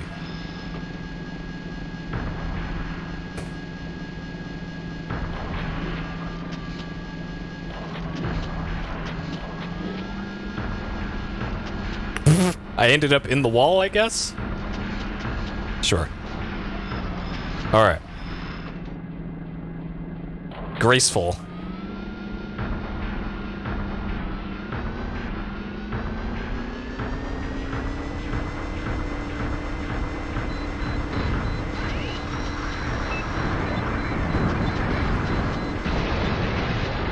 Shit! Oh no, oh no, oh no, get up!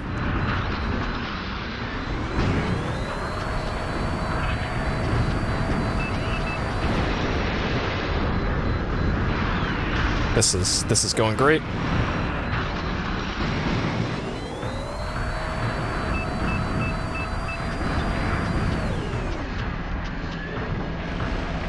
This is... How am I unable to hit anything this time? God damn.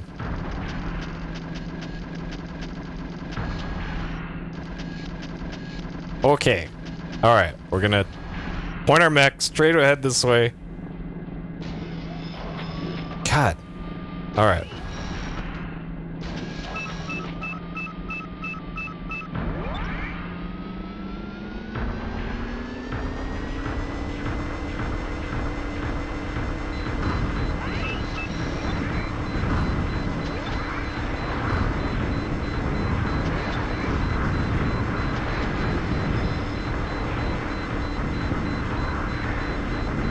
I'm already down to 2 out of 5, 2 out of 4 health. Shit.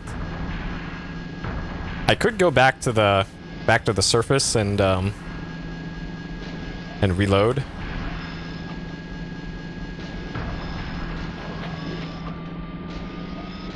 But I do need to take out these giraffes before moving on.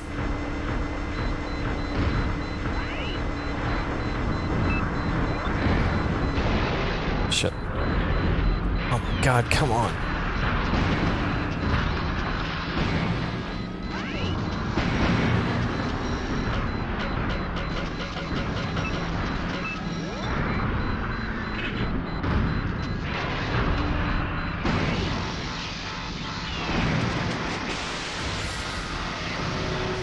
Can't tell what the HP is. It's the bar that was going down.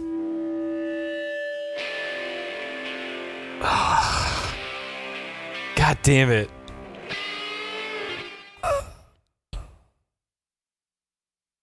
Oh, we are so low on supplies. God, this fucking game and its economy system. Oh, fuck. So we need to spend 5K on a VT again. And then get supplies again. Oh, fucking hell. Alright, this... Oh, I guess I need supplies too. This is unfortunate. Alright, I'm gonna have to fight some of that stuff that's outside now. To try and get supplies back. Oh, fucking hell. I guess I should be using that smoke. I keep forgetting that we have smoke. Oh, shit. And I could have sworn that I'm pointing the VT straight down the hallway. And then hitting the gas, and for whatever reason I keep veering into the wall. What happens if you run out of money? It's game over. You can't buy a replacement VT, and you need to delete your save and start again, which I've had to do a few times. Oh, I just realized I haven't been counting deaths either. So that was like, I think that was 3 deaths so far. Fucking hell. Oh, man. Yeah, this game is tough.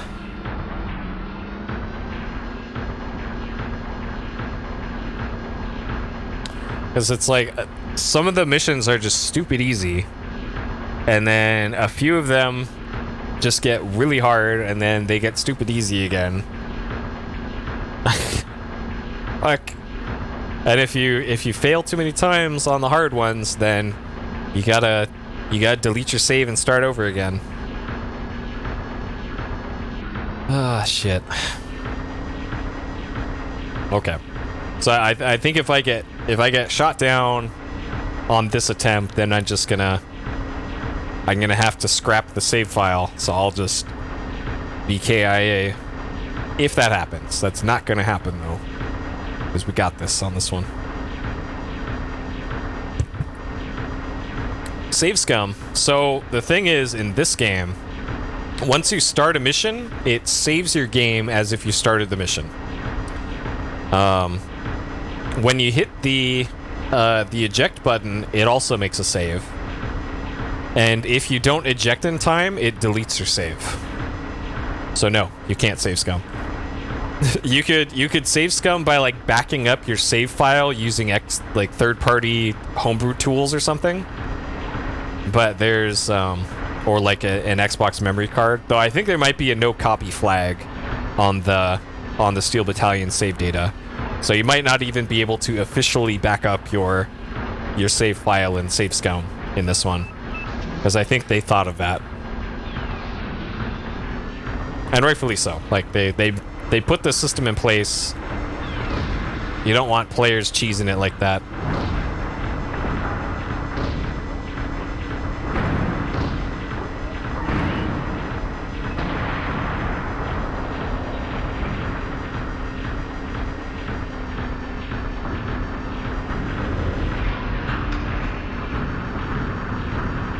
Well, I guess it's all theoretical, because I'm not going to do that. And here I am getting blown up while talking about theoreticals. Great, there goes a third of my health. But it's all academic, because I'm not going to be doing that. Okay. Alright, so we got 2 more VTs on the way here.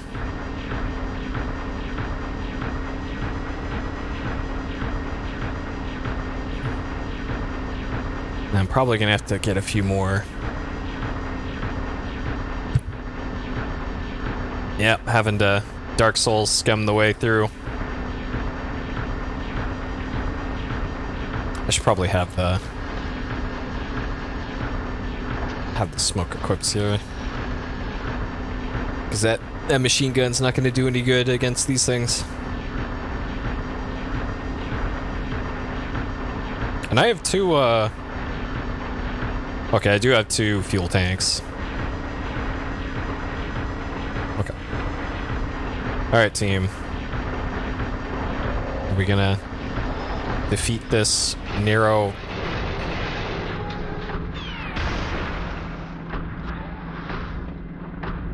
Alright. Alright, team. I'll let y'all get through this valley.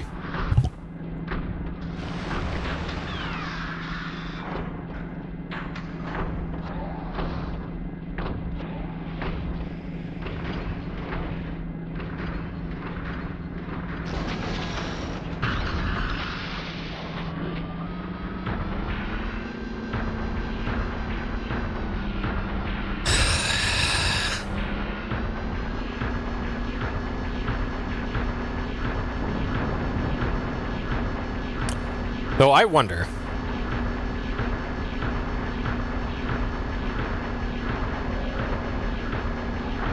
I wonder if I tell Oscar 1 that I need help. Hey, turn around. No retreating. If I tell Oscar 1 that I need help right when I'm at the bunker entrance. Well, it looks like this is academic as well, because Oscar 1 is about to bite the big one. Unless I go help.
Okay. All right. Oscar 1. This is Oscar 3 to Oscar 1. Do you copy? Over. This is Oscar 1. What is it, Oscar 3? Oscar All right. 3 to Oscar 1. I'm under heavy attack. Help, Request Oscar 1. reinforcements. Oscar 1 here. I'm on my way. Just hold them off till I get there. All right. Oscar 1 is going to come save us.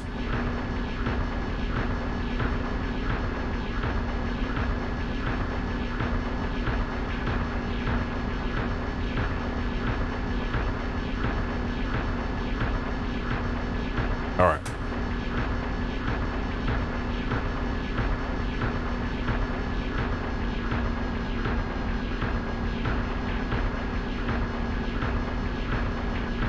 Okay.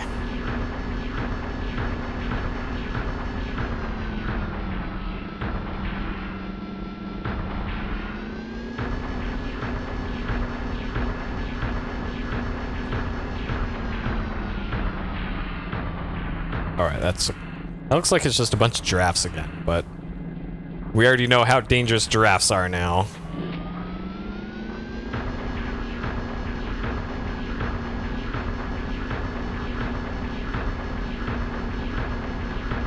Alright, Oscar 1. Help. Is that? Okay, good. That appears to be Oscar 1.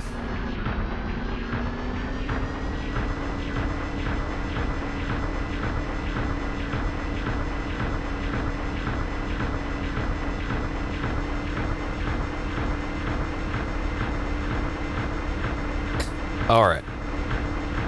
So maybe Oscar 1 can fit in that hallway with us, and maybe I don't know. This is probably wishful thinking.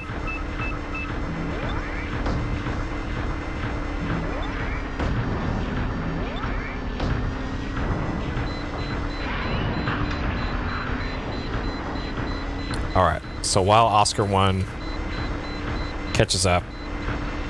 Wagon Master, this is Oscar 3. Do you copy? Over. This is Wagon Master. Oscar 3, what is it?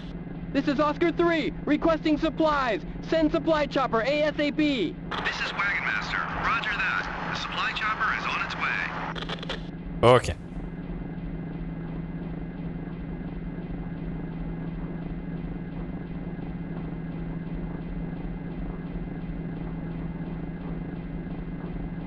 Alright, so for the giraffes, we're going to use the 355 cannon. We're going to drop smoke. I'm going to keep the front view camera active on the bottom. Or actually, no. I'll keep the view going straight, and I'll use lock-on view. And that'll show me where I'm shooting at.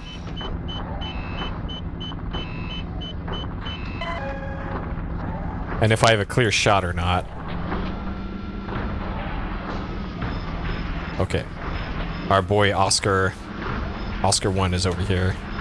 On the case. There we go. Alright. We got a posse now.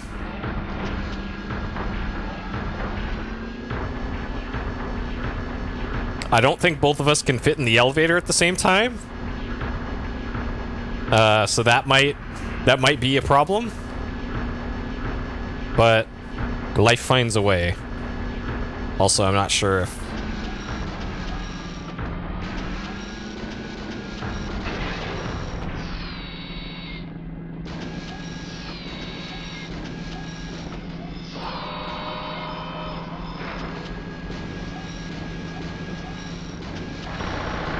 Oh, those are little jeeps.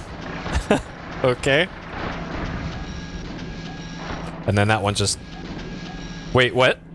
Oh, the jeep's crashing. Okay. Sure. Alright, Oscar 3. This is Oscar 3 to Oscar 1. Do you copy? Over. This is Oscar 1. What is it, Oscar 3? Oscar 3 to Oscar 1. I'm under heavy attack. Request reinforcements. Oscar 1 here. I'm on my way. Just hold them off till I get there. Alright, Oscar 1, I see ya.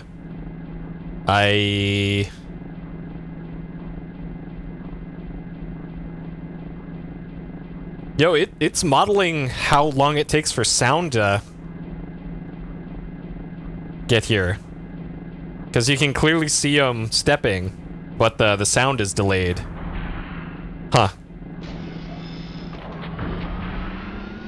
Neat. I didn't actually ever notice that. Okay, so next is a Jarlax. And we want the torch. Then we need the manipulator to open the door.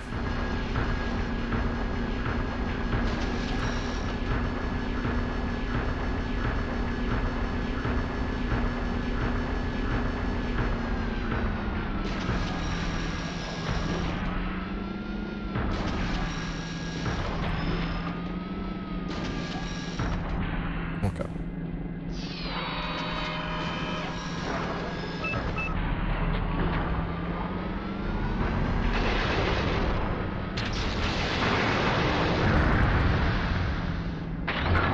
Okay. Yes, slowly get up so I can give you the business again. Okay. All right. And then we want the rifle for this thing that comes around the corner.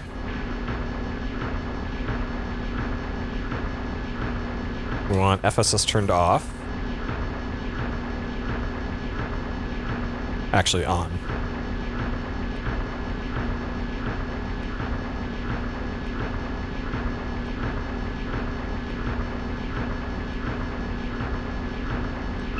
We want... Okay.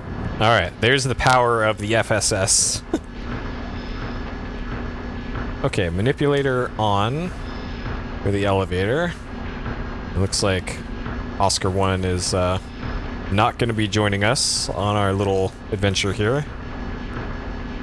Okay, so down the elevator and then past that is the giraffe hallway. And for that, I need the 355. And the... Actually, just in case, I'll leave the torch equipped.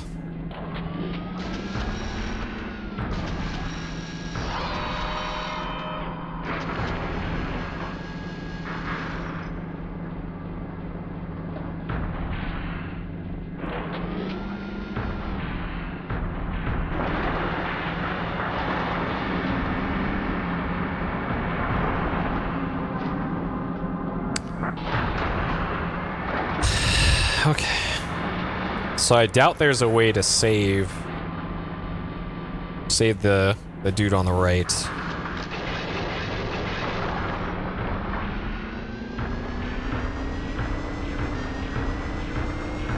Alright, so we're gonna go straight ahead. We're going to lock on.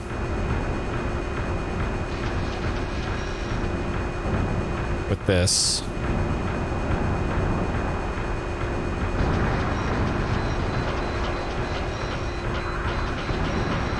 It doesn't let you lock on in side V mode?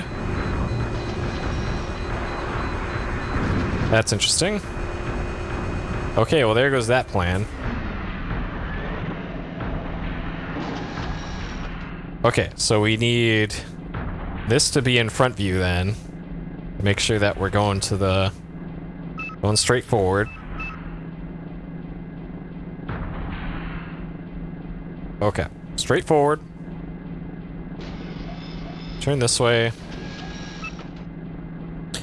If I walk over there, then when I open the other door, they're all just going to be aiming their guns right in that open door and will just blow me up. Like I can do that if I take out some of them first.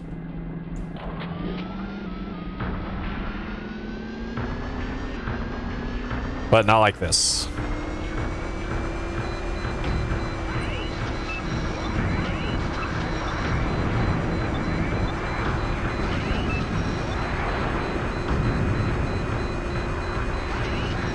Okay, so that got rid of 3 of them, and I haven't been hit yet. Okay. Alright. So we should be able to deal with most of them now. This time through. Lock onto that one. Man, who'd have thought the deadliest enemies in this game? These just basic ass giraffes.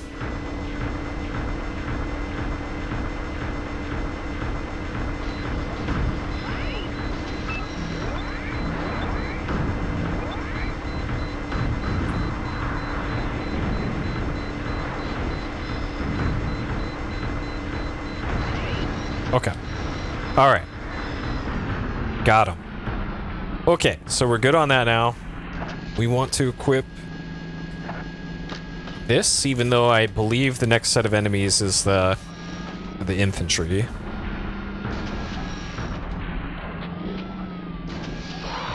Alright. We've defeated the most difficult boss in the game.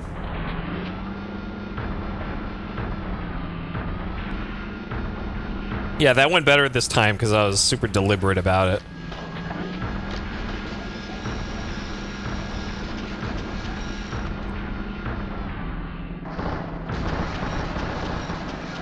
Okay. Alright, back to the blowtorch.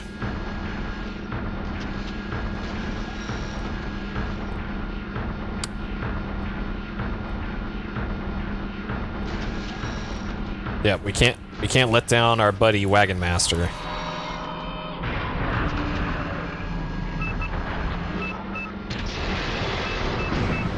Fucking hell. Get him! Get him! Okay.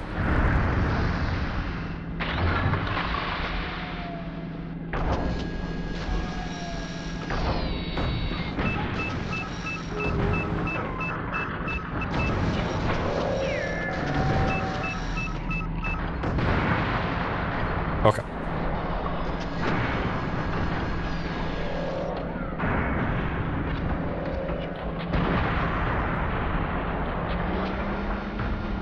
Alright. Played that a little risky using the... Let's change the magazine, sure. I probably should have just kept blowtorching, but I wasn't sure which range I was at.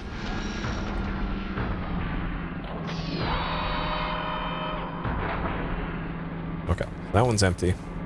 So when I did the practice mission for this, the free mission, that new type enemy mech was in here, was in this room. So that's why you want to check all the rooms. I want to make sure that I get it and get the points for it.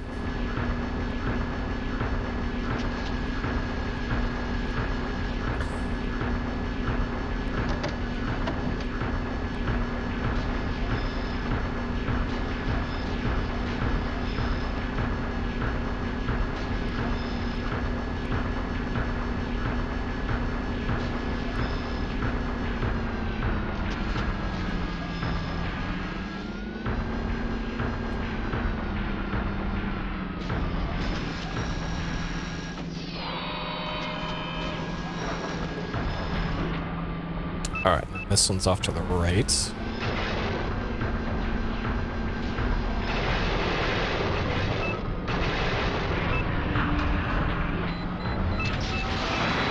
Okay, I got him for... Oh, no! Double KO. That took out half my armor from that. But I was slightly faster on the draw.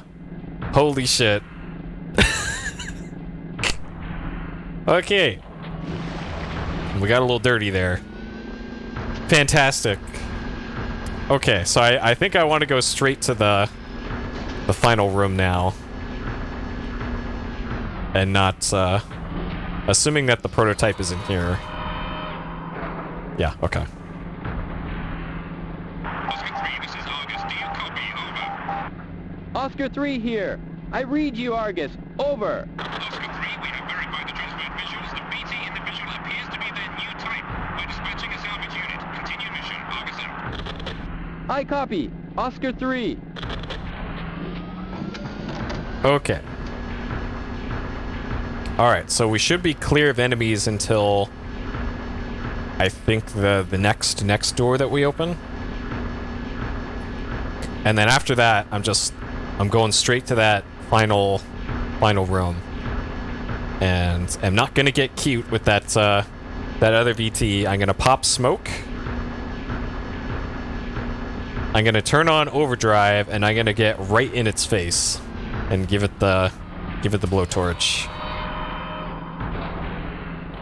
And whatever happens, happens.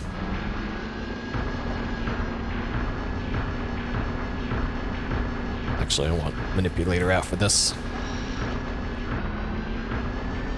Okay, I'm pretty sure this is just an elevator through here.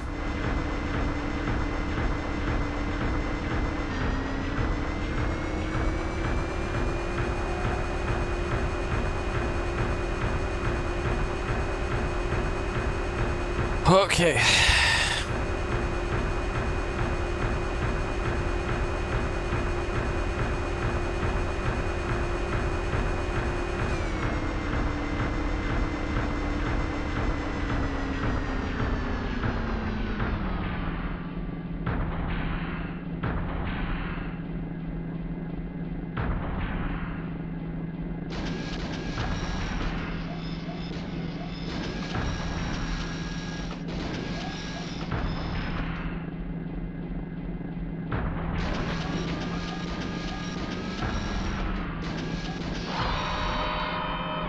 Okay. Alright, and then down here, I believe, is the two missile shooty things.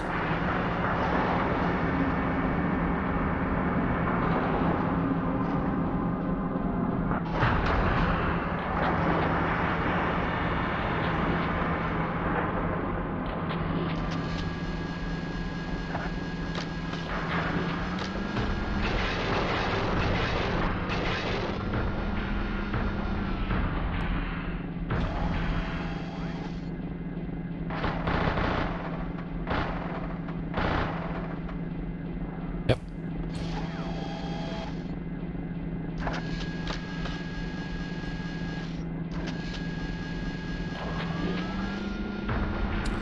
Okay.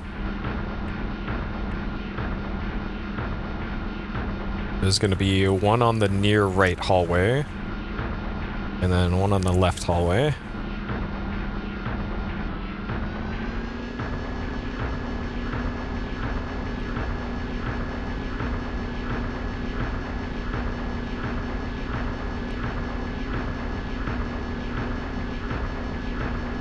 Well, that's the official canon name. Somewhere in that enormous manual. That's what they call them.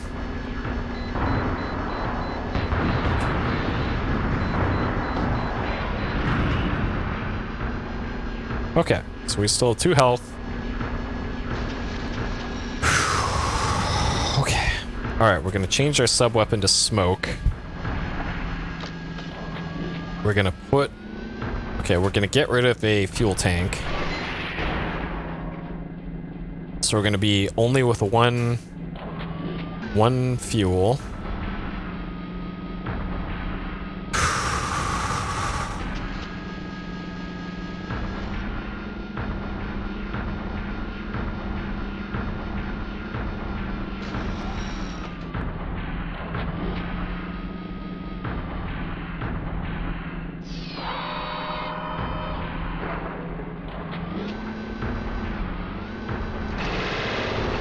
Oh, that's right, there's 2 doors.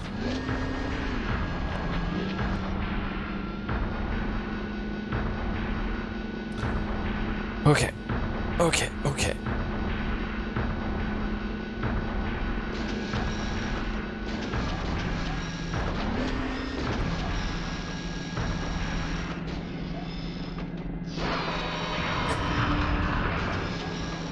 Shit.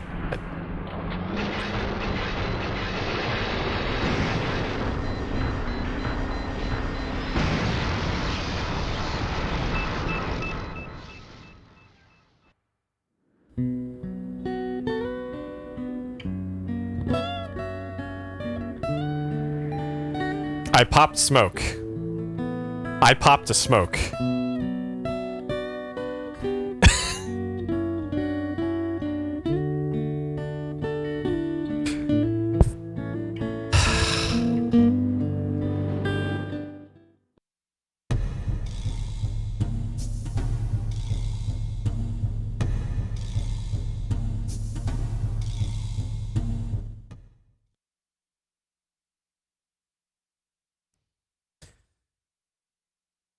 Alright, hold up. What? I popped the smoke. I popped the smoke.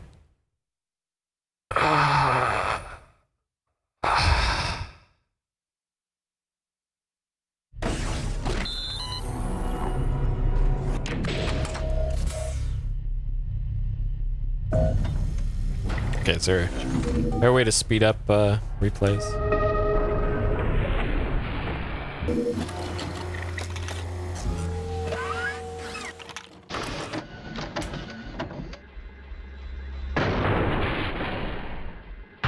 If I put it in 5th, does it speed it up?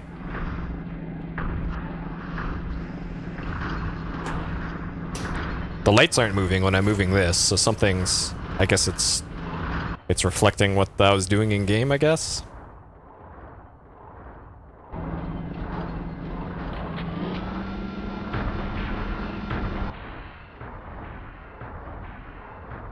Okay, so we can see stuff like that. So that's hitting map zoom in and out. And then open close does that. Effect. Okay, if we can. All right, cool. Yeah, this is a fantastic.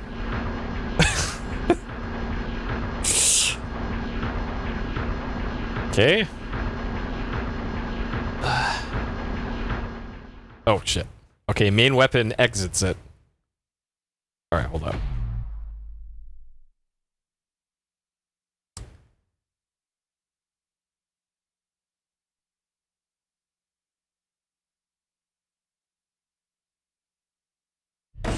I don't think the manual even says how to control this. Like, ideally, I would speed this up.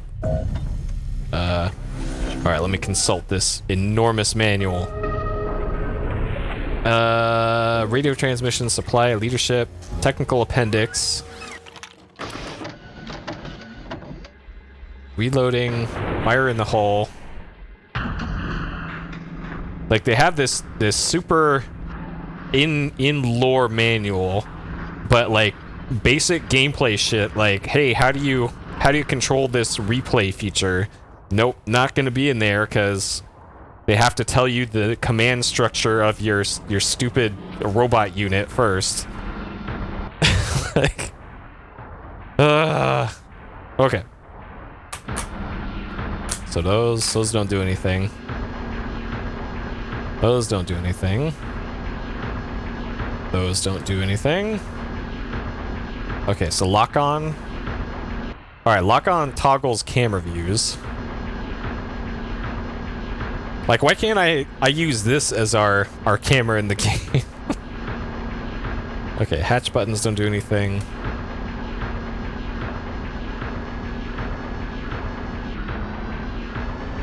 I can't look around in this.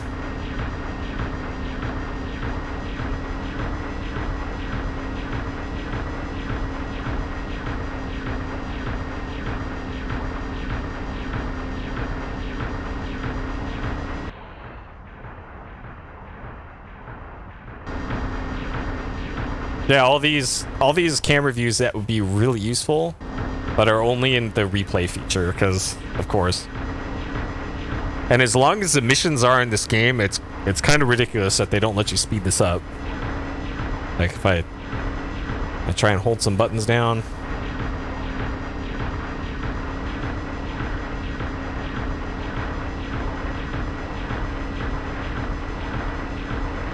Okay, so this will zoom in this dumb camera view. Great.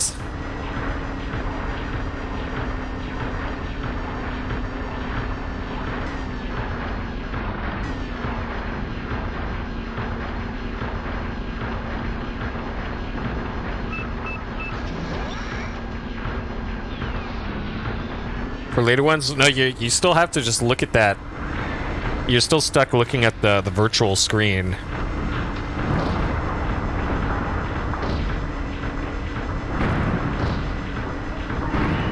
Also, this replay really makes the pop-in and the V distance really, really apparent.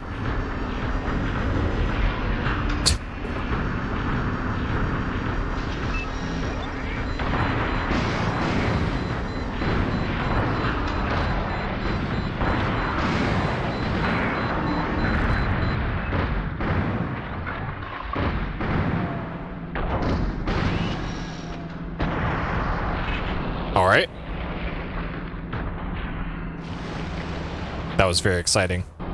Okay, well this... Sure. What a great replay. Oh man. Well... This is August. Do you So that would have been a GG anyways, regardless if I eject, which is why I didn't eject. So yeah, again, in this game, if you don't eject in time, or if you run out of money to buy additional VTs/mechs, it deletes your save game. So Pilot is killed in action. He is 6 feet under. So we have no other choice other than to re-enlist. As we're up to like the 5th, I think, at this point. And yep, we're born January 1st, 2002. So yeah, I've been doing this on the normal campaign this whole time. There is also a rookie campaign, but I ain't no bitch. I'm playing this on normal. If I get to beat this game, I'm gonna do this on fucking normal. As brutal as this game is, I'm not gonna finish this on rookie. I didn't pay all this money and wait all these years to just beat it on rookie and then move on. I ain't doing that. I ain't doing that. I'll beat it on normal, so I can say I did it, and then never play this game again.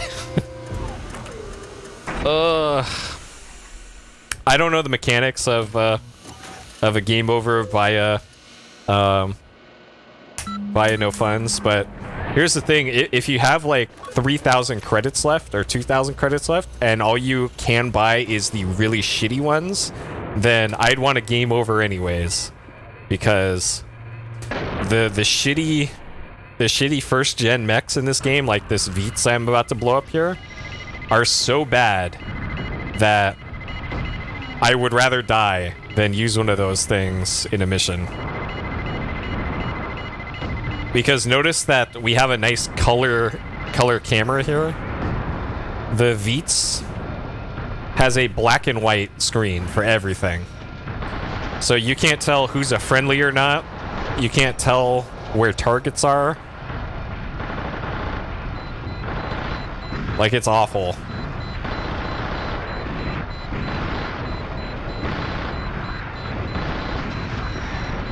Okay.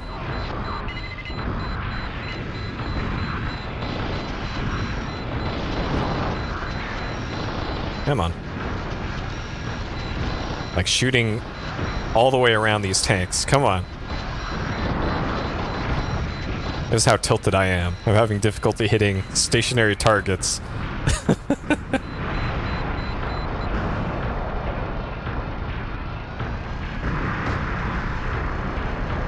Okay. So we need to make sure to take out pretty much every secondary target we can in these early missions, because we're going to need every single supply point we can get for later ones. And that's how you get the money in this game, is by destroying targets and like finishing without getting hits and things like that.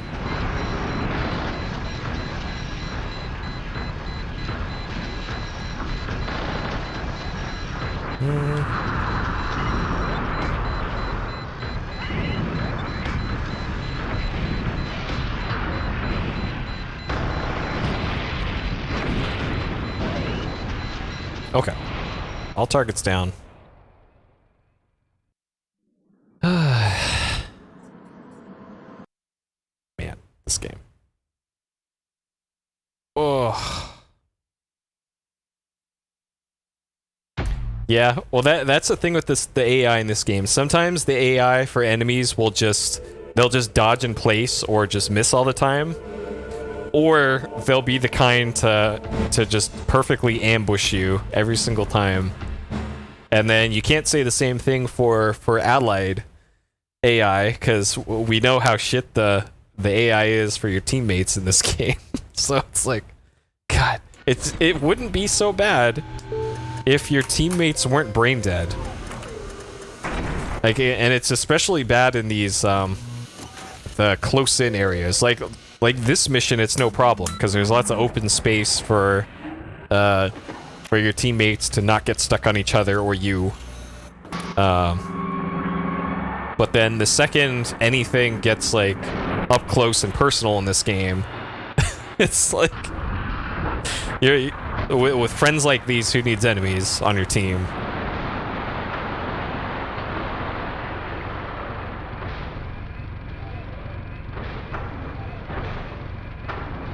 And as much as I like these first few missions, man, is it getting old.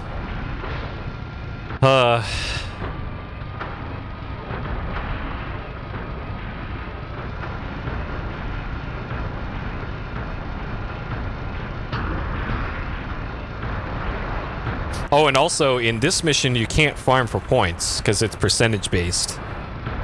Like, I guess you can only go for high-priority targets, higher point value targets, but you can't just, like, sit around on the map and blow up every single thing. Because the mission ends once you take out, annihilate 70% of enemy forces.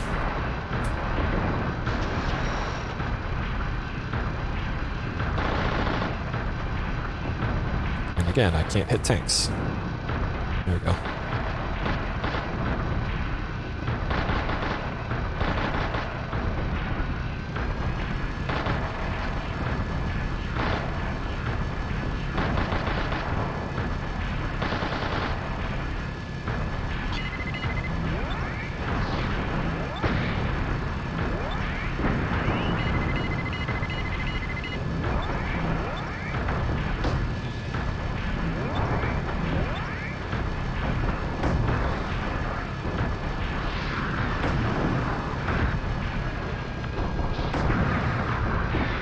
Man, frame rate gets really good here.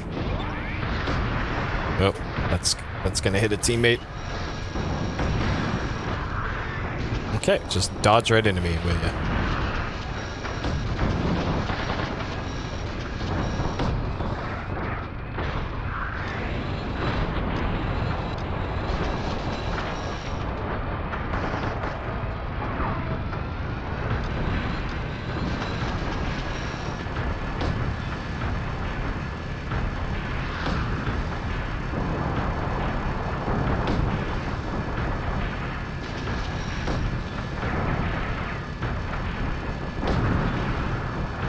Okay.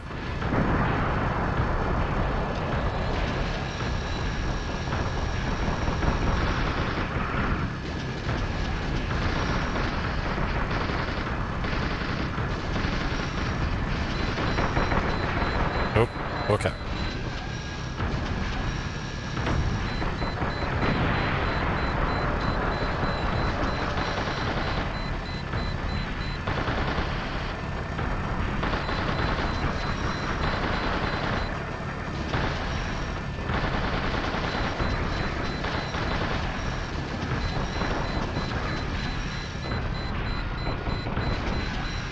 Alright, so we want to take out the Vitzes over here, eh?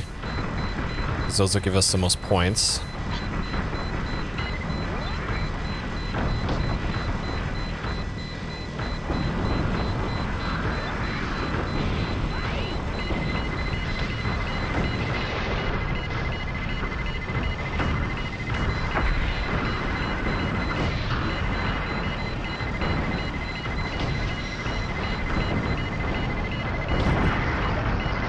My kill. Give me those points. Oh. My kill. Give me those points.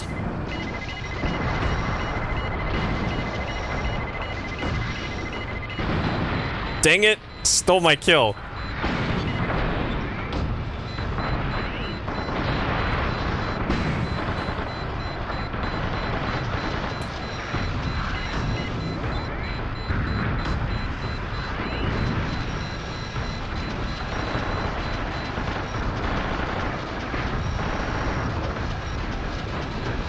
Alright. And if you're wondering where the health is for this model VT, because this is a Gen 1 VT, it is these right here. So you have 4 units of health on the Gen 1.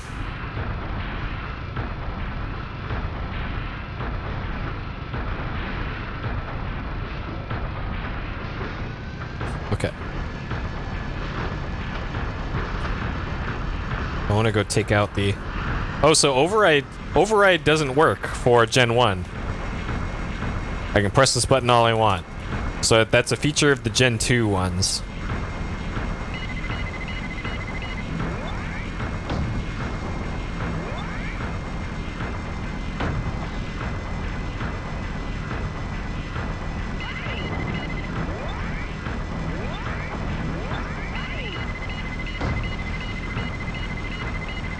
Yeah, well, it's good to see at a glance, at least. Like, even if it's not super descriptive, at least it's like I can glance down at it and see. Shit, missed out on those points. Okay. All right, we didn't get the no damage bonus because we got hit by like one thing. Okay.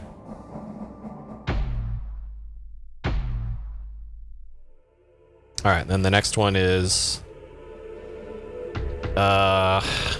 there's the train thing. Okay. Yeah, override is,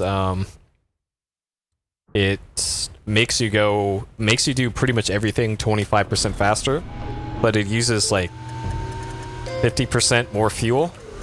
Like, you burn through fuel like crazy with override on. And I think it also heats you up a little bit faster, which does matter if you're doing something like using the railgun, I think, or the flamethrower. Because I believe there is a overheat function in this as well. It hasn't, I don't believe it's come into play for anything yet, but I believe that's a thing.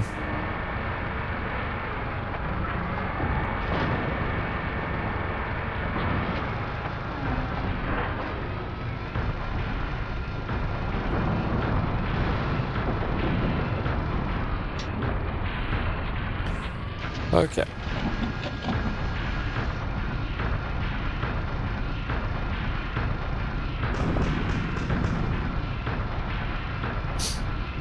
And the alternative to using overdrive in like a mission like this is use this to get around quickly.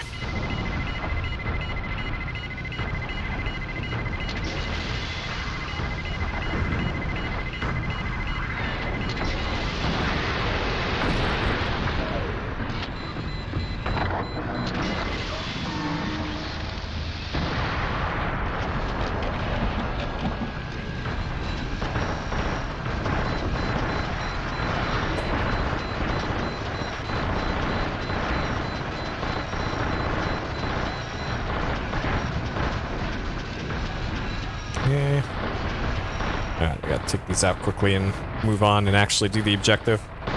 Because you do lose a lot of points if you lose a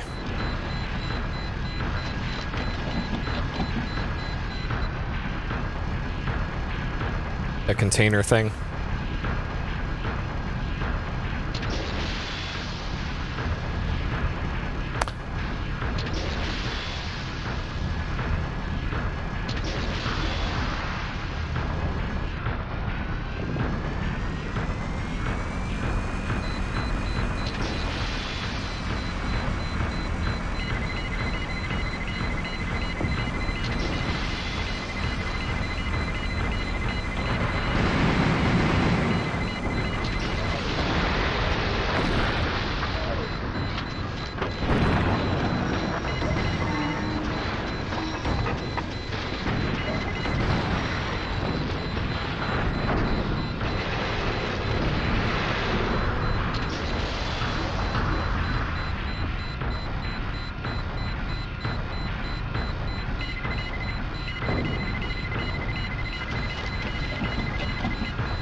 That one might be out of range now.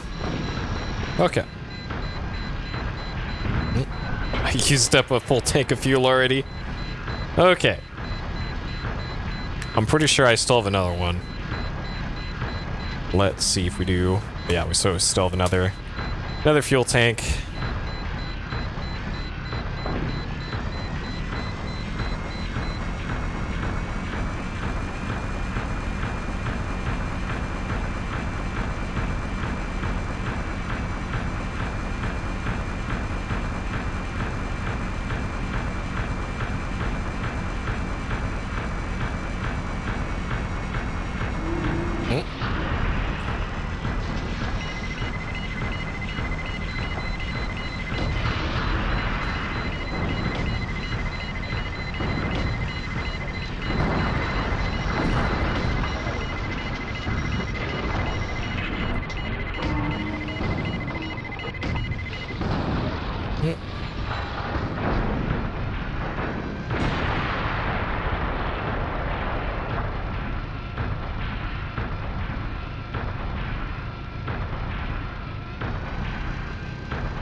Oh, man.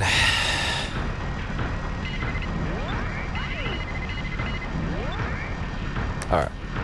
Auto range. Right about now. Okay.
Shit.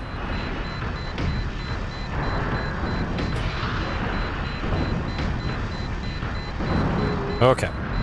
Alright. GG. Whew.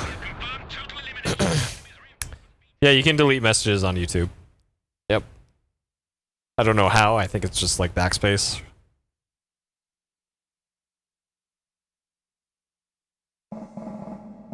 Shit. I took just enough damage to not get the bonus. The bonus is 3,000, by the way, so it's like it's not a little bonus. Okay, and I didn't lose any points from getting a thing shot down. Okay, so then this one is the run past everything mission, which I'm going to continue to do because otherwise this mission is a pain in the ass. You never knew that? Well, most people don't know that because who chats on YouTube?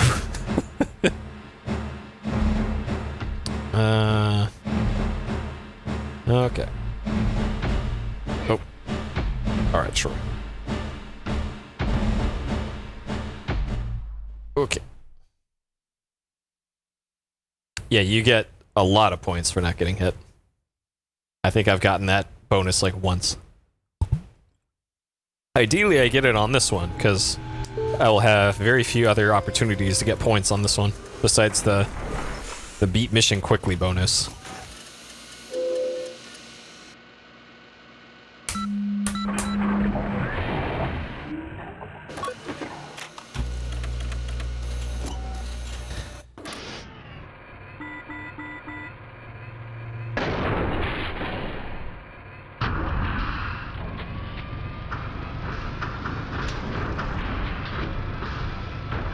Okay. I want to take out these tanks here.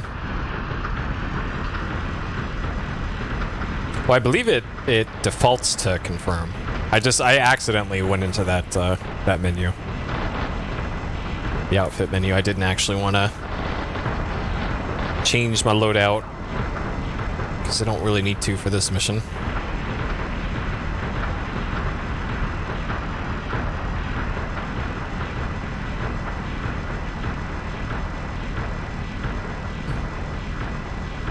How far did I get on my last run? I got to the final room of the underground part of Mission 7. I was all ready to go. I had all my weapons ready. I opened the door, I popped some smoke, and I got hit by a full salvo of everything that enemy in that room could fire at me. And I died instantly. Like, 3 seconds after opening the fucking door. And that was my last attempt, because I had run out of money at that point. But I made it that far twice. Yep, I got up close and very personal with the Jarlax. They gave me the business. Fucking hell. Like, I can deal with them pretty effectively if they're right in front of me and I use the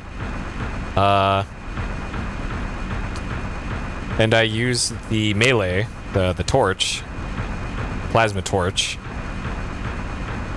But that last one in that room is on the other side of the room. And for whatever reason, it's like its AI is super aggressive compared to the other ones. I just realized I could be doing this to get across here quickly.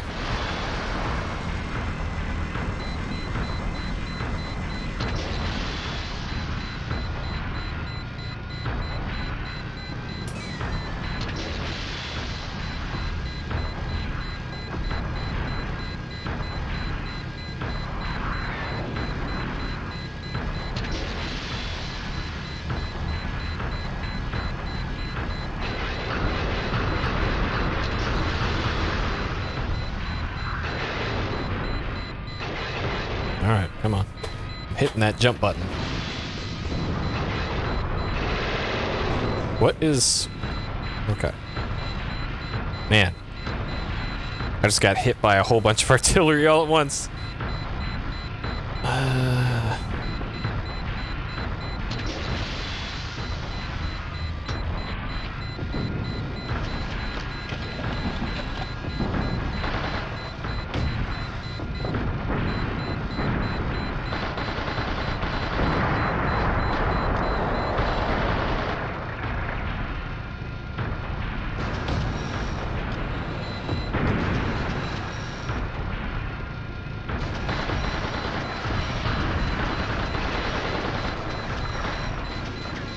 Okay. All right.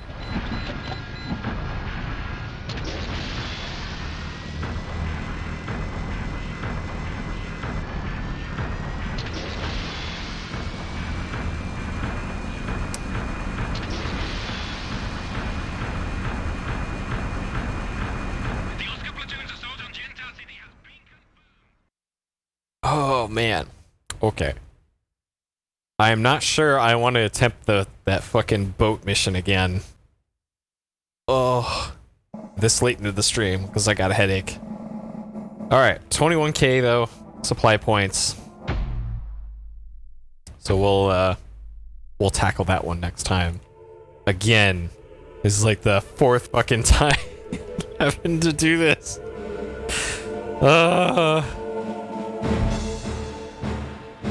See, this is why I don't even want to go anywhere near the Souls series until I'm able to do something like this, because, oh my god.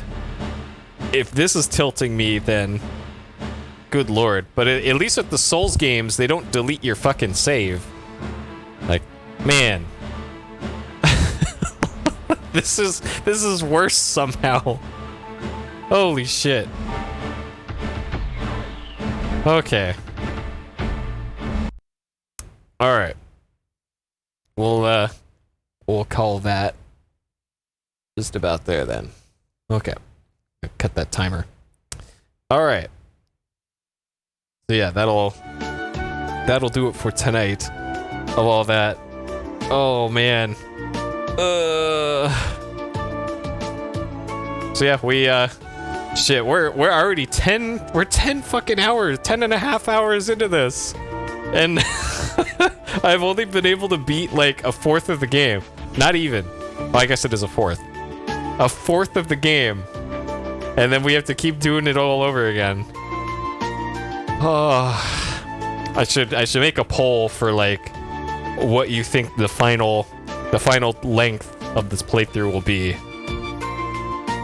And I think I need to make it like triple digits or something. Cause oh man. I'm gonna keep trying though. I am not going to back down on this one. I'm going to beat this game. It's gonna happen eventually. I just gotta be really deliberate. Even though I was really deliberate on that thing that killed the last run, I was as deliberate as I could be, and I still got blown the fuck up. So I just gotta get good. That's all it's gonna take. I just gotta get good at Steel Battalion. Oh man. Oh man. This game takes a lot out of me. Yep, I'm gonna be legit. I'm not gonna get out the trainers or anything. I'm gonna do my best not to look up strats or anything. If this or La Mulana takes longer, oh man. Yeah, because we might end up doing both those concurrently. I don't know how much longer we have left in Hotel Dusk. I'm assuming quite a bit still, because we're still on like the first night.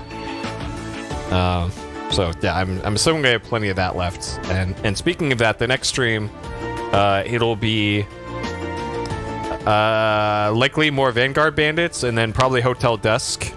Because I'm gonna try and stream as often as I can, and playing this game just takes so much out of me. Like setting everything up and then actually playing it is tiring.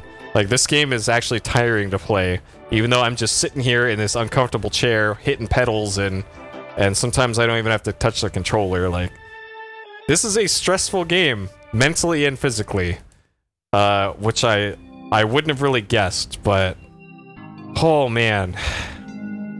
Oh man. I did, Matt. I did do free training. That's how I was able to beat the recon mission. And then I did free mission of the mission after that, the underground one. And I got to the giraffe bridge and thought, okay, yeah, I've seen enough of this, so I'm good to do the full thing. And then this is the results. So shit. It's gonna take some work. Okay, alright. That'll do it for tonight though. Thank y'all for watching. I hope y'all have a great day, night, morning, or evening, wherever you are. I'll see you next time. Hopefully the audio was better this time, and with the levels not being too high or too low for everything. As I put some work into that, and hopefully that all came out just fine. So yeah, thank you for watching. I'll see you next time. Take care.